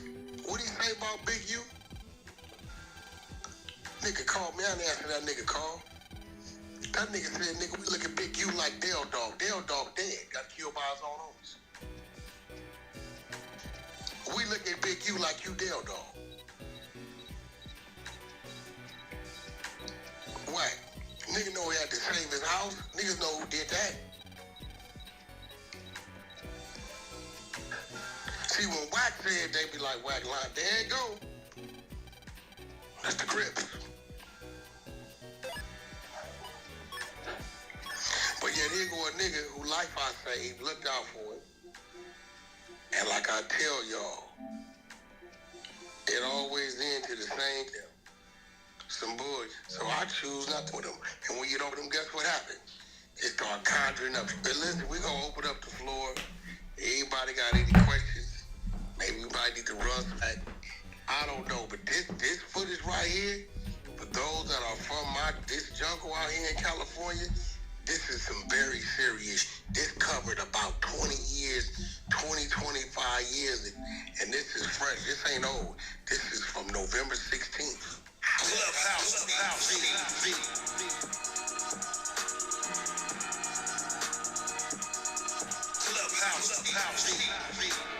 Clubhouse TV.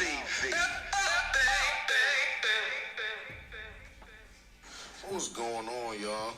It's Clubhouse TV. If you made it to the end, listening to this, y'all definitely made it to the end. We certainly appreciate that. So, Y'all heard it all, man. Exclusive content. And y'all heard Whack 100 drop the leaked conversation between him and Stutterbox, exposing it all.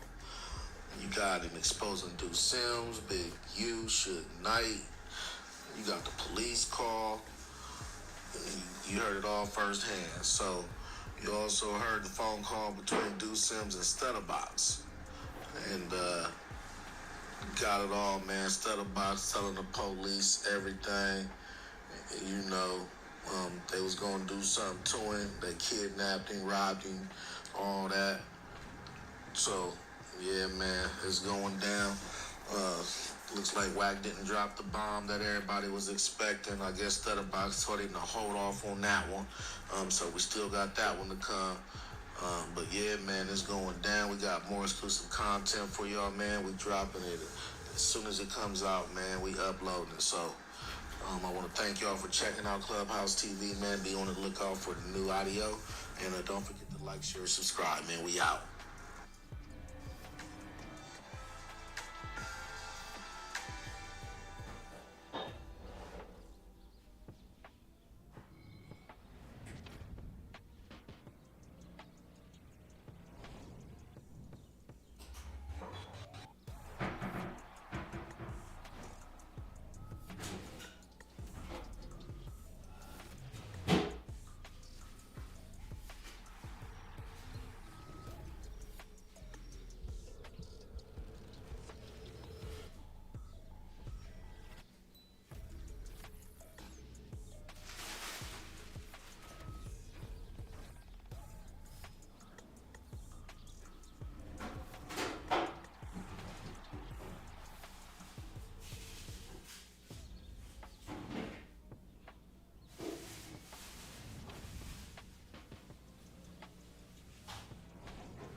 we go.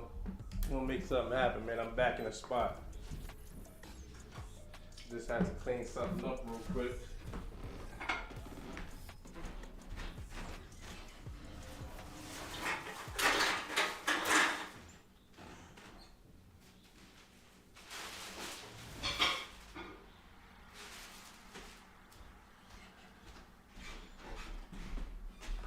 Keep the spot easy to clean, you know? Let me see what we can hear right now. We're in the building though. We're gonna get to the cooking. Something gotta get cooked.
I saw the information that was provided from Colorado football. It was about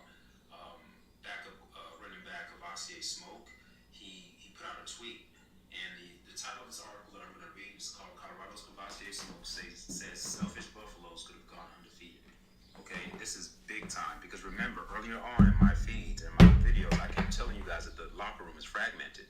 The fact that he couldn't hold it in, the fact that he actually put out a tweet that he knew would go public should give you guys the indication of how long ago the locker room has been fragmented. All right, he says for selfish play.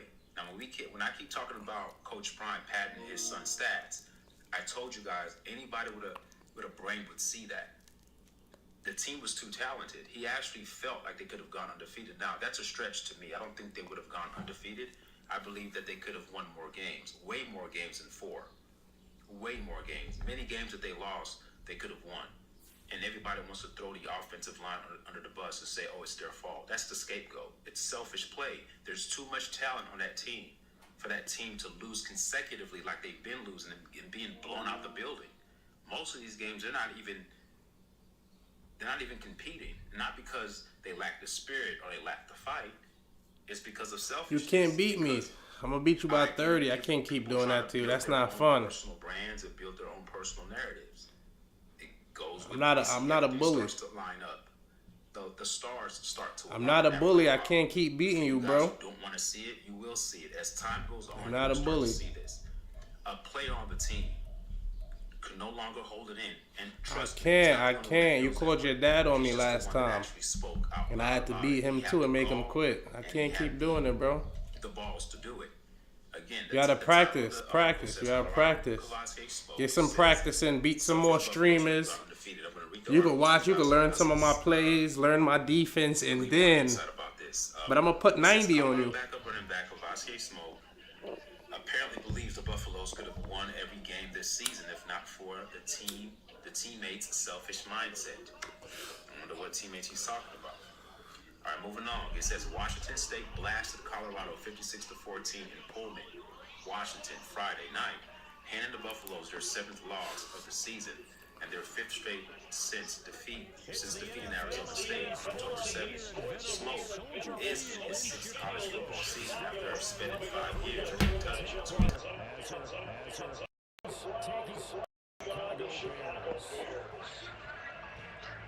According on his Twitter, Saturday morning hours. He tweeted this Saturday morning hours after Colorado disappointing loss.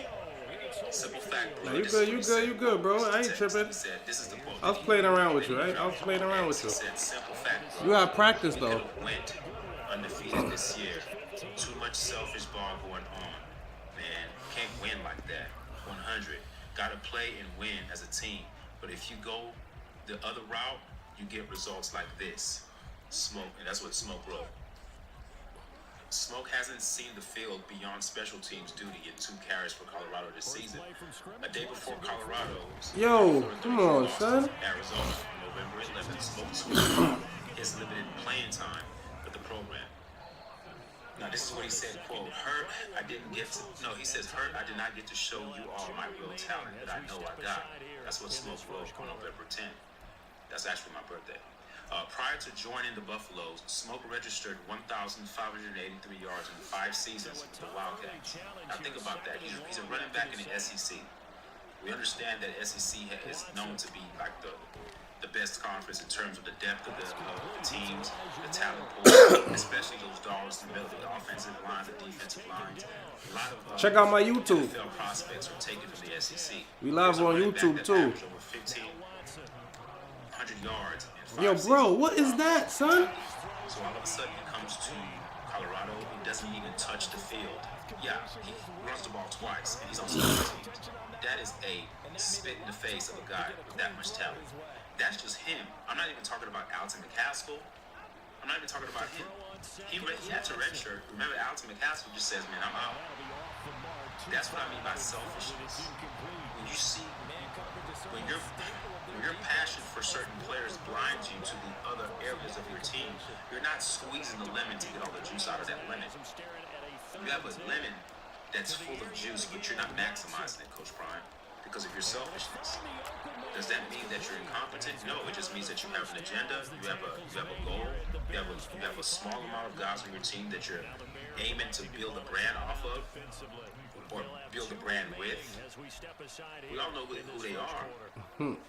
Your 3 sons, your 2 biological sons, and the one that you adopted and you call your son, Travis Hunter. Everybody else is just and you even have your other son, Well Off Media. It's a marketing machine. It's not about football. It's about entertainment. It's Hollywood. This is why it's never going to translate to success on the field. I'll tell you guys this. We're going to spend more time talking about things that are not football related than we are going to be talking about things that are actually football related. Because that's how a circus is spun. Because the stage is already being set. Remember the other video that I made about Prime saying that other recruits, other coaches are going around telling other recruits that Coach Prime is not going to be at Colorado too long, and that they're saying they're doing things like that to gain an unfair advantage to steal recruits from Colorado? No, that's not the case. Recruits can do whatever the hell they want. It's up to you to just out-recruit the other people. It's hearsay. Anybody can say anything. So everything's always set up to buffer the reality that Colorado and Coach Prime is going to face next year. And mark my words, guys, next year has the potential. I'm predicting that next year may be worse than this year. Not in terms of wins and losses, but in terms of the expectations going up, because the expectations are going to increase after this year. Even though Prime came in talking about, I want to dominate. All of a sudden, the whole world is following Colorado. The hype train is at its apex, and everyone is talking about Prime. Everyone's talking about we believe and we come in. And and all of a sudden the train just crashes. So what I think next year, now that people have been What you humbled said? to a certain degree, and So you can't stop me? people start to understand, like, this is not going to be as easy as we thought. But needless to say, however, next year the expectations are going to be higher than what this year's was. The outcome of this year. So before Prime comes, you're 1-11. Prime comes his first year, they end up being 4-8 because they're going to lose out. They're going to lose to Utah too, so they're going to be 4-8.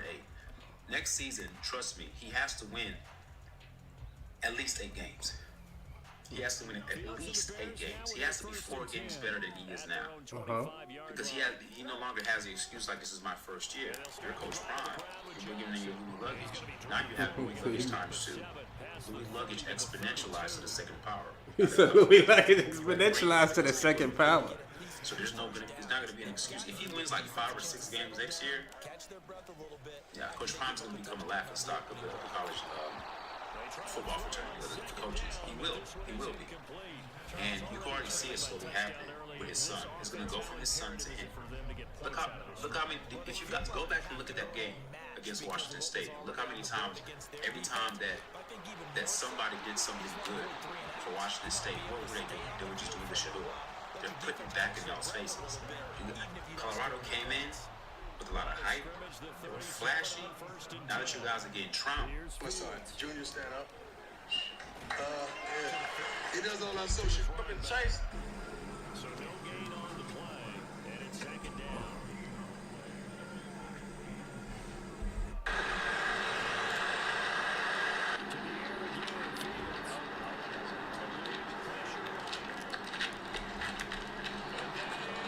What? That's a pick.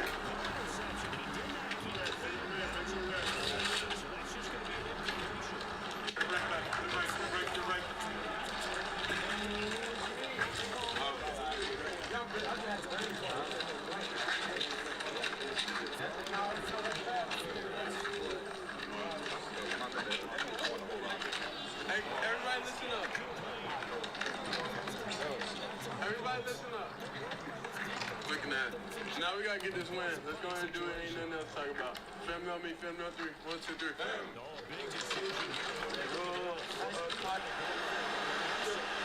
The jacket.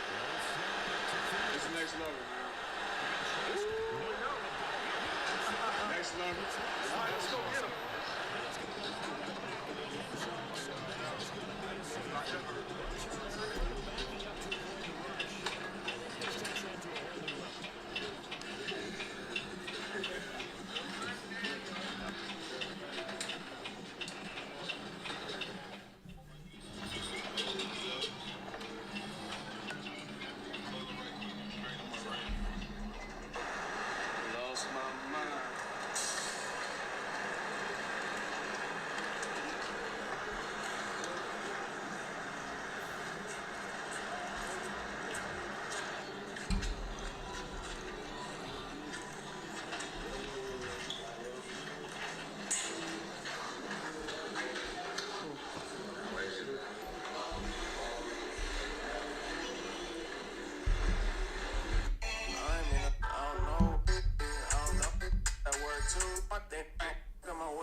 Nigga said they hit the shador on them.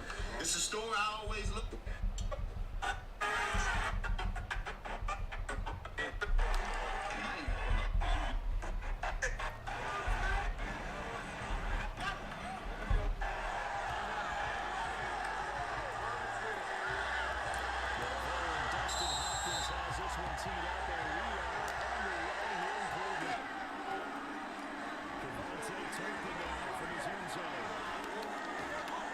You guys want to let him go do it?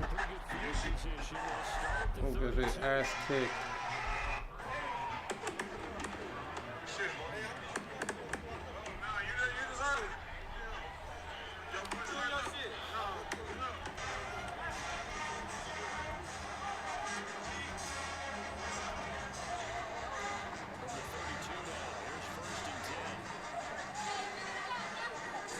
That should be good shield though. Here we go. Come on.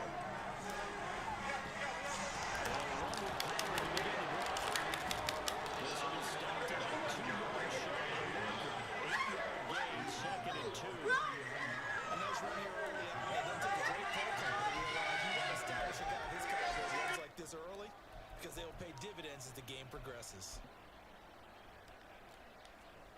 Now a second. I love this book that they said that Kim Porter was going to release before she died. You know anything about this tell-all book? She was writing her life story. She was writing her life story, and I'm gonna tell you something right now.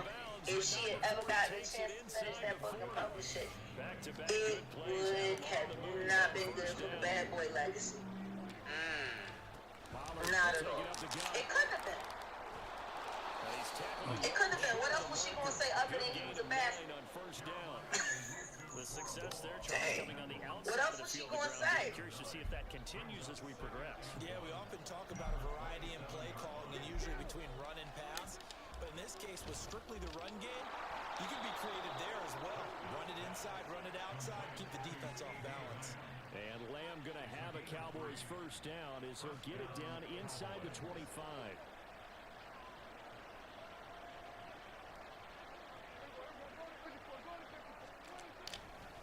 Running right, it's Pollard. And the result here, a pickup of 8. Leaves him with 2 to go on second down. The impressive opening drive continues and just space being created by those guys up front. We're seeing this the same way, aren't we? We are seeing an offensive line, as this game gets started, as it starts to unfold, that they are dominating the line of scrimmage. And he'll be out of bounds, taking it just shy of the 10 at the 11 or the 12. Now a 1st and 10 at the 11. What we got to do for this play? To throw is Prescott. And a quick throw here, that's complete. And able to break one tackle, but then quickly brought down. But a nice little gain. Results there in 9 yards. And they'll have a 2nd and 1 forthcoming.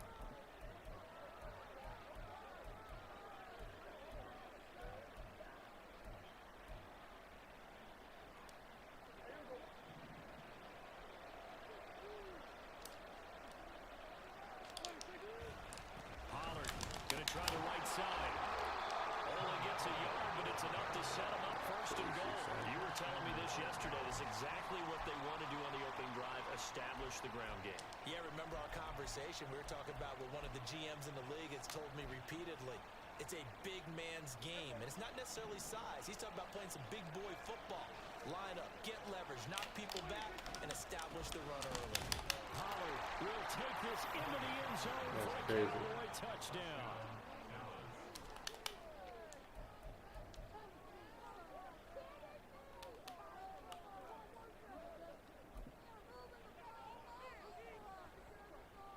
Now Mike McCarthy saying, let's go for 2.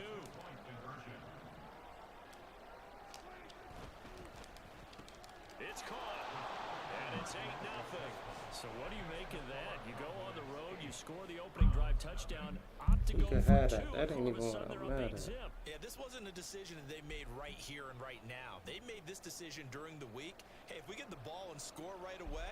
Because the Detroit Pistons fans, they got another look of Michael Jordan too that y'all don't want to use. They all say, hey, we was closing line, fuck out that motherfucker. He had to get on the whole weight program. Him, Pippen, hey, we was smacking them little dudes down. We was popping them. Pippen didn't want to come off the bench. Michael Jordan, the year Michael Jordan was drafted, 228 people were named in that draft. Oh, man. They were just picking motherfuckers. hey, what's your name? You security, yeah? Nah. We need to fill the roster spot. Come on! Hey, coming down Earl. When you signed to Epic, it was like a huge deal. You get like a gigantic amount of money allegedly out of this. Yeah, Epic that one. Right. Was that the moment that your life really changed? Because all of a sudden you just had way more money than you ever thought you would have? I already had my own rookie. Get this show already. Yeah, I was on that industry and not knowing what we doing. Me and him, and I'm just freestyling. Like, I bet we did more than I got like 40, 50 show already. So, like, I was already getting money. So it's just like, goddamn, like. So then why sign? Because, you know, a lot of people, they were like, if you're making all that money, why did you want to choose a major label? Well, I can say, like, one thing with me, like, with both parties, FBG and Epic, I got them tied into with some real genuine people, you know what I'm saying? It's like, on my end, I really got shit in control, you feel me? So, like, I ain't got them sign my life way on some. I'm just putting these people goddamn in my pocket. I put these people in my life and I don't know what's going on myself. Like, I got people goddamn, we're gonna lay this on the table. This is what I wanna do, goddamn. And I just got people that just help be around my dream, you feel me? Just to make everything work, you know what I'm saying? So, like, I've been on both ends, like, she was just all around genuine. So with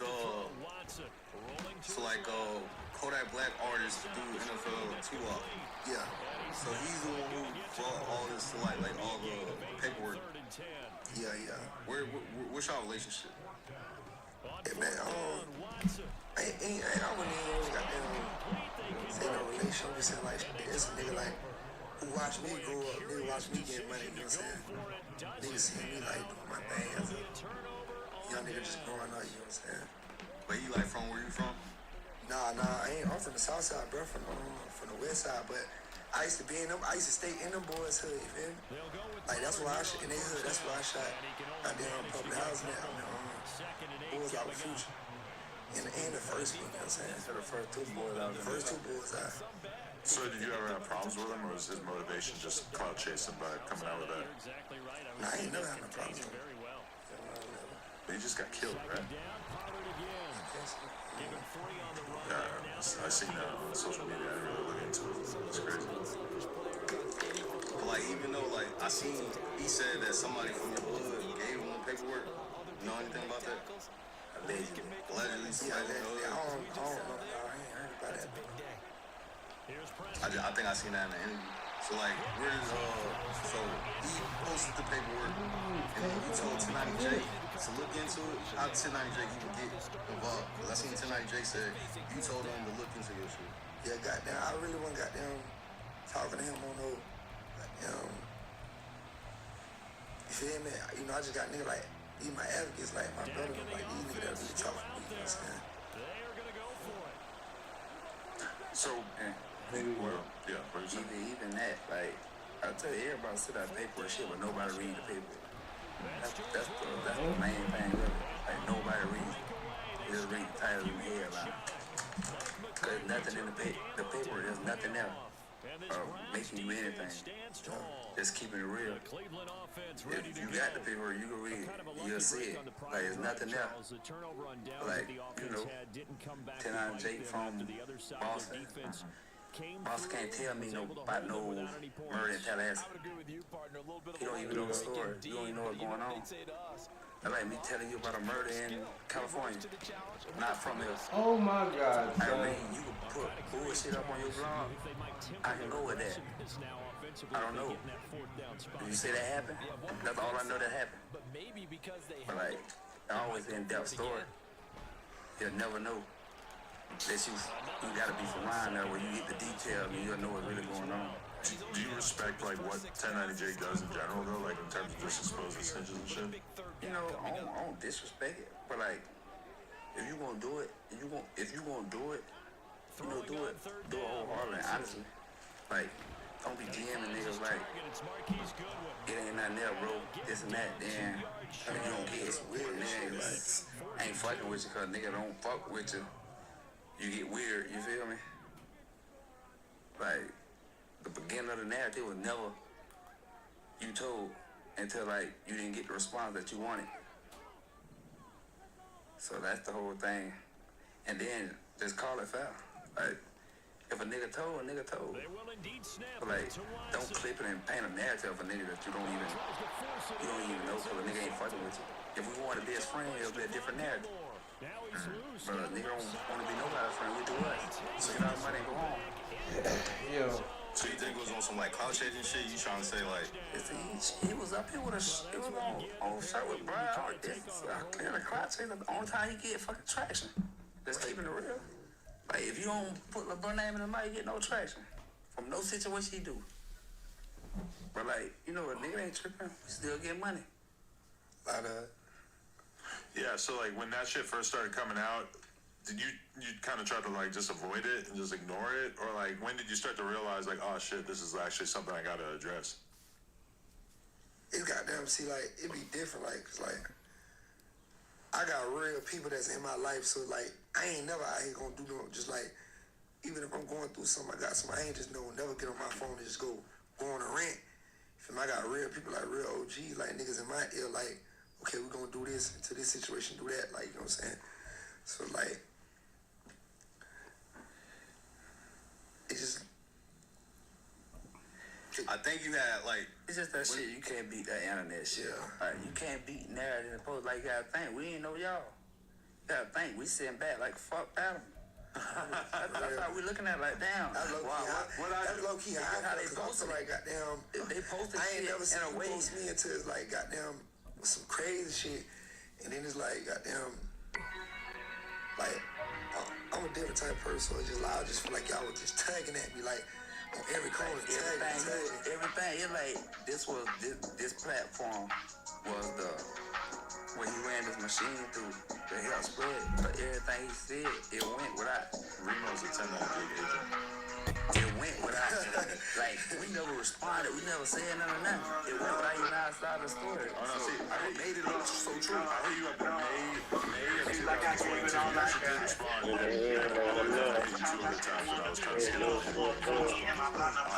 was trying to reach out, but that's what's crazy is that I was like privately a fan, and meanwhile the majority of social media was posting about, you know, they didn't really catch on talking about you until, you know, shit started getting dicey.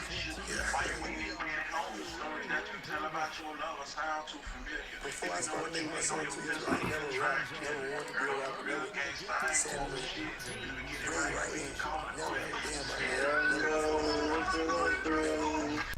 never before, not one time. so you start recording music, like what's the, y'all have a game plan after that? Like what was the plan after you started doing your first couple songs? We record this shit, like, in my sister house, in the bottom of the project, where I shot boys at, like, I record that song in that project, so like, ain't how I roll, like, I said, I'm playing, like,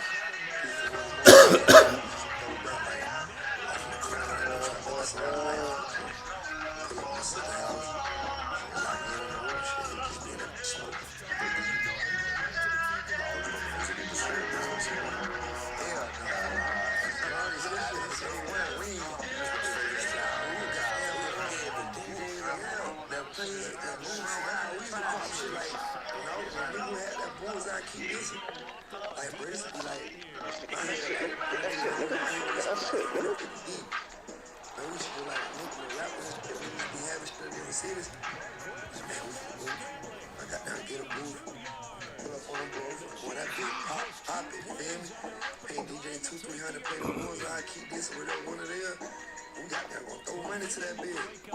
That shit, we wouldn't start doing that. You know, so like, niggas actually went to fuck with it. And like, that's how I really started getting booked for shows. Cause niggas was like, damn, but I'm pulling up, throwing money. We getting back in, throwing all that shit in and more on it, you feel me? So like, in they head, they on some shit like, damn, but we winning. But in our head, we paving, you feel me? We down there, we paving the way right now, we cool with it. So that's just how that shit was really going. Who were you actually listening to at that time? Like rapping. Yeah, like music that you actually were motivated by. Yeah, Pluto, shit. Niggas like Dirt, Slime, like them niggas, like, I always been watching my cousin. He passed away, like he put me on him, like that's how I started bumping the world. In terms of Florida, shit, Fish, my dog Fish, like shit. You know about Fish? Yeah. Oh, okay. See, that's the thing, like, he helped me down there, me get where I was, you feel me? See, like, he was rapping, but we was all go to his shows. When I went rapping, we shit got them, we were throwing money at his show, he throwing money, we threw money, so like, they like my nigga Fish, Kodak, like, you know, Rob Wade, like that. For sure. How do you feel about like the current wave? Would you say it's kind of like a drill? Yeah, it's like a drill wave that's kind of like taking over Florida, but would you consider yourself part of that? And I see the drill, they were like, hustlers. You know, like He bounced my son off the road, son. Like, what's going on?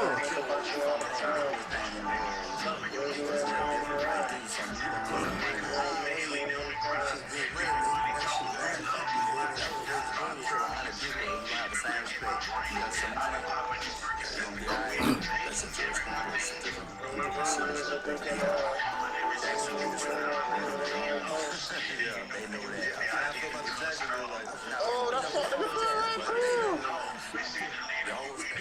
Oh, somebody catch him. Somebody catch him. Because he wanted to talk shit about me.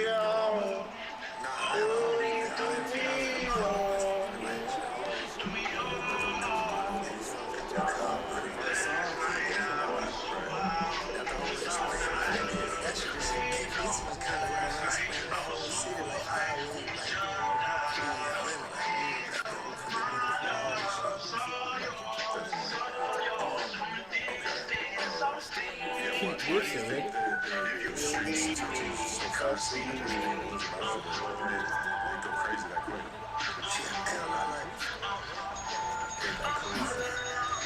It's proof, like, when Dallas and shit, they didn't watch me grow up, they ain't know my voice sound like, they fucked up my voice, bro, so like, we don't be able to put it together, we don't be able to pop it, like, I'm making a poppin' music, and I'm really popping it in real life, you know what I'm saying, like, a lot of niggas, like, can't dress, can't pop it, like, you know what I'm saying, so like, I got everything to go, you know what I'm saying, line up with it to make it happen, you know what I'm saying, so like, it's easy when you doing something, you see, when you doing some shit another nigga wanna do, like, it be easy for a nigga to gravitate if a nigga ain't no hustler, if a nigga ain't no hater, it's easy for a nigga just to gravitate to it, you feel me? So the Future thing, was that like you signed to him and then you did the song, or was it like you signed to him and then you started having a conversation, or you did the song and then you started having a conversation?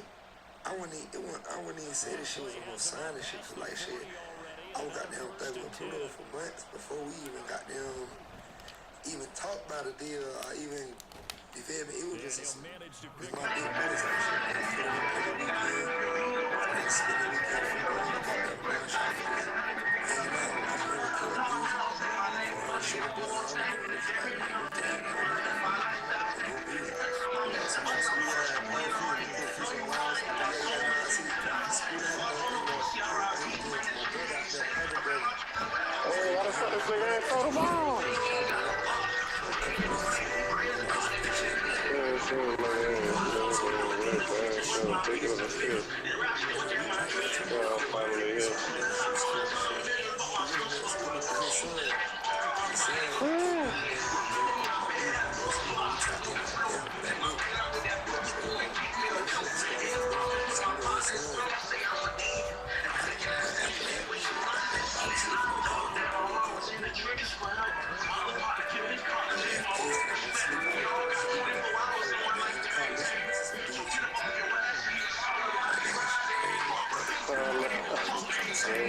Without trying, stood up against the wall. And then he called me a guilty complaining. Shut the fuck up.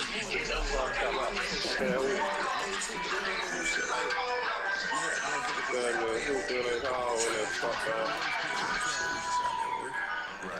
Then I sit my boy. And I sit my boy. I was trying to sign you at that time. It was just like obvious that this was the path you wanted to go on. Yeah, nah, not that time. Okay. You ended up signing with Epic though, right? Yeah, I'm sorry. So you had the Future song first, and how did you and Dirt? Shit, I had the Dirt first. Yeah, cause like shit, I got the Dirt first. We got them. We was actually supposed to got them go to my city and shoot the video, but I don't know what happened with their situation. So we got them had to went to another project down south. We got them shot it down that bitch. So how you and Dirt doing? Shit, just like the Pluto, like you know, sometimes like we be with the right people. We got them. My boys and shit, y'all never got a big people up to you, but like we love them, you know what I'm saying?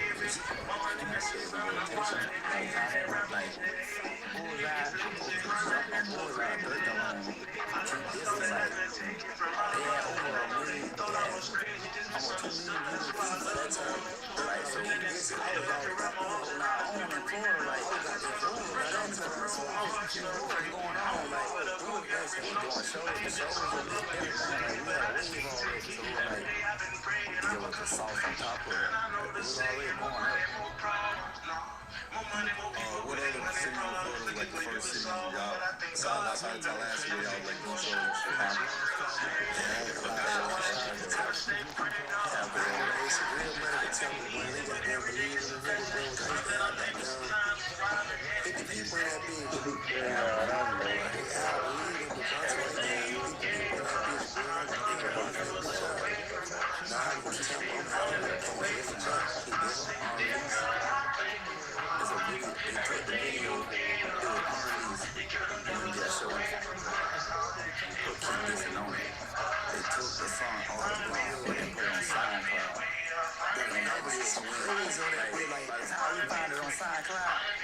He got like 300 some K. So get it pulled down. They pulled it back up. The next day, check 24 hours later, she had like $500,000 one day. I don't know why I keep doing these picks, man.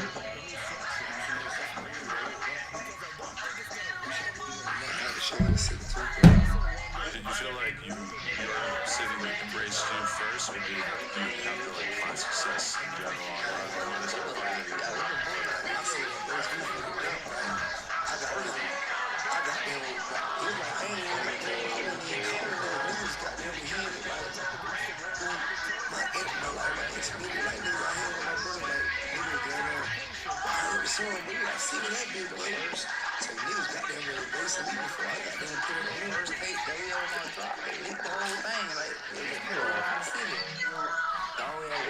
Drawing board, like we had a tape that posted